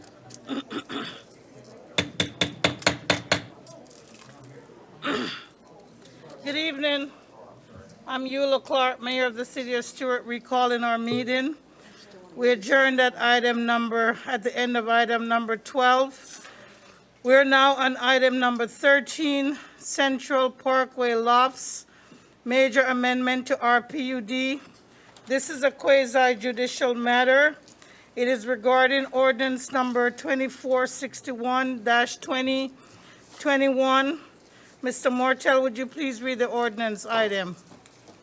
This is ordinance 2461-2021, an ordinance of the City Commission of the City of Stuart, Florida, amending a 6.65 acre property consisting of two parcels opposite one another on Southeast Central Parkway, approximately midway between its intersections with South Kenner Highway to the west and US Highway 1 to the east, to approve a major amendment to the Central Parkway Lofts North and Central Parkway Lofts South Residential Planned Unit Development, or RPUD, consisting of 196 multifamily units within 5 individual 4-story apartment buildings, with said lands being more fully described in Exhibit A attached, approving a development site plan, providing for development conditions and a timetable for development, declaring the plan to be consistent with the city's comprehensive plan, providing directions to the city clerk, providing for repeal of all ordinances in conflict, providing for severability, providing for an effective date, and for other purposes. Thank you, Mr. Mortel. Do the commissioners have any ex parte communications to disclose? I have spoken with staff, the applicant and their agents and residents, and I am here with an open mind. I have spoken with staff, and I haven't talked to anybody since the last time. No, it's the first time? First time. Okay, well, First time. I'm thinking it because LPA. I saw it at LPA. the LPA. I'm sorry. No, I'm here with an open mind. Thank you. Madam Mayor, I have spoken with the applicant's agent, residents, staff, and I'm here with an open mind. Madam Mayor, I've spoken with the applicant, representatives, members of the public, residents, and I'm here with an open mind. I too have spoken with Ms. Campbell, and I'm here with an open mind. Thanks, and I did speak to Ms. Campbell after the LPA. I'm thinking that it was before, but it was after. So, anyway, all those giving testimony, please stand, raise your right hand, and be sworn in. I see, Mr. Mortel, you're taking care of that? Yes, let the record reflect there are 4 people being sworn. Do you swear to tell the truth, the whole truth, and nothing but the truth, so help you God? Let the record reflect they've all testified affirmatively. Thank you so much. Development Director, please present your testimony, including any evidence and your recommendation regarding this matter. Good evening, Madam Mayor. Tom Reed, Senior Planner for the record. This is a major amendment to an existing RPUD for the Central Parkway Lofts. The owner or the applicant is the Farrell Building Company. So as the attorney mentioned, the site's located halfway in between South Kenner Highway and US 1 on both the north and south sides of the Central Parkway.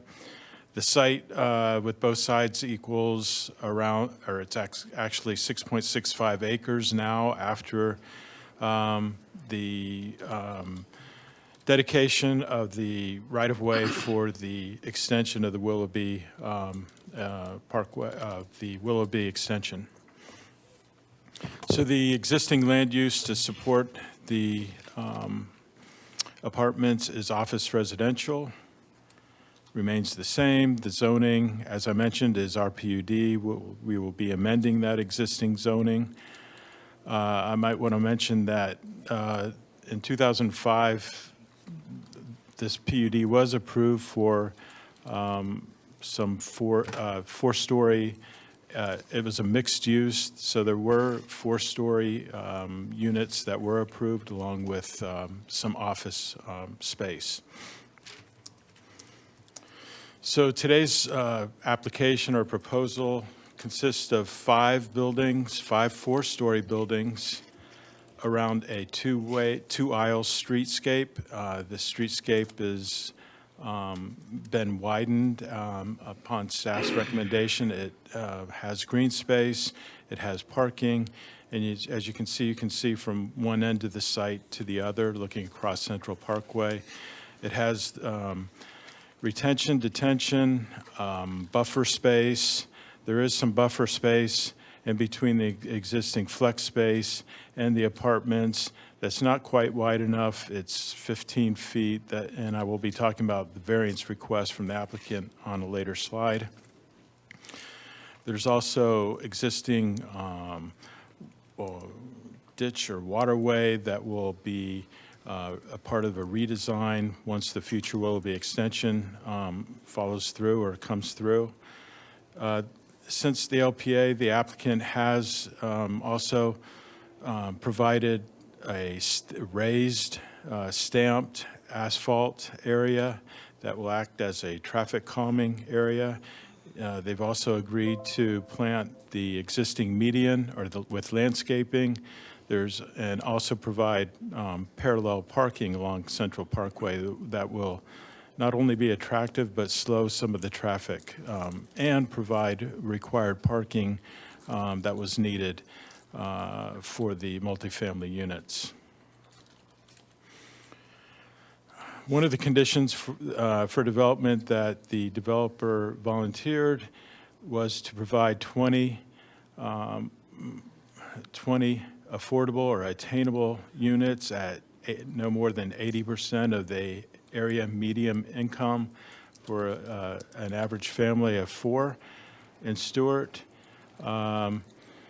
And I mentioned, I don't have it in this slide, but this is for a 10-year, it sunsets in 10 years. So it's not in perpetuity, but it does sunset after 10 years. I spoke about the variances that the applicant is requesting. There are 4 of them, and that's something that they can do by right as part of the flexibility of the PUD. And those, of course, can be offset by some of the amenities. And I mentioned some of them in the two-way aisle street with landscaping and the Central Parkway improvements, and the applicant will talk about those more in her presentation. But just basically to go over the 4 requested variances, it is density, 15 by right, there are 30 by your approval. The applicant is asking and still maintains the 29.47 dwelling units per acre. Open space, when I last looked at the plan and prepared the agenda item, it was just under the 30% requirement at 27%. Also, I mentioned the less than required width of the buffer separating the flex space on the northern boundary at 15 feet. However, it is proposed to be planted with native preserves and is going to provide an adequate buffer as far as staff is concerned. And then finally, parking. The parking code requires 1.5 parking spaces for 1-bedroom apartments, 2 parking spaces for 2-bedroom and 3 bedrooms. And the applicant is from the plans that we've last reviewed, the applicant is still proposing less than what code is required by code. At this time, I'd like to turn the presentation over to Mr. Friedman to talk more about the Freeman to talk about I'm sorry. It's been a long night. That's okay. Talk You about can the be attainable baptized with housing. a new name. Yeah, thanks, Tom. Kev Freeman, Development Director for the record. As we have done recently, the city has developed what we call a net present value calculation, which we ran on this development. We took the rent differential that we see between the market rate and the 2021 SHIP of attainable or affordable 80% rental numbers. We apply that to 20 units over a period of 10 years, and the net present value of doing that is around $1 million. So there's a $1 million benefit to the city based on that calculation. We also ran a calculation using the National Home Builders Association multipliers, which look at the economic benefits of a construction project to the local economy.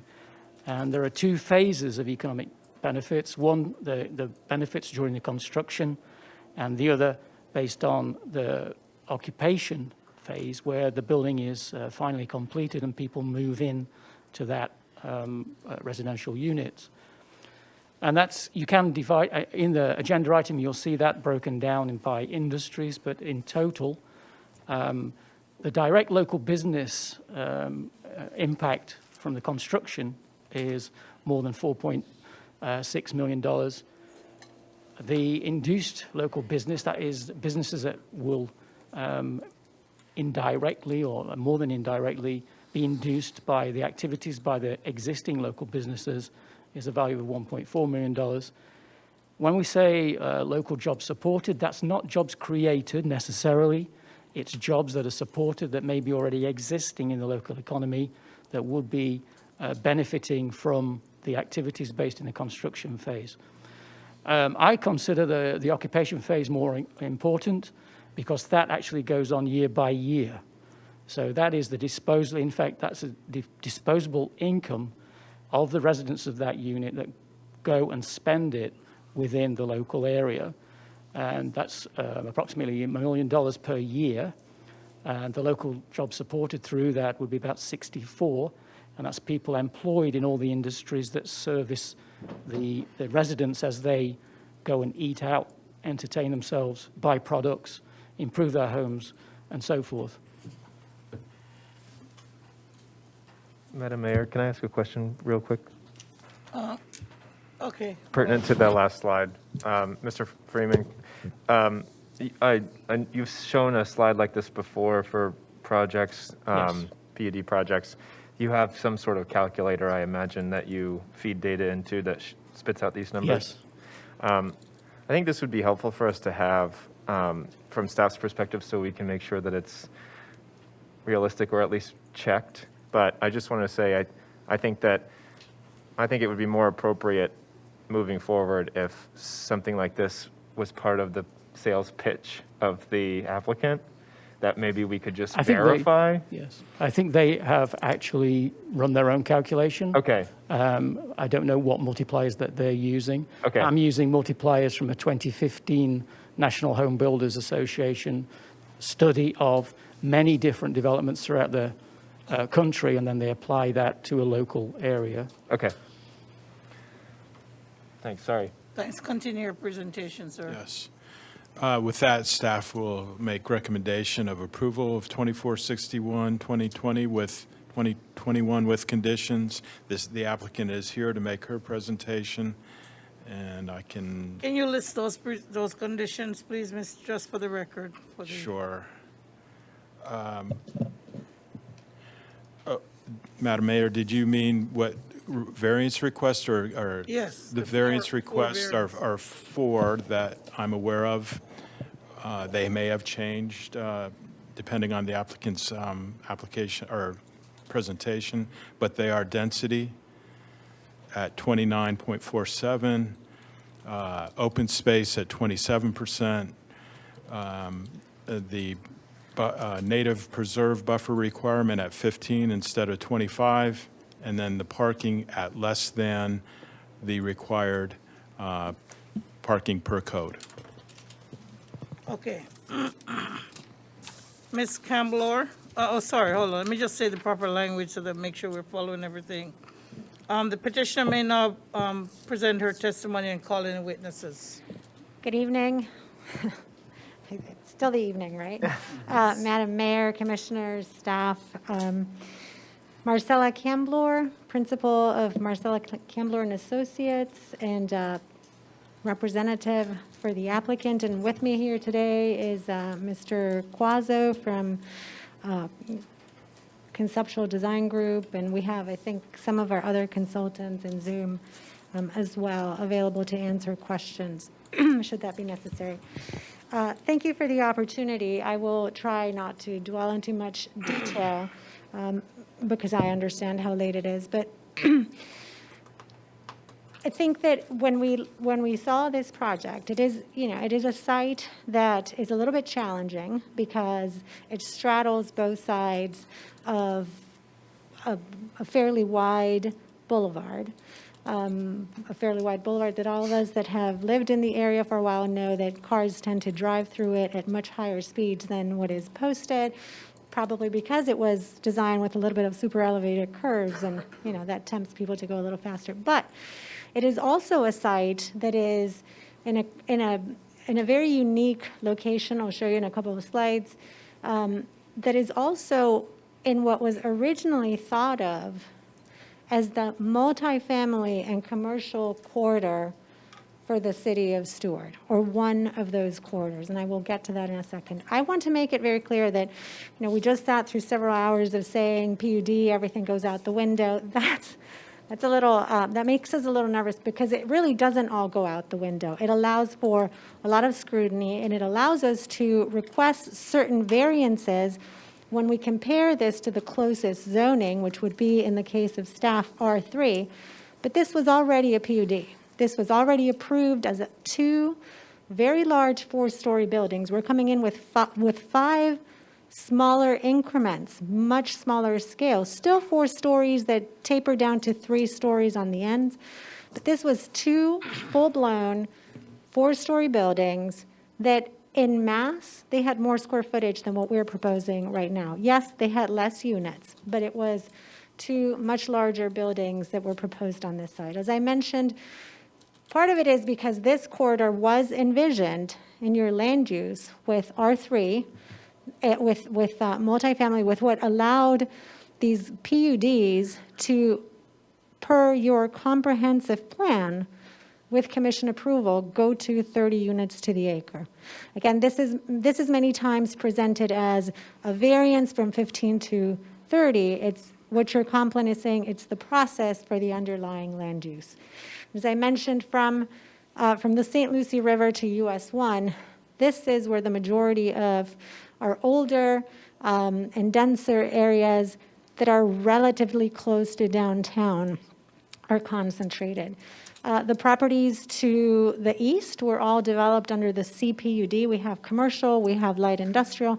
The properties to the west, which had the exact same underlying land use and RPUD zoning, developed as residential of the choice of the developer, townhomes and apartments and different types of developments. This area is also strategically located within just about a 3-minute bike ride, 5-minute walking distance from the second largest employer in our county, the Martin County School District, within just a couple-minute bike ride to one of the most important commercial nodes in the city, the second one being up closer to Jensen, but this intersection of Monterey and US 1 is a very big hub, allowing all the density that is coming into this area to be near employment, near entertainment, near retail. It's interesting because this site in Central, and again, part of the reason your land use calls for the high densities and the commercial uses here, and as mentioned by staff, the previous plan had a 4-story mixed-use project proposed in it. Not a lot of commercial, though, but it had commercial, is right smack in between the 2 lines of Marty, of public transit that we have within the city, which if we're looking to the future again, is the area logical to start feeding those lines and probably even to expanding them or supplementing them. The second thing is that this site, again, straddling Central Parkway next to the dog park, is at the head of the Poppleton Creek Greenway, Blueway, and we thought that the project needed to respond to that. The project needed to enhance that. The project needed to allow for more people to be able to access that.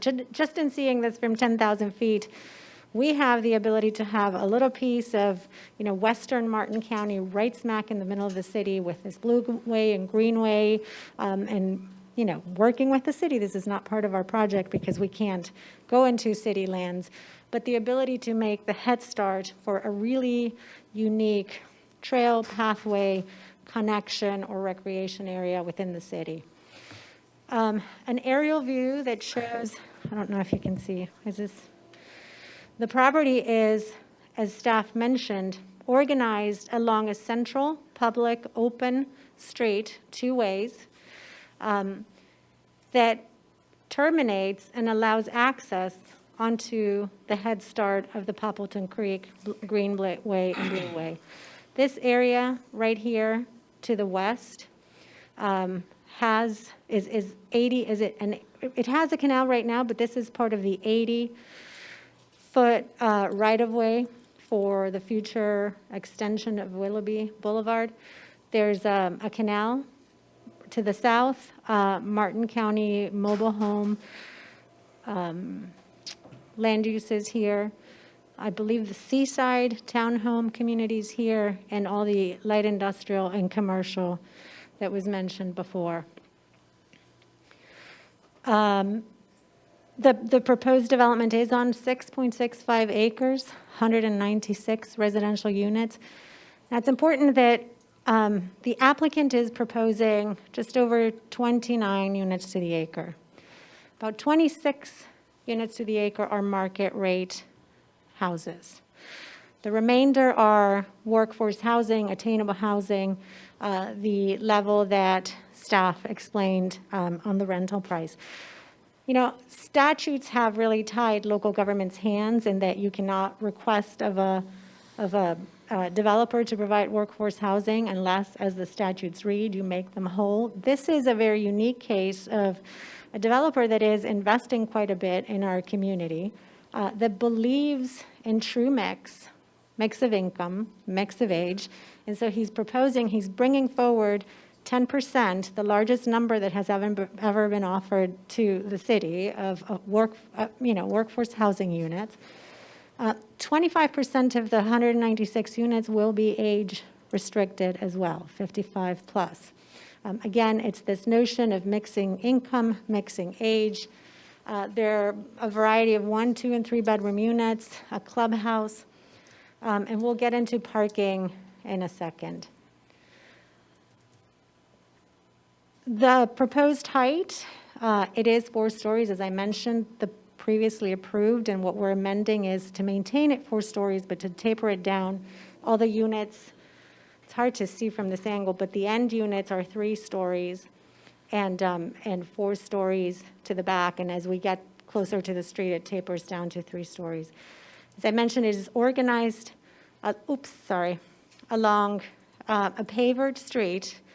It has on-street parking at grade, and it has planters and sidewalks on both sides, also at grade. Part of it was, yes, nobody, or it's hard to envision Central Parkway as a signature address. But if we're going to be bringing residential as the land use permits, the idea was to create a very special place, a place that even within this road that cuts through it felt like a walkable, comfortable pedestrian environment. We'll talk a little bit more about why it is at grade. It's not just the pedestrian benefit, but it's the ability to increase stormwater cleanup. We are implementing what is known as light imprint stormwater strategies, where some of the water, these are, by the way, being provided in addition to the stormwater requirements that we are leaving around the site, which meet code. This is on top of that. And so what this does is it captures in basins under these greens, the water, it slows down the flow of the water before it gets pumped over to the stormwater retention areas. I have a letter that I can submit to staff for the record by our engineers' calculations. It's an increase in water quality between 15 to 20% from just going straight code, if we had just followed straight code requirements. And it's a very simple thing to do. We were going to put green anyways. We just eliminated the curbs and the way the water drains, and boom, we get urban strategies for increasing stormwater. The architectural style is masonry modern. Now, I know that the city has not seen many examples of masonry modern architecture. It is going to be rental. It is, we're seeing a lot of literature too that millennials and Gen Z and a lot of what is going to be 70% of the workforce by 2030 are looking at other architectural styles. Now, we do believe that this has ample precedent throughout Southeast Florida. I mean, I am particularly big fans of places like Seaside or Watercolor. And when you look closely, these places are sprinkled all over the place with masonry modern architecture. It's just that it's behaving and it's still creating a walkable environment. And so you focus more on the walkable area than the architecture. And so we believe that properly executed, it's a good complement for the city. There's a community clubhouse that is being proposed along or closer to Central Parkway. Again, this will be able to serve as we move forward, if there's ever some sort of a bus route or some sort of multimodal element coming along Central Parkway, it is designed to accommodate some, waiting in the shade. There was, again, a conscious effort to design in a more sustainable way and to try to minimize parking. It's a lot more expensive to put the parking under the building and to shield it, not just to put it and do what we call a dingbat building, that you can see it, to put it under the building, to shield it. This is the back parts of the building. So pretty much only 60% of the parking that would have otherwise been just exposed is visible, and the other 40% is under the footprint of the buildings themselves.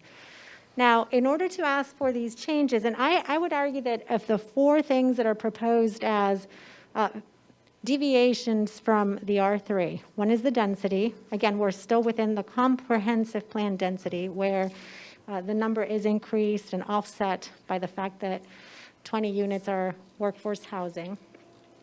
Staff mentioned the 15-foot setback versus the 25. I just want to clarify that the code says 15.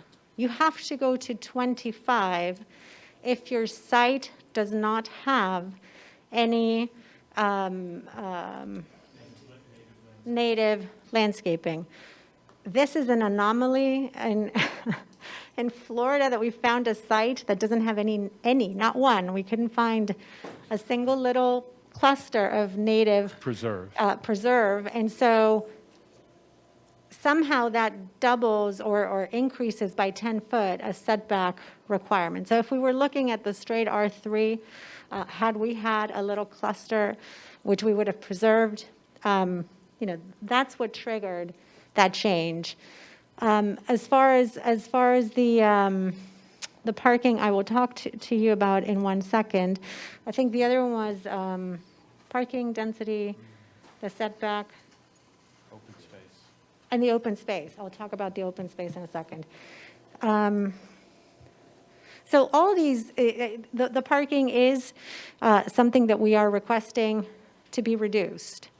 We submitted in this resubmittal between LPA and your first hearing, documentation that supports the fact that workforce housing units benefit from having a single car. We're not saying they all do, but they benefit from the fact of being near transit, which is what we've shown is as close to transit as you can get within the city of Stuart. Ample documentation supporting the fact that retired couples tend to go down to single-car households, either because they're on fixed income or because they don't need to go to work every day. And so we're not saying all of the units are going to be single-car households, but at the number of parking that is being proposed, 299 spaces for 196 units, you can do the math. Roughly 60% of the units would have 2 parking spaces. 40% of the units would have 1 parking space. So this is not a situation where there won't be parking. I think more importantly is it's a rental community. If a tenant can't park his cars there at the end of the year, his lease is over, he'll be frustrated, he'll probably want to rent somewhere else. There is no spillover. It's not like we can go onto neighborhood streets and start putting cars in front of people's driveways. I mean, this is, again, Central Parkway. The parking that is being put on Central Parkway is specifically being put there to try to humanize that road, if you will. I mean, we've had our engineers look at traffic counts. Apparently, our engineers are telling us that the numbers don't justify this to be a 4-lane road, that it could work very well with just 1 lane in each direction and a super cool multi-path,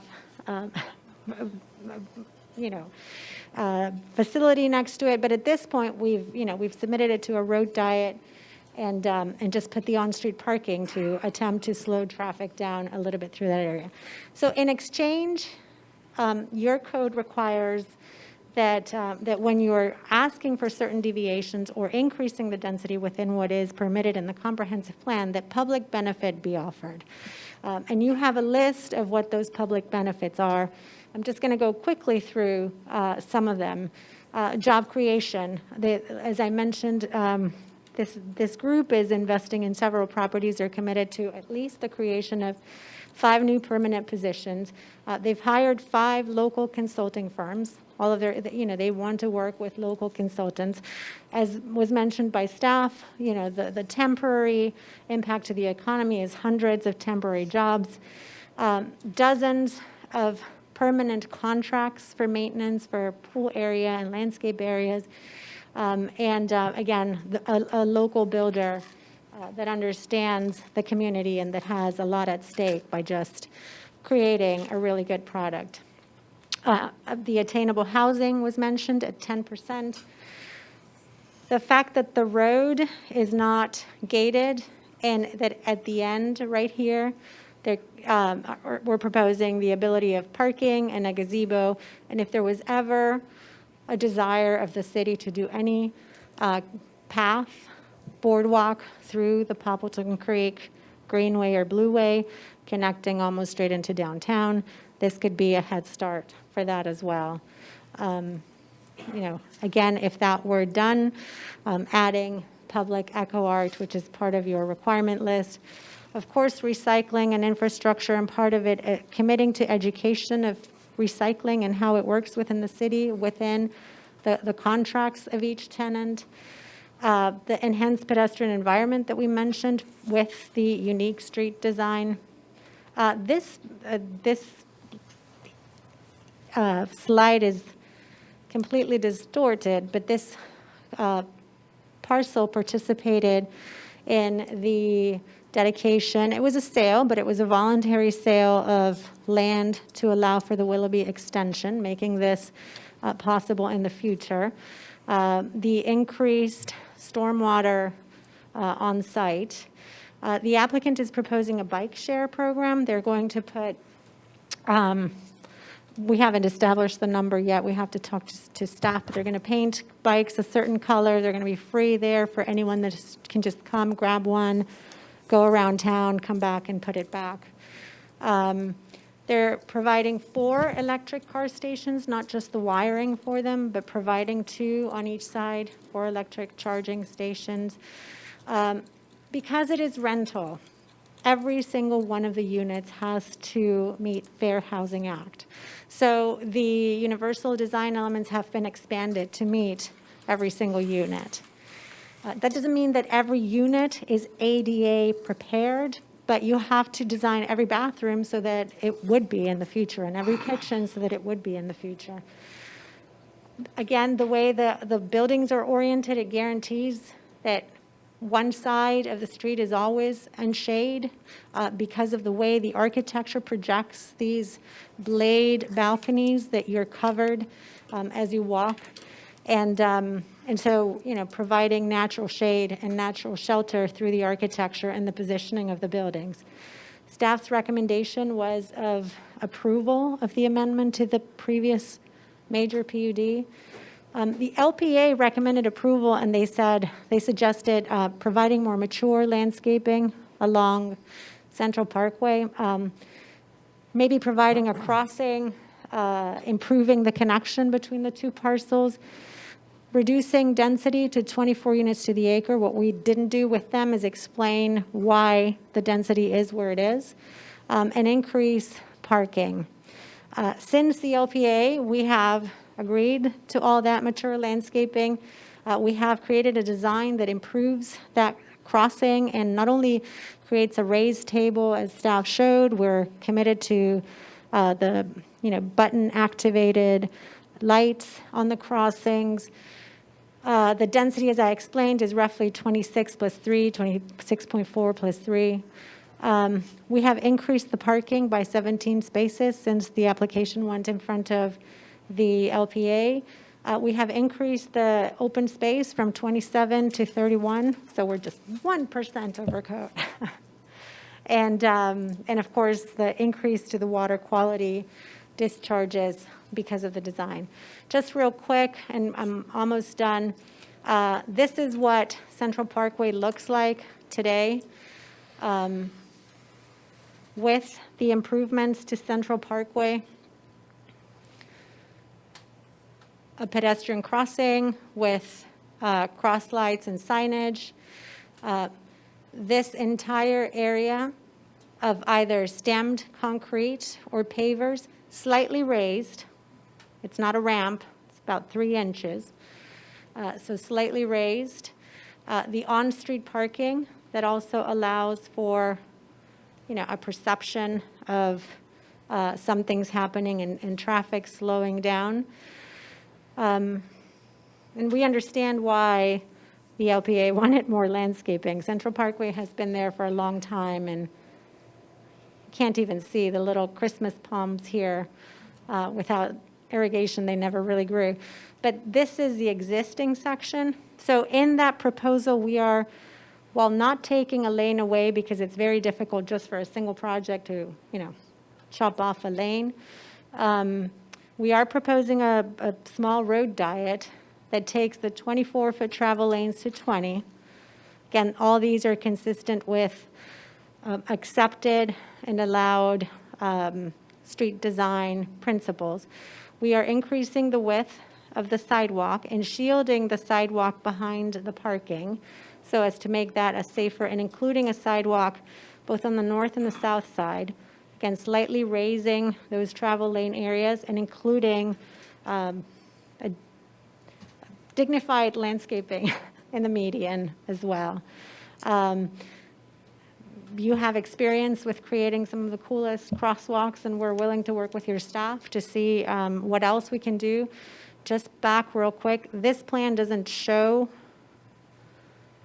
a vehicular cut here. We wanted to discuss with your staff maybe the possibility of allowing for a left turn there or to avoid U-turns. Just a slight design, but again, we're designing outside of our realm a little bit, and so we'll just bring that to staff's and your attention right now. So with that, I'm happy to answer any questions. Thank you. Hold on one second, Mr. McDonald.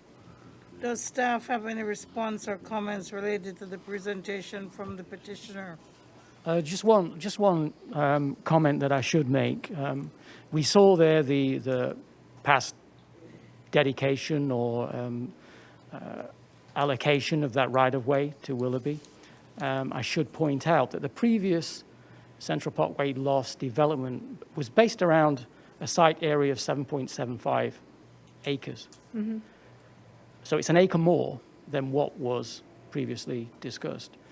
In normal circumstances, and if that hadn't been dedicated prior to this hearing, that would be the PUD. So if we apply the 7.75 to the density calculation of this PUD and use an apples to apples comparison, then this density actually goes down to 26 units per acre. So if in the past this had come in with that dedication and being conditioned as part of the PUD, which I think it was, or that. And Mr. that Freeman, would when be you say- 26 with the affordable housing in it. So yes. there's a, When you say dedication, is that a sale or? it was a sale. However, that PUD was based on the whole. So the whole density was calculated based on that. Okay. But it wasn't given to the city or the county? No, and I mentioned it was a voluntary sale because a lot of times these right-of-way situations end up in takings because somehow property owners are convinced that a taking will result in a higher price, but it was a pretty innocuous There was an FDOT agreement. grant, if I Yes. remember correctly, Mhm. is what it was. Because it was a lot of work to get the county to approve it. So, So other than that, no comments. Any other questions? yeah, I have a few. Yep. Go ahead, Okay, Commissioner let's start, McDowell. since we're talking about Willoughby, let's start talking about the Willoughby extension. Will the developer commit to, if and when, hopefully when, and the Willoughby extension goes through, to put in a 8-foot sidewalk the length of the Willoughby extension? Well, it's the first time we've heard of it, but. Actually, I did talk to Mr. Quazzo about it. So shame on Quazzo. No, I think, honestly, I think once Willoughby, I think that from the good part that Willoughby hasn't happened yet is that we have learned so much more on street design since the acquisition happened that, it's a valid point. A sidewalk would benefit the residents of this community and the neighboring community. I would hope there's sidewalks on both sides. So, But yeah. yes. So the answer is yes. I'll be working on the sidewalk for the other side Yes. as well, but will you commit to the sidewalk? When Willoughby, we for will have when to the- work when the with the Willoughby city. extension, A 6-foot sidewalk along the length of the property, sure. pardon? I'm sorry, I couldn't hear you. Yeah, a 6-foot sidewalk along. Yeah, the- you'll that commit side to of- that? Yeah. mhm. Okay, perfect. Next thing, let's talk about, Did you say 8 or 6? 8. Okay. 8-foot sidewalk or 6, I'm sorry. 8-foot sidewalk. Oh, Yeah, I said 8. we're not going to be the ones designing the street section. And so whatever the design, so if the other side will probably match the 8-foot side, I don't know. I mean, we'll commit to a sidewalk, working with the city on the design of that We'll sidewalk. I'm gonna make sure it's an 8-foot sidewalk if I have anything to do with it as far as the design. So, okay, so let's go on to the next thing. The Central Parkway, I agree, I'm on Central Parkway probably 4 to 6 times a day. And it's a horrible road in many ways. So I am a little bit worried. So tell me about the raised sidewalk or raised crosswalk. So the entire section, central section, would be raised right about 3 inches. So When you tell me think- about where it's actually the lip where it's gonna come up, because I have a specific point here. Yeah, like not being ejected if you're speeding. Well, there's my point is that where I'm getting at is, I see a lot of motorcycles go up and down that road. Sometimes they're going too fast. And it's right on a curve, and when it's wet, I don't want a motorcycle to hit that raise and crash, so. Yeah, so let's start by the fact that the motorcycle should be going the speed limit, but I Well, hear you. I agree. But, so the point of this is, the change in material happens from one end of the property to the next. The raising of the 3 inches, what that ramp is, it could be as little as 3 feet, a little 3-foot ramp, or, if the city engineers deem that that is too dangerous for a speeding motorcycle, we have plenty of room to make all this area a ramp. The point is that the driver, whether car or motorcycle, needs to feel a change in the Right. pavement to really get their attention, and Now, I slow love, down. I was a little skeptical at first about the parking on Central Parkway, but as I'm watching tonight, I'm actually liking it because I'm hoping that it will slow. There's a problem with speed on Central Parkway, and it's actually very dangerous for pedestrians. So I'm hoping to see, I think this will be good. One of the other things here, and this is more for staff, actually just more of a comment, but I'll actually come back to that. This is not something I want to put on as a condition, but have you thought about with those big flat roofs, putting solar on as the power of the common areas, solar panels? Might just suggest that to the developer, because I think that'd be pretty cool. No, but I did forget to mention that for some reason, there should have been a slide there that mentions that there will be a generator in the clubhouse to allow to shelter in place. I mean, this is a structure that's obviously built to sustain, our storms, and if you have the ability to not lose power, at least in the very large clubhouse that is being provided. So that is included as well as part of our application, yes. And then finally, this is just more of a comment. It abuts the Monterey subdivision.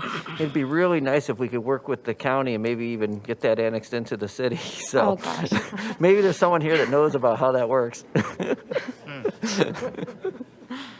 That's all I've got.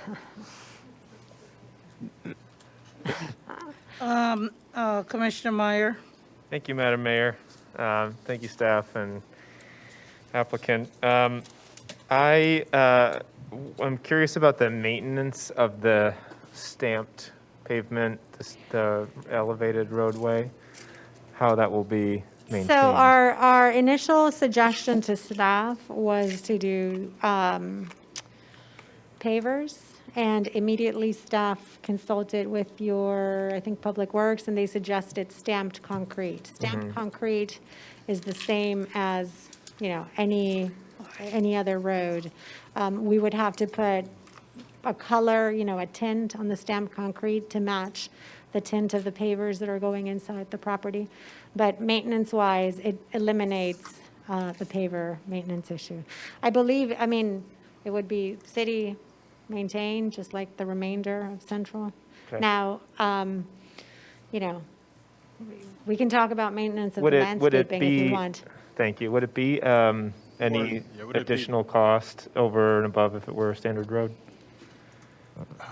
Yeah, Marcella is correct. Our Public Works asked that it could be the stamp versus the pavers, less maintenance.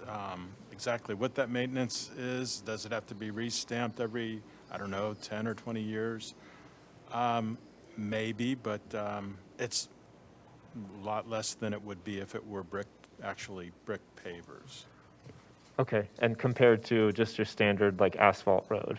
We have our builder here. He can probably give you cost estimates of difference, right? Stamped concrete versus regular I don't need to concrete. belabor, maybe certainly before second reading, maybe we can just get that clarified. I like the idea, I just want to make sure we understand what the long-term costs are going to be for maintenance. And then, can you just help me understand the way we kind of calculated, I'm looking on the site plan, or Exhibit D, with the open space, less interior open areas. I just want to understand better how do we go from 27 to 31? Because those green strips had not been calculated. Got it, okay. And Oops. It seems like maybe there's some confusion about whether or not the set aside for the attainable units to AMI, is it going to sunset after 10 years? Yes. Is it in perpetuity? Yeah. Originally, I had thought at the LPA meeting that it was in perpetuity, but after I actually went through and looked at the condition that was included in the agenda item, it sunsetted after 10 years. Okay. Well, So that condition was in the PUD.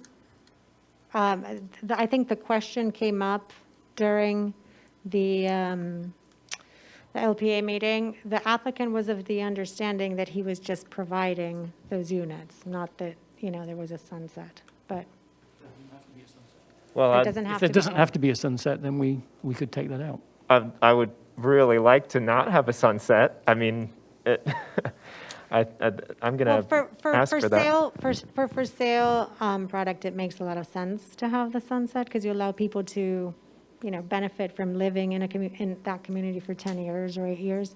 For rental. But in a rental. Tenants will Okay, move. well, so. I'm gonna ask that be kept in perpetuity. And then, since we have a guest of honor here, just to sharpen the point on Willoughby, and thinking about Willoughby, and also I use Central very often.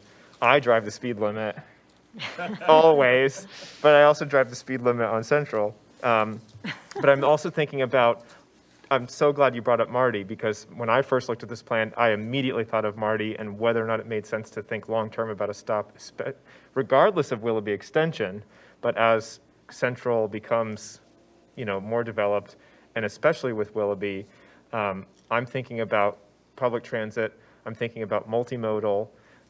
The road diet would be a great idea. And to the point about an 8-foot sidewalk along Willoughby, given the entitlement of that right-of-way, I mean, I don't want us to get too far down in claiming an 8-foot sidewalk, because we may find that as that road is being designed, it's not a sidewalk at all, but rather its own parkway with a separated multimodal path, not a sidewalk. We might actually rue the day we wanted a separate standalone sidewalk instead of a very creative bi-directional running path, biking path, and ollie path, or whatever those little How things far are. off is Willoughby? I Well, hope that's what I wonder. I mean, if you ask me, I think that this development gives only more, well, certainly impact fees, but also gives more justification for us to begin to kind of put the pedal to metal on that. So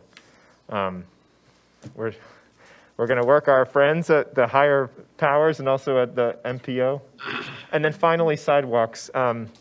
As I go down, I noticed, I'm imagining somebody being at this development, let's say they're on the south side, the south parcel, and, they want to walk or ride their bike to Jupiter Donuts or Tijuana Flats or something.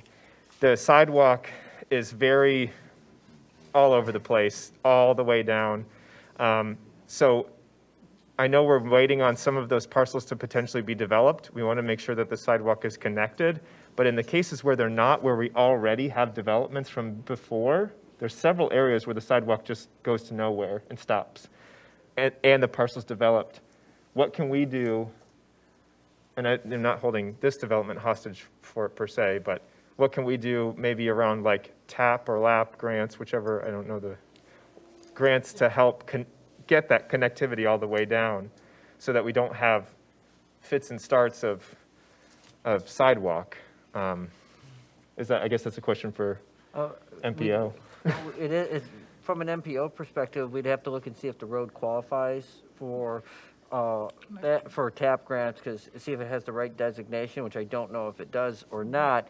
But as I mentioned in the last meeting, that any priority that we want to start pursuing in the MPO process, we need to decide on what that is and let the MPO administrator know by end of April, so that she can start putting that into the MPO work program, and then the MPO governing board can then approve it.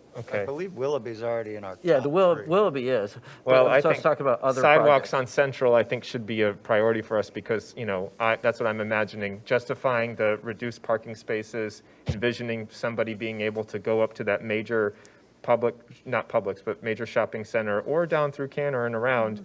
Right now, as soon as you go past that commercial offices on the south side of Central, the sidewalk terminates, and it doesn't start again. I mean, it does, all the way to US 1. So, just I guess a note for staff and for development that we should really think about finalizing that connection, sidewalks on north and south of the street. Thank you. Any other comments from commissioners? So, Madam Mayor, I have, I guess, a couple hesitations on the property. You know, we're sitting up here, we're supposed to just decide whether Stewart's getting enough and then what the benefits are to what we as a city are giving up and residents are. And I've seen some other projects come before us. Bridgeview keeps coming to mind that checked all those boxes. A few of my hesitations are that it is kind of right at the headwaters of Poppleton Creek. And I really wish I saw above and beyond the open space requirements like Bridgeview did, which was, you know, right on the St. Lucie next to some wetlands there. I think there's a lot more room that could be done there. I know we're getting some workforce housing, but I said to a good friend of mine who's from here, doesn't live here now, but is an expert in affordable housing. I described the project to him. I said, you know, by right, they can do 15 units an acre. He said, well, what if every other 15 units, you know, above that was affordable housing? Then you'd be really hitting something. And I said, you know, you're right. Now, we're coming in, well, they didn't, well, even come close to meeting what the LPA requested at all. They just stated what it was. And we're working on open space with some strips of land between some parking spots. And yet I've seen other projects that have really hit it. You know, right on Seminole, it hit it. And I walked the property this morning. I'm very nervous about the turn. I understand the traffic calming. But I also wonder, what if you reduced some units and put a pool on both sides and you didn't need to encourage pedestrians to cross that street, which cars fly down? And are we ever going to be successful in making that street, you know, is that street a pedestrian street? Are we going to be successful when Willoughby barrels right next door to it, you know, or not? And, you know, I wonder, one of the other benefits it provides is the trailheads, and recycling. I get that, but that's a little bit of a stretch.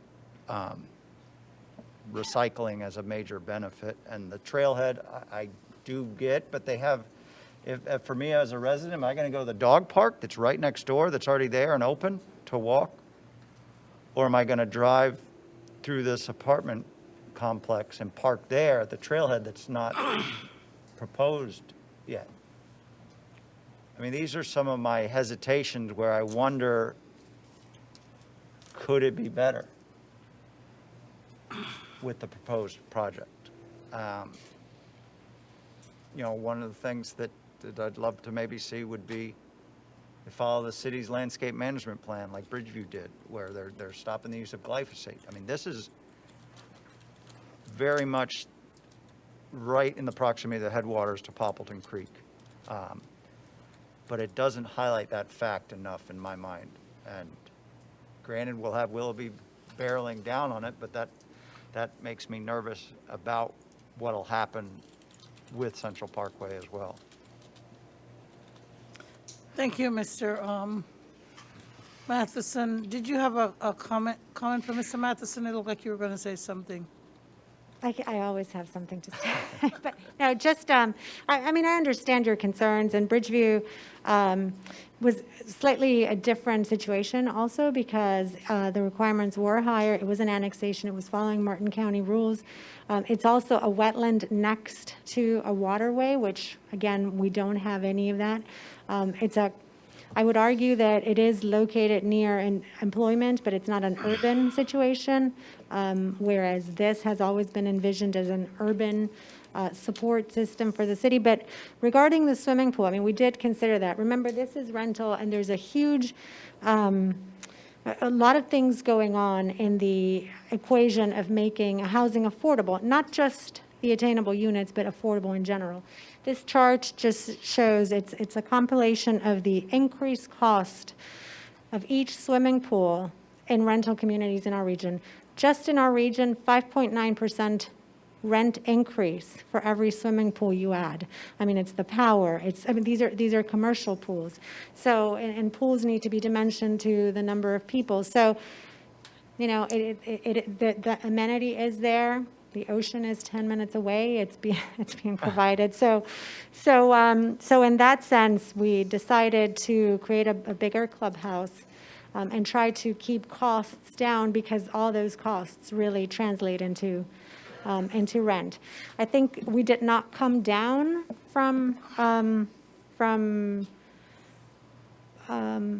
what the LPA, I guess, suggested. I personally didn't think it was based on because 24 does this. I mean, we did tell the LPA, and this is a chicken and an egg situation. What does transit come first, or does density come first? You know, we've supported documentation that says that minimum density, to support basic type of transit, according to LEED ND, is 32 units to the acre. We're not even hitting that.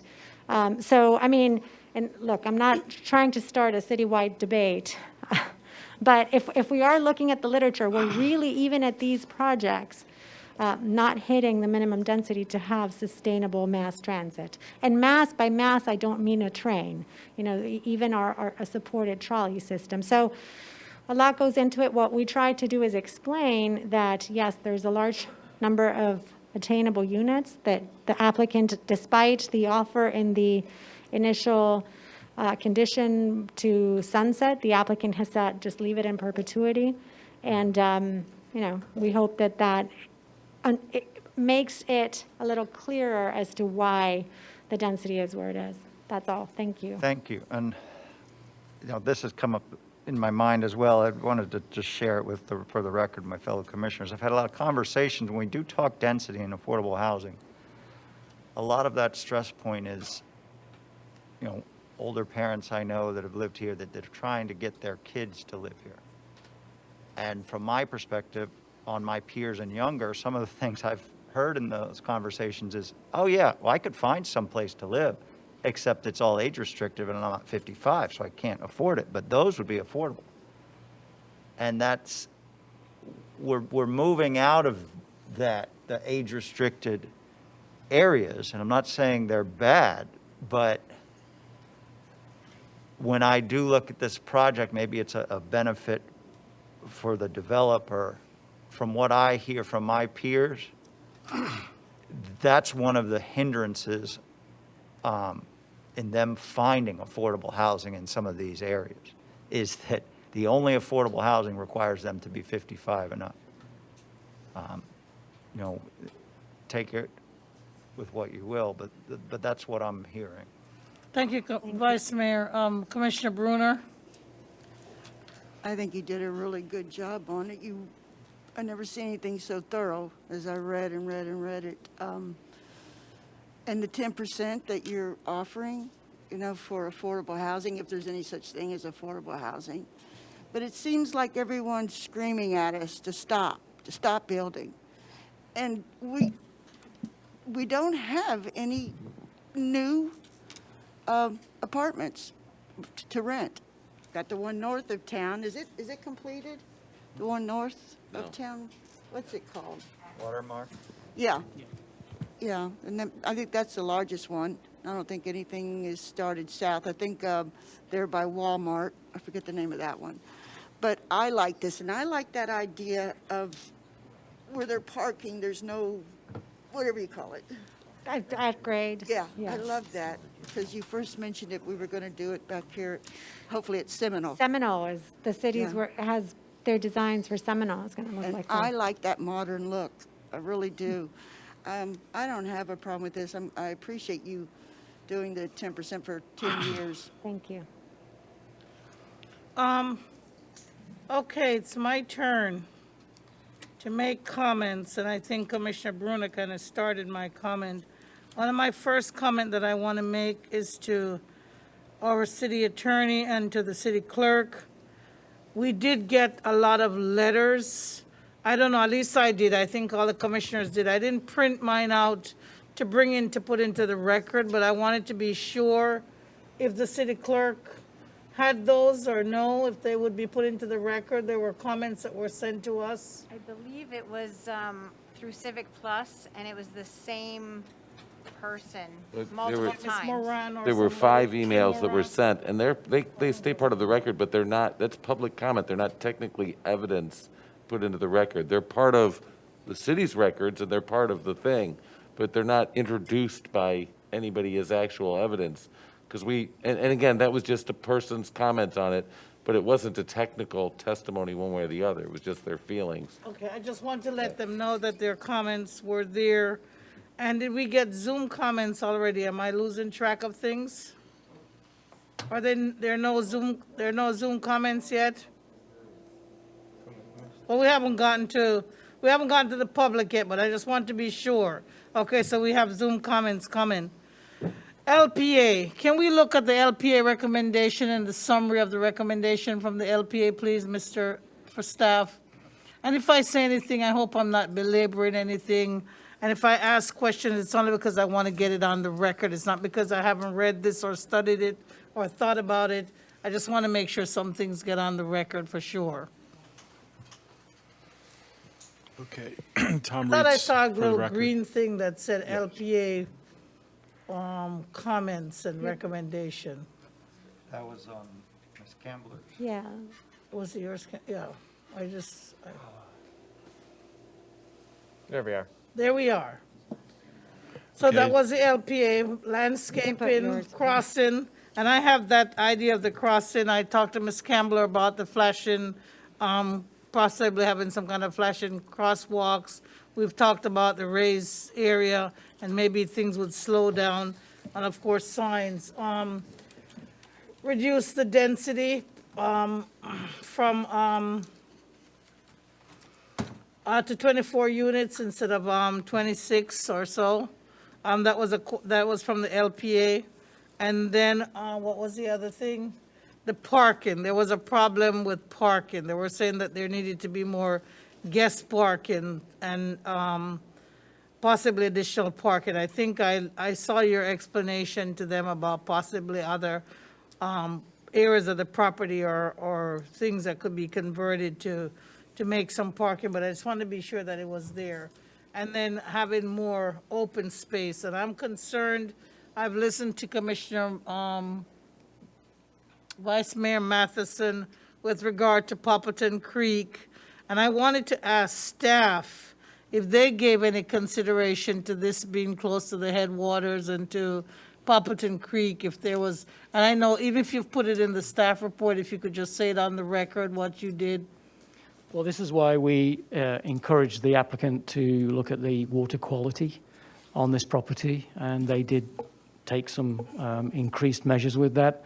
So you can see from what they managed to do is almost a 20% increase in what we would normally get for water quality in this type of development. Okay, thanks. And then I wanted to say that I agree with the idea of having the affordable units and the amount. Of course, we wish we could have more, but you are saying that you're going above and beyond at this time, what you're producing, and that possibly it would be a place for those who are either starting out or because they're renters, or some people who just need a place because they have a job, or they need a job and a place and everything combined. So this might be a place that would be suitable. I had a question with regard to the transit. We only have our shuttle system in the city of Stuart. The city has Marty. It'll be a long time before we have something like a Willoughby Boulevard. But I was thinking for yourself, I don't know if the 196 units? Yes. I don't know if 196 unit merits this, but it would almost be like a horseshoe type operation where you leave from there, you go to Kenner, go to US 1, and then come back around US 1 to Central Parkway again, where people get dropped off and they take the city shuttle. They can go to the post office, they can go to certain things if they absolutely need it, or they can go work at the courthouse or take a shuttle to the hospital because we have our mini transit system. But I'm not sure, but it's just an idea. I don't know if at the LPA you had presented something about a potential transit system. I didn't see you We present did. that tonight. I was struggling to try and make my presentation shorter, given the time that it Okay. is, but we did mention the fact that communities just as close as Port St. Lucie are working on autonomous vehicles, and it's always that last mile between transit and the last mile and how you get home. At this point, absent the ability as a single project to create mass transit for that last mile unless we work with the city. This is why we put that free bike system, I don't know, 20 bikes that at least you can ride to the bus if you don't have it. But I think it's a program that I'm happy to talk to staff. All these projects maybe should be pitching into buying a little ollie or something. Anyways. Okay, and I see all the comments here, and I think they were just concerned about parking from the LPA and about, of course, we're always aiming to have as much affordable housing as possible. So my last question to you, you haven't said it and maybe you don't want to commit to it, but I think I heard it at the LPA also, was just an idea of the price point for the affordable housing units or the workforce units or. Yeah, they are set 80% of the AMI, and I think your agenda item has the price point. Right, I of know, I just want to say it $10, for the yes. public. But it ranges because we're committing to having the same Like percentage. 1,100 to, That's like 800 to about 1,400, 1, Yes, 2, and it 3 depends on the number of bedrooms. bedrooms. Yes. Yeah, okay. but that's So- about the range. I know that we have it in the Yes. paperwork, but I just wanted to get an idea. Okay, so petitioner, do you have anything else to say to us or to staff? No, thank you. Rare. Okay. So now we're going to be at public, Mr. Mortel. Thank you. Everybody. Madam Mayor, I'll make a motion for approval on first reading with the condition that the affordable units are kept in perpetuity in the sense that is stricken. A second. There's a second. Let me hear that, clerk. Can we make a modification to that? With the sidewalk or multimodal path on Willoughby? Whatever we want to call it. Okay, we have we'll to let have the a clerk longer- digest that and let Mr. Mortel and the clerk tell us what. I think we have to have a longer conversation about that if you're going to want them to, I mean, we're going to put that money in bond, or how are we going to help them to agree. that? Yeah, I mean, I will have to figure that out between first and second reading, but we've done it before on other projects. For example, long before I came along, but when the city did what was the TC Palm building, there was an agreement when the light went in, they would pay for, when it was needed for a traffic light, that they would pay for it. And that was years after it was built, Same so. project on Seminole is contributing to the improvements on Seminole. Right, yeah. monetarily. Well, on Seminole, But they deeded, what we had them do is immediately deed the land. What we would do is, roughly a sidewalk is roughly $8 to $12 a foot, call it $10 a foot. The property's 1,280 feet long, times 8 to get our square footage, times $10 a foot is $128,000. So you'd need to bond $128,000 in perpetuity. I mean, if that's the I think sidewalk we could issue. we could put an expiration date on it, like 15 years down the way, because if we don't have it done in 15 years, it's probably never happening, but. Well, I don't know. It's more than 15 years old now, and we're still working on it, so it may that's happen. true. The other thing is you could have them build the sidewalk now. Well, we don't know where the road is gonna be. The sidewalk on the YMCA is 50 feet away from the road. Yeah, I don't wanna make them build a sidewalk that we don't know is gonna work, so. All right, I'll go back to the clerk. What did Mr. Meyer recommend? I actually, I'm scrolling and I apologize. I have motion to approve with conditions, but I did not get the full. It was to, with the affordable units set aside without a 10-year sunset, that they would remain in perpetuity. Is that something that you guys would agree to? I can't commit to, I mean, a bond with no end in sight is I'm talking about the affordable housing Oh, yeah, that's fine. in perpetuity? Yes. I second it again. I just want Oh, I to had clarify, because redone I was this. not sure about if I'm good with that, but if you guys are fine with that, then I'll be good with that. And I mean, I agree with you. I think we should contemplate, before second reading, let's make sure we get Willoughby figured out a little bit better. Yes, that's fine. I agree. Okay. So Bruner. Clerk, I'll let the clerk read again what the motion is. Motion to approve with conditions with affordable, Units. sorry, set aside sunset without perpetuity. No. That I apologize. that the attainable AMI units are Don't expire. don't expire. Thank you. Okay, and we're not gonna do the potential sidewalk on Thanks, Willoughby or any place until we, We're not. We're going to discuss it we're going to research it between meetings. Okay, just to be clear, this is an important quasi judicial matter. It's item number 13. Clerk, could you please read the motion that was made by Commissioner Meyer and seconded by Commissioner Bruner before we ask for any public comment and continue with our voting? Motion to approve with conditions with attainable units do not expire. Did I get that? And to approve everything that I have it staff has recorded. I recommended. promise I will get it all word for word tomorrow. Is staff comfortable with that? Yes, we understand that. We understand that. Don't sign the ordinance unless it's right on. This is first reading. We don't print until next Thank you. reading. And this is the first reading. I'll get it. Thank you. This is item number 13. It's March 8th, and we have persons who have put in a card, and you'll be able to comment on everything that has happened from staff presentation to the petitioner's presentation and to our own discussion, and now the motion that's at hand. Mr. Bill Fisher.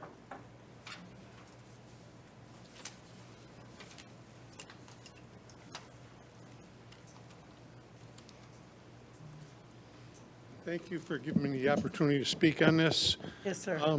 My name's Bill Fisher. I live at 53 Southeast Sedona Circle in Stuart, right in the Billabella complex, right on Southeast Central Parkway.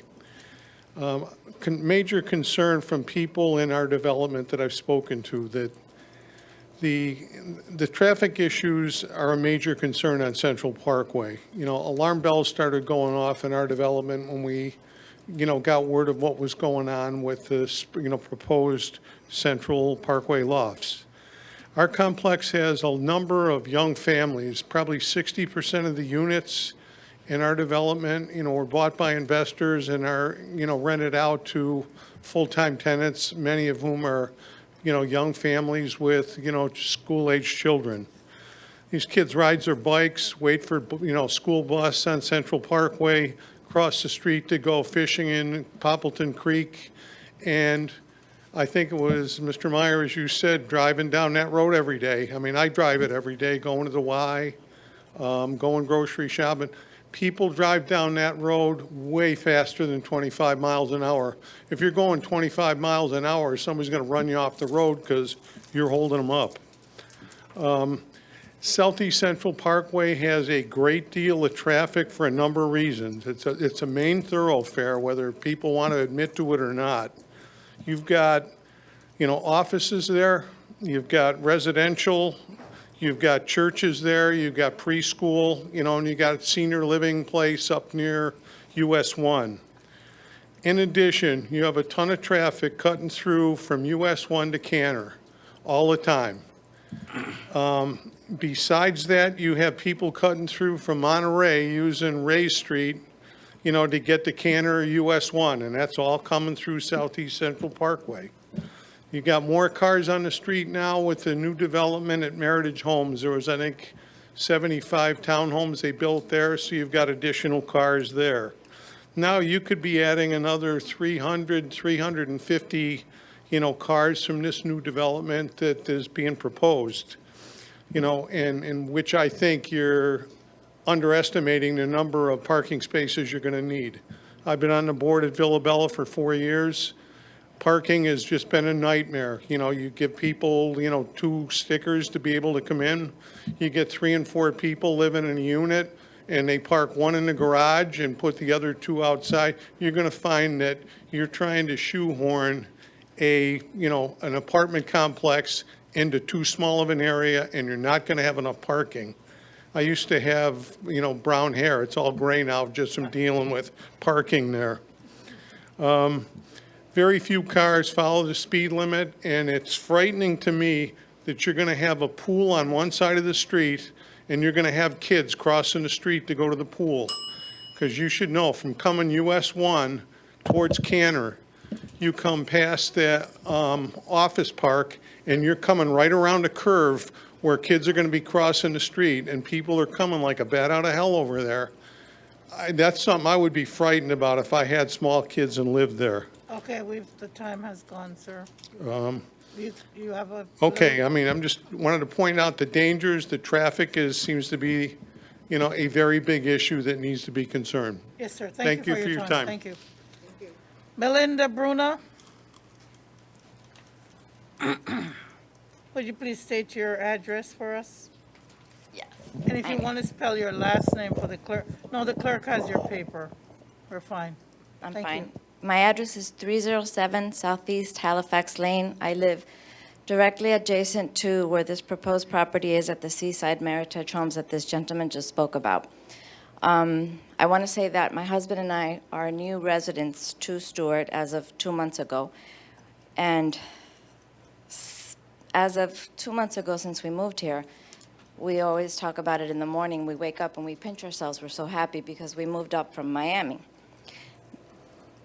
Until about 2 hours ago when this meeting took a turn. And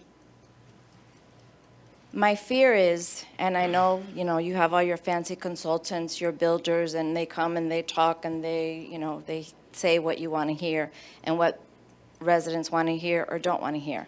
I lived in a city for over 40 years where I saw this development. I moved from New York City as a child. My parents were looking for a better place to raise a family. We ended up in Miami. Hence, 40 years later, my husband and I moved up because we have 3 older sons who hopefully soon will be providing us with grandchildren, and we wanted to provide a place for them where they can come and enjoy and have a nice lifestyle, totally opposite of what there is in Miami now.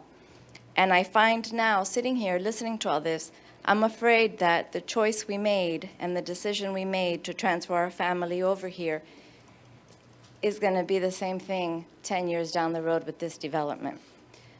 In that particular community that we just purchased in Seaside, from reading, because we really knew nothing about Stuart, it was just a whim, I heard that the reason they were given that acceptance or ability to build there was because of this, that it was affordable housing, that they would stay under $300,000 for homeowners to be able to own. Well, since then, we purchased one property. My son, who's in his 20s, was able to purchase another one, who hopefully will be relocating to this area, and my elderly grandparents as well. I have 79, 77, and a 97-year-old grandmother who hopefully will be coming up to this development to live.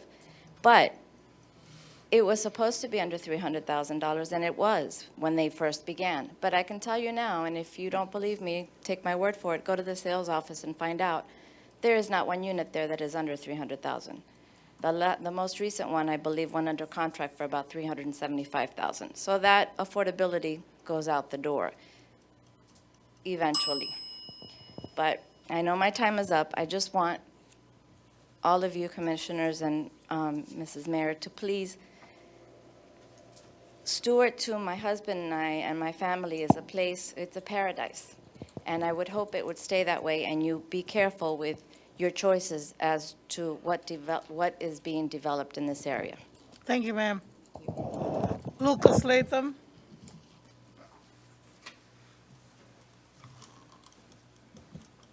You've been waiting a long time, sir. Yes, ma'am. Good evening, City Commission. My name is Luke Latham. I reside at 369 Southeast Sea Hunt Way in Stuart. For the past 12 years, I've served the local community as a firefighter paramedic. In the last 9 days, we, the concerned citizens of Stuart and Poppleton Creek Dog Park patrons, have collected over 200 petition signatures. And while I would like to chain myself to a tree and ask you not to disturb the park's animals, birds, and fish, I am a realist. Some construction will take place at the proposed site. The petition asks you, the city commissioners, not to approve Central Parkway lofts to exceed 15 dwelling units per acre. And I believe Ms. Kendall got a copy of these. Now let's be reminded of what's included in the city's comprehensive plan and then talk numbers. Under Objective 2.85, it states, through smart growth principles, the city shall maintain its small town character. As far as numbers, we have compared the dwelling units per acre of the 4 major residential communities close to the area where the proposed development is to take place. Just to hold that up just for a second, that's similar to what developer showed. Villa Bella, 2 stories, 7 dwelling units per acre. Town Park condominiums, 2 stories, 11 dwelling units per acre. Seaside by Meritage, 2 stories, 10 dwelling units per acre. The Estates at Stuart, 2 stories, 6 dwelling units per acre. Central Parkway Lofts, 4 stories, 29.5 units per acre. One is not like the others and will stick out like a sore thumb. I realized from attending the local planning agency meeting on February 11th that the site was previously approved for 4-story townhomes in 2005. A lot has happened in the past 16 years, including the creation of the dog park at Poppleton Creek. Saturday morning, I took a picture of the current view of the Poppleton Creek Pavilion looking east.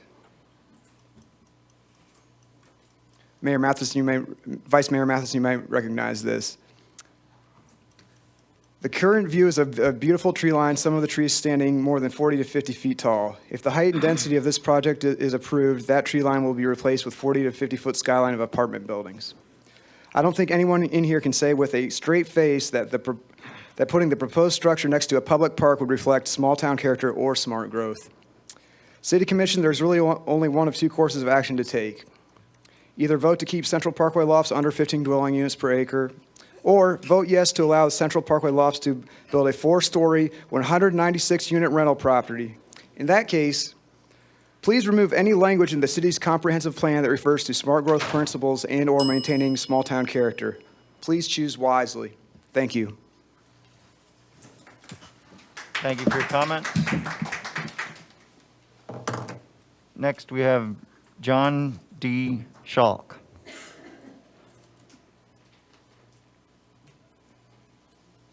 Did we go too late for him?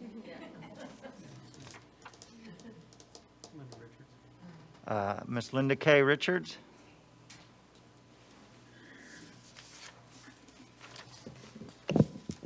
Good evening. I'm Linda K. Richards, and I live at 166 Southwest Cabana Point Circle. I had a handout that I gave to Mary, so you all have it right here.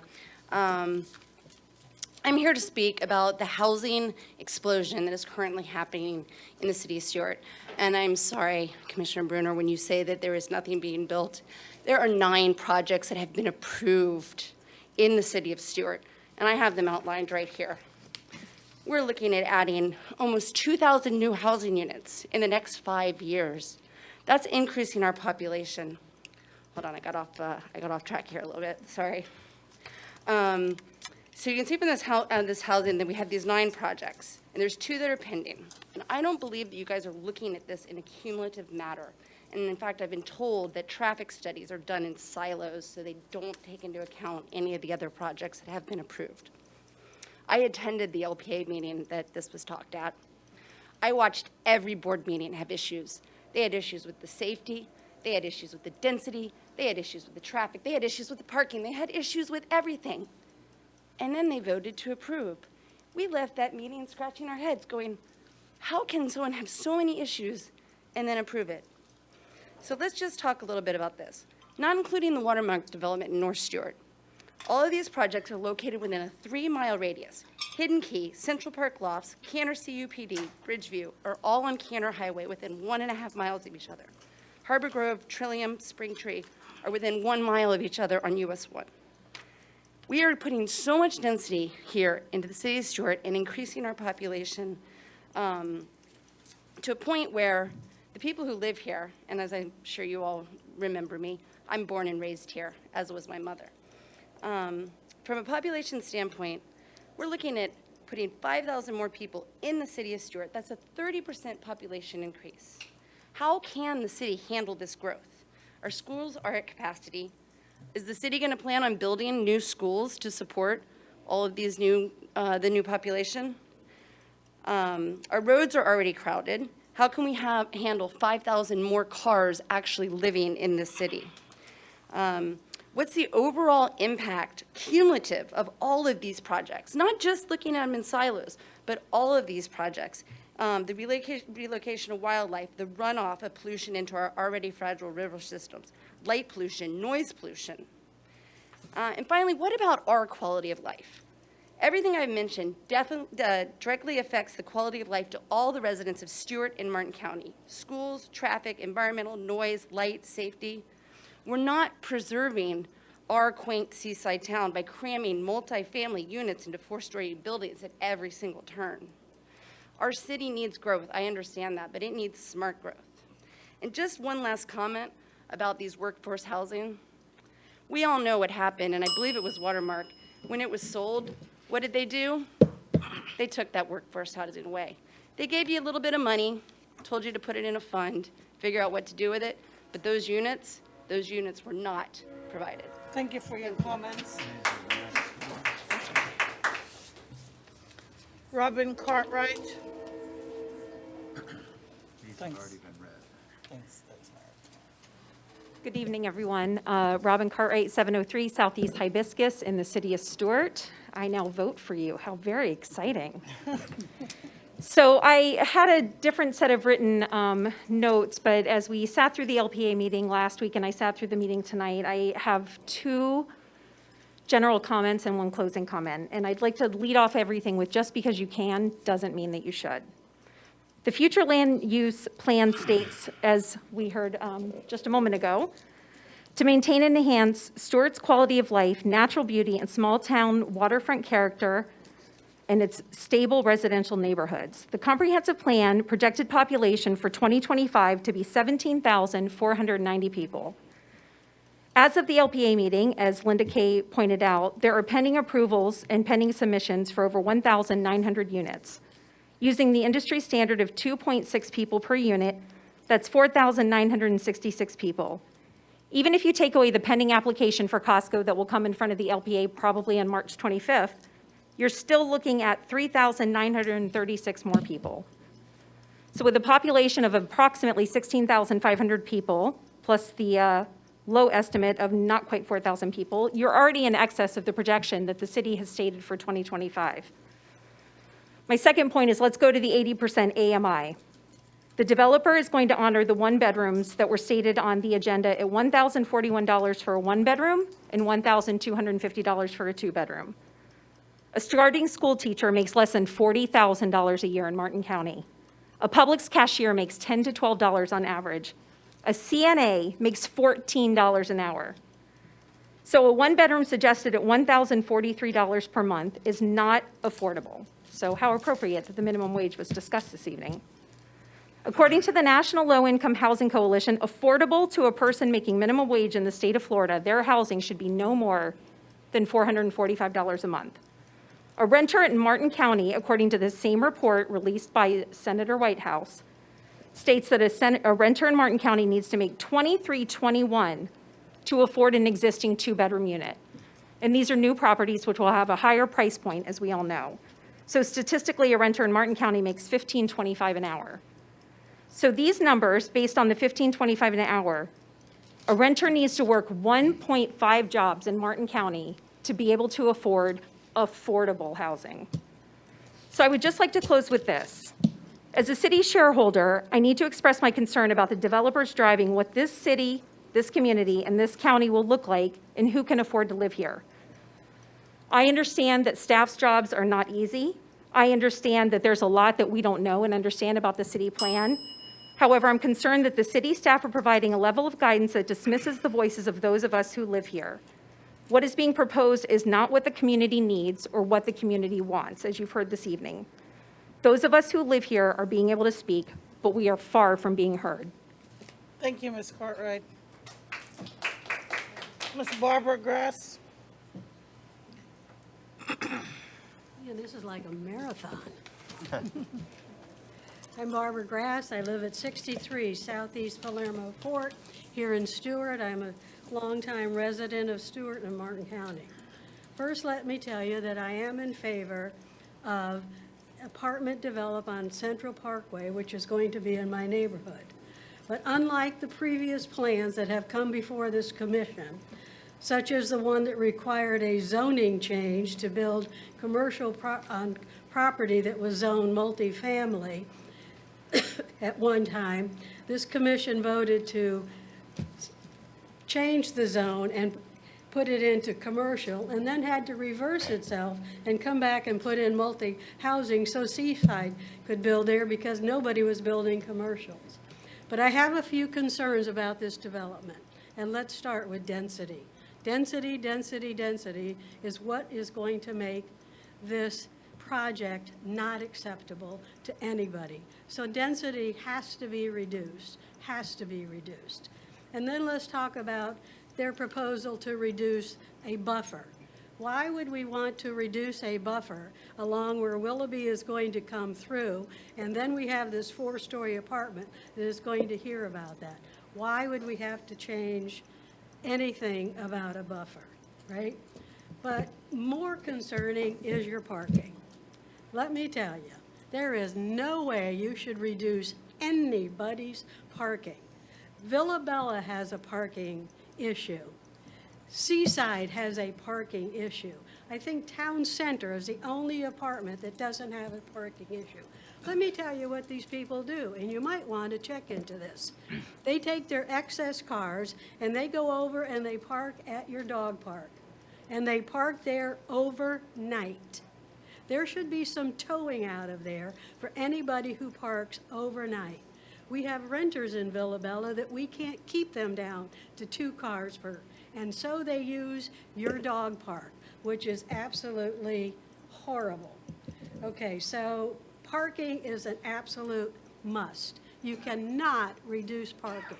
You need to increase parking. Thank you for your comments on the sidewalks. The sidewalks are of utmost importance on Central Parkway. If the school system ever comes through and does their 2-mile radius, you will have kids walking to J.D. Parker.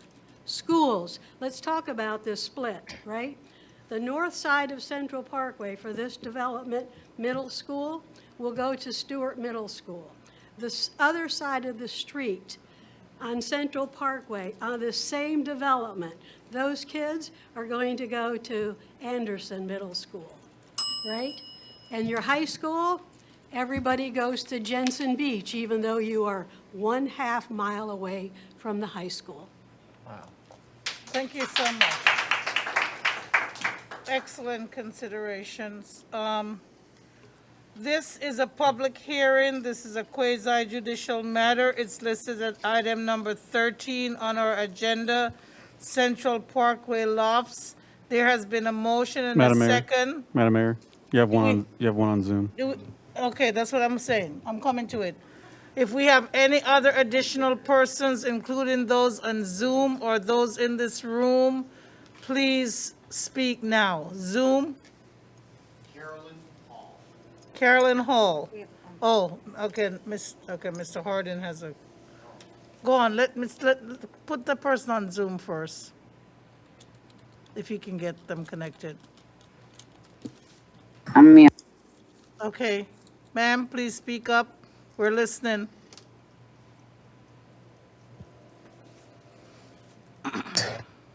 Yes, Karen Hall, Judge, 17th Ward, West Palm City Road. I'm really inspired by the people that went before. I would vote for any of them. All right.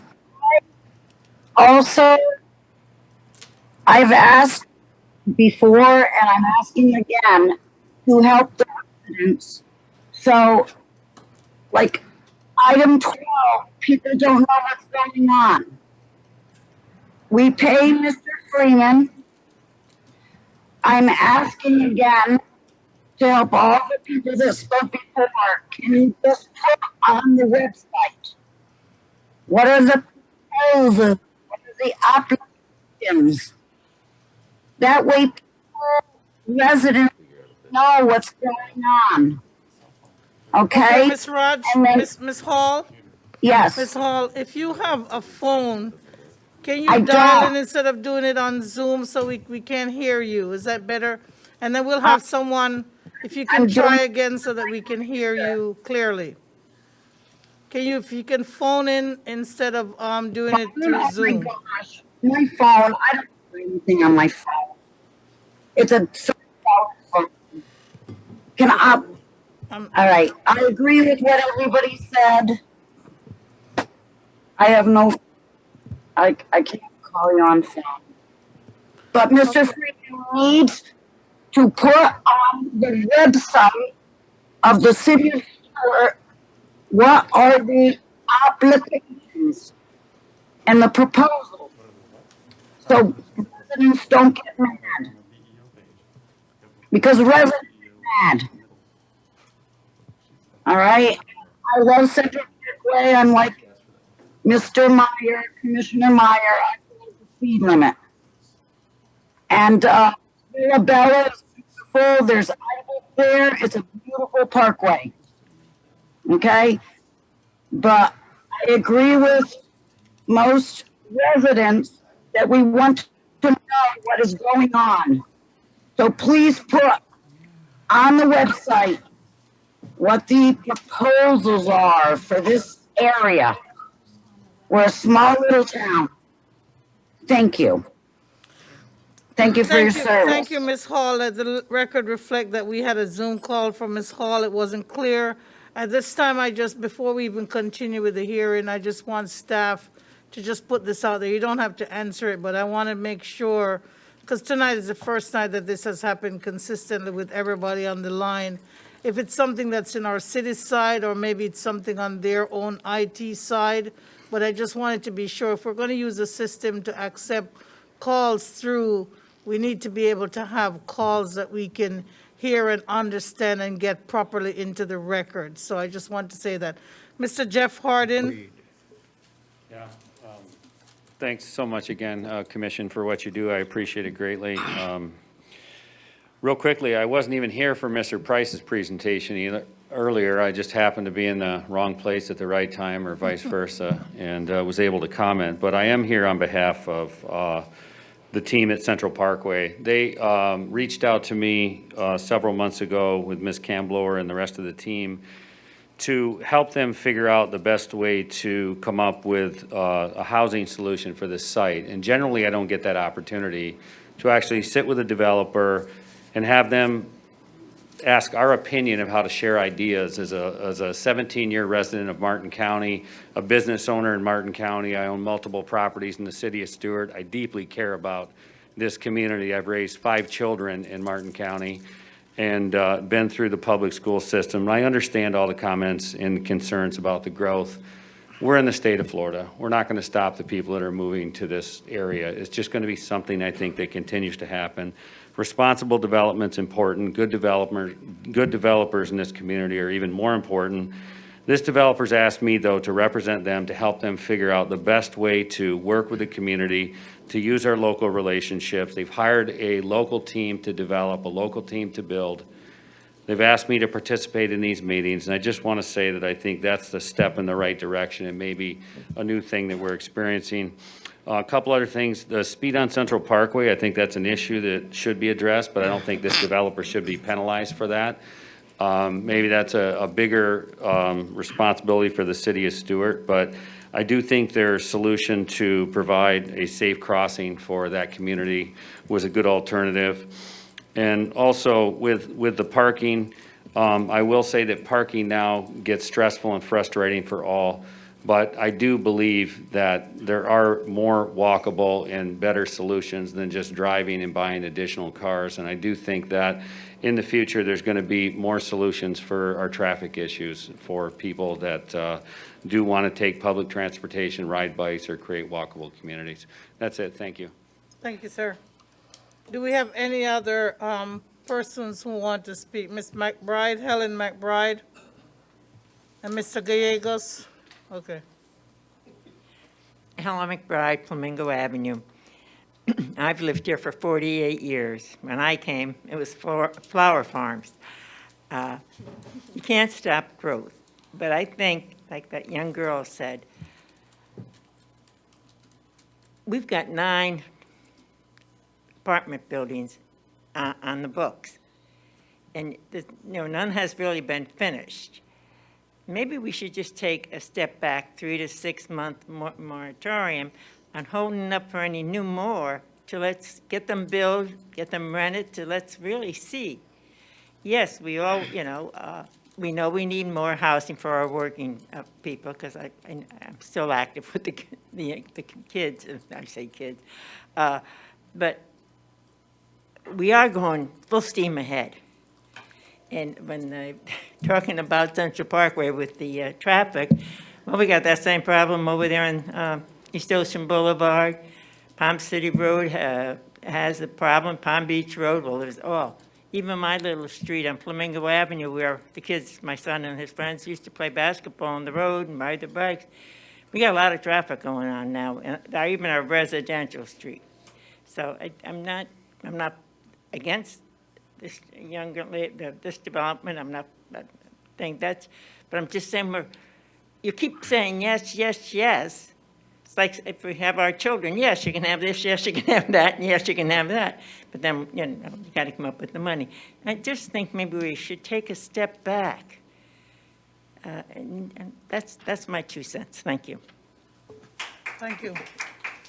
Mr. Gallegos. Hi, Jim Gallegos.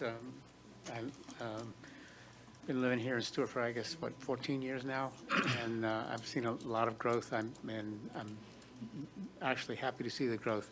And I think that we do need more housing. I think that Commissioner Meyer is right that we do need to have more dense housing. I think that one of the things that's happening in this particular project is that we are abandoning the character of this city. I know Becky Bruner likes to tell everybody what a beautiful little city we have, what a charming city we have. This particular project doesn't fit the character of the city for a number of reasons. I think the 4 stories in an area where everything else is 1 story, 2 stories, all along that strip, we have churches, we have schools, we have nursing homes, and that's all 1 and 2 story buildings. We have condominiums that are 2 stories. We don't have any 4-story buildings. We don't need a 4-story building, frankly. And this thing being on 2 sides of the street is a real problem in my mind, because we have a pool on one side but not on the other side, which is forcing people to cross over. In spite of the fact that they're going to put a raised roadway through there, I don't think that really meets the criteria of making it safe. I think it's a real problem. So, and I've spoken with each of you individually, except the mayor and Becky, but I think that this project needs to be, I think we need to step back a little bit, lower the density, make it a little bit more in character of what the city of Stuart looks like and should be. So that's my 2 cents. Thank you, Mr. Gallegos. This is a public hearing. There's a motion. It's been so long. Indeed, there was, Mr. Madam Meyer. Mayor. Yes, thank you. Do we have any comments on the motion? Does the board want to deliberate any further before I ask the clerk to call the motion for a roll call? Madam Mayor, before I forget, I know the city manager has just recently communicated with us about temporary, or I guess movable, traffic tables for monitoring speed.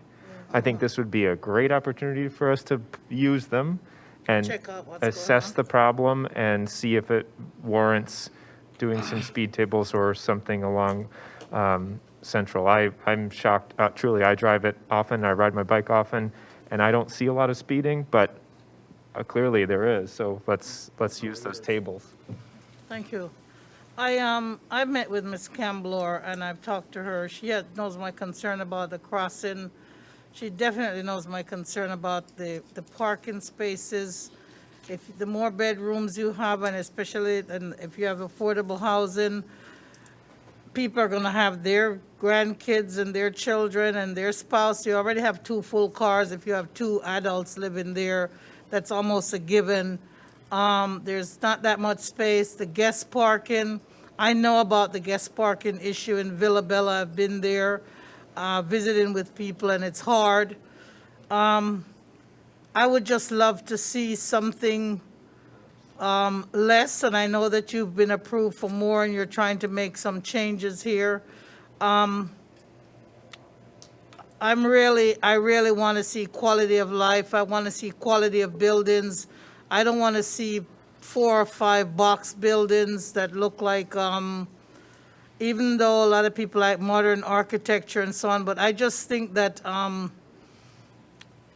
you know, you have a right as a developer to do certain things. But again, I like to have, maybe just some pace and some space with our development so that we can set the tone. I think the problem that I see in our city of Stuart is that we as a commission need to probably bite the bullet and talk more about affordable housing and set some good concepts and guidelines for people to follow, and for staff to suggest to persons, because that's where we have a problem. But, you know, we have a problem from the state on down, because it's very hard to put certain guidelines in front of developers when we don't have the backup with our laws and certain things, and we don't want to be able to have to pay them in order to do something, and it's a very, very complicated system. But we would trust that sometimes we would get plans and ideas that somewhat fit our ideals, but that's sometimes hard. But I really, I'm very concerned. I think everybody has very, very good points here. We want to have affordable housing and we want to do certain things, but we really want to see something that the young gentleman said about the tree line and so on. It's just, it's a really, really tough thing. If our commissioners have any other deliberations or any discussion, let's do it now. If not, we can have the clerk call the roll. Ms. Bruner, do you have something? No, ma'am. No, ma'am. Okay. I'm good. Everybody's good? It's up to the clerk. Commissioner Meyer, Yes. Commissioner McDonald, Yes. Commissioner Bruner, Yes. Vice Mayor Matheson, No. Mayor Clark. No. Okay, so it passes 3-2. Thank you, everyone, for your participation. And we'll have a second reading. Ms. Camblor will be back in. Thank you so much. Thank you.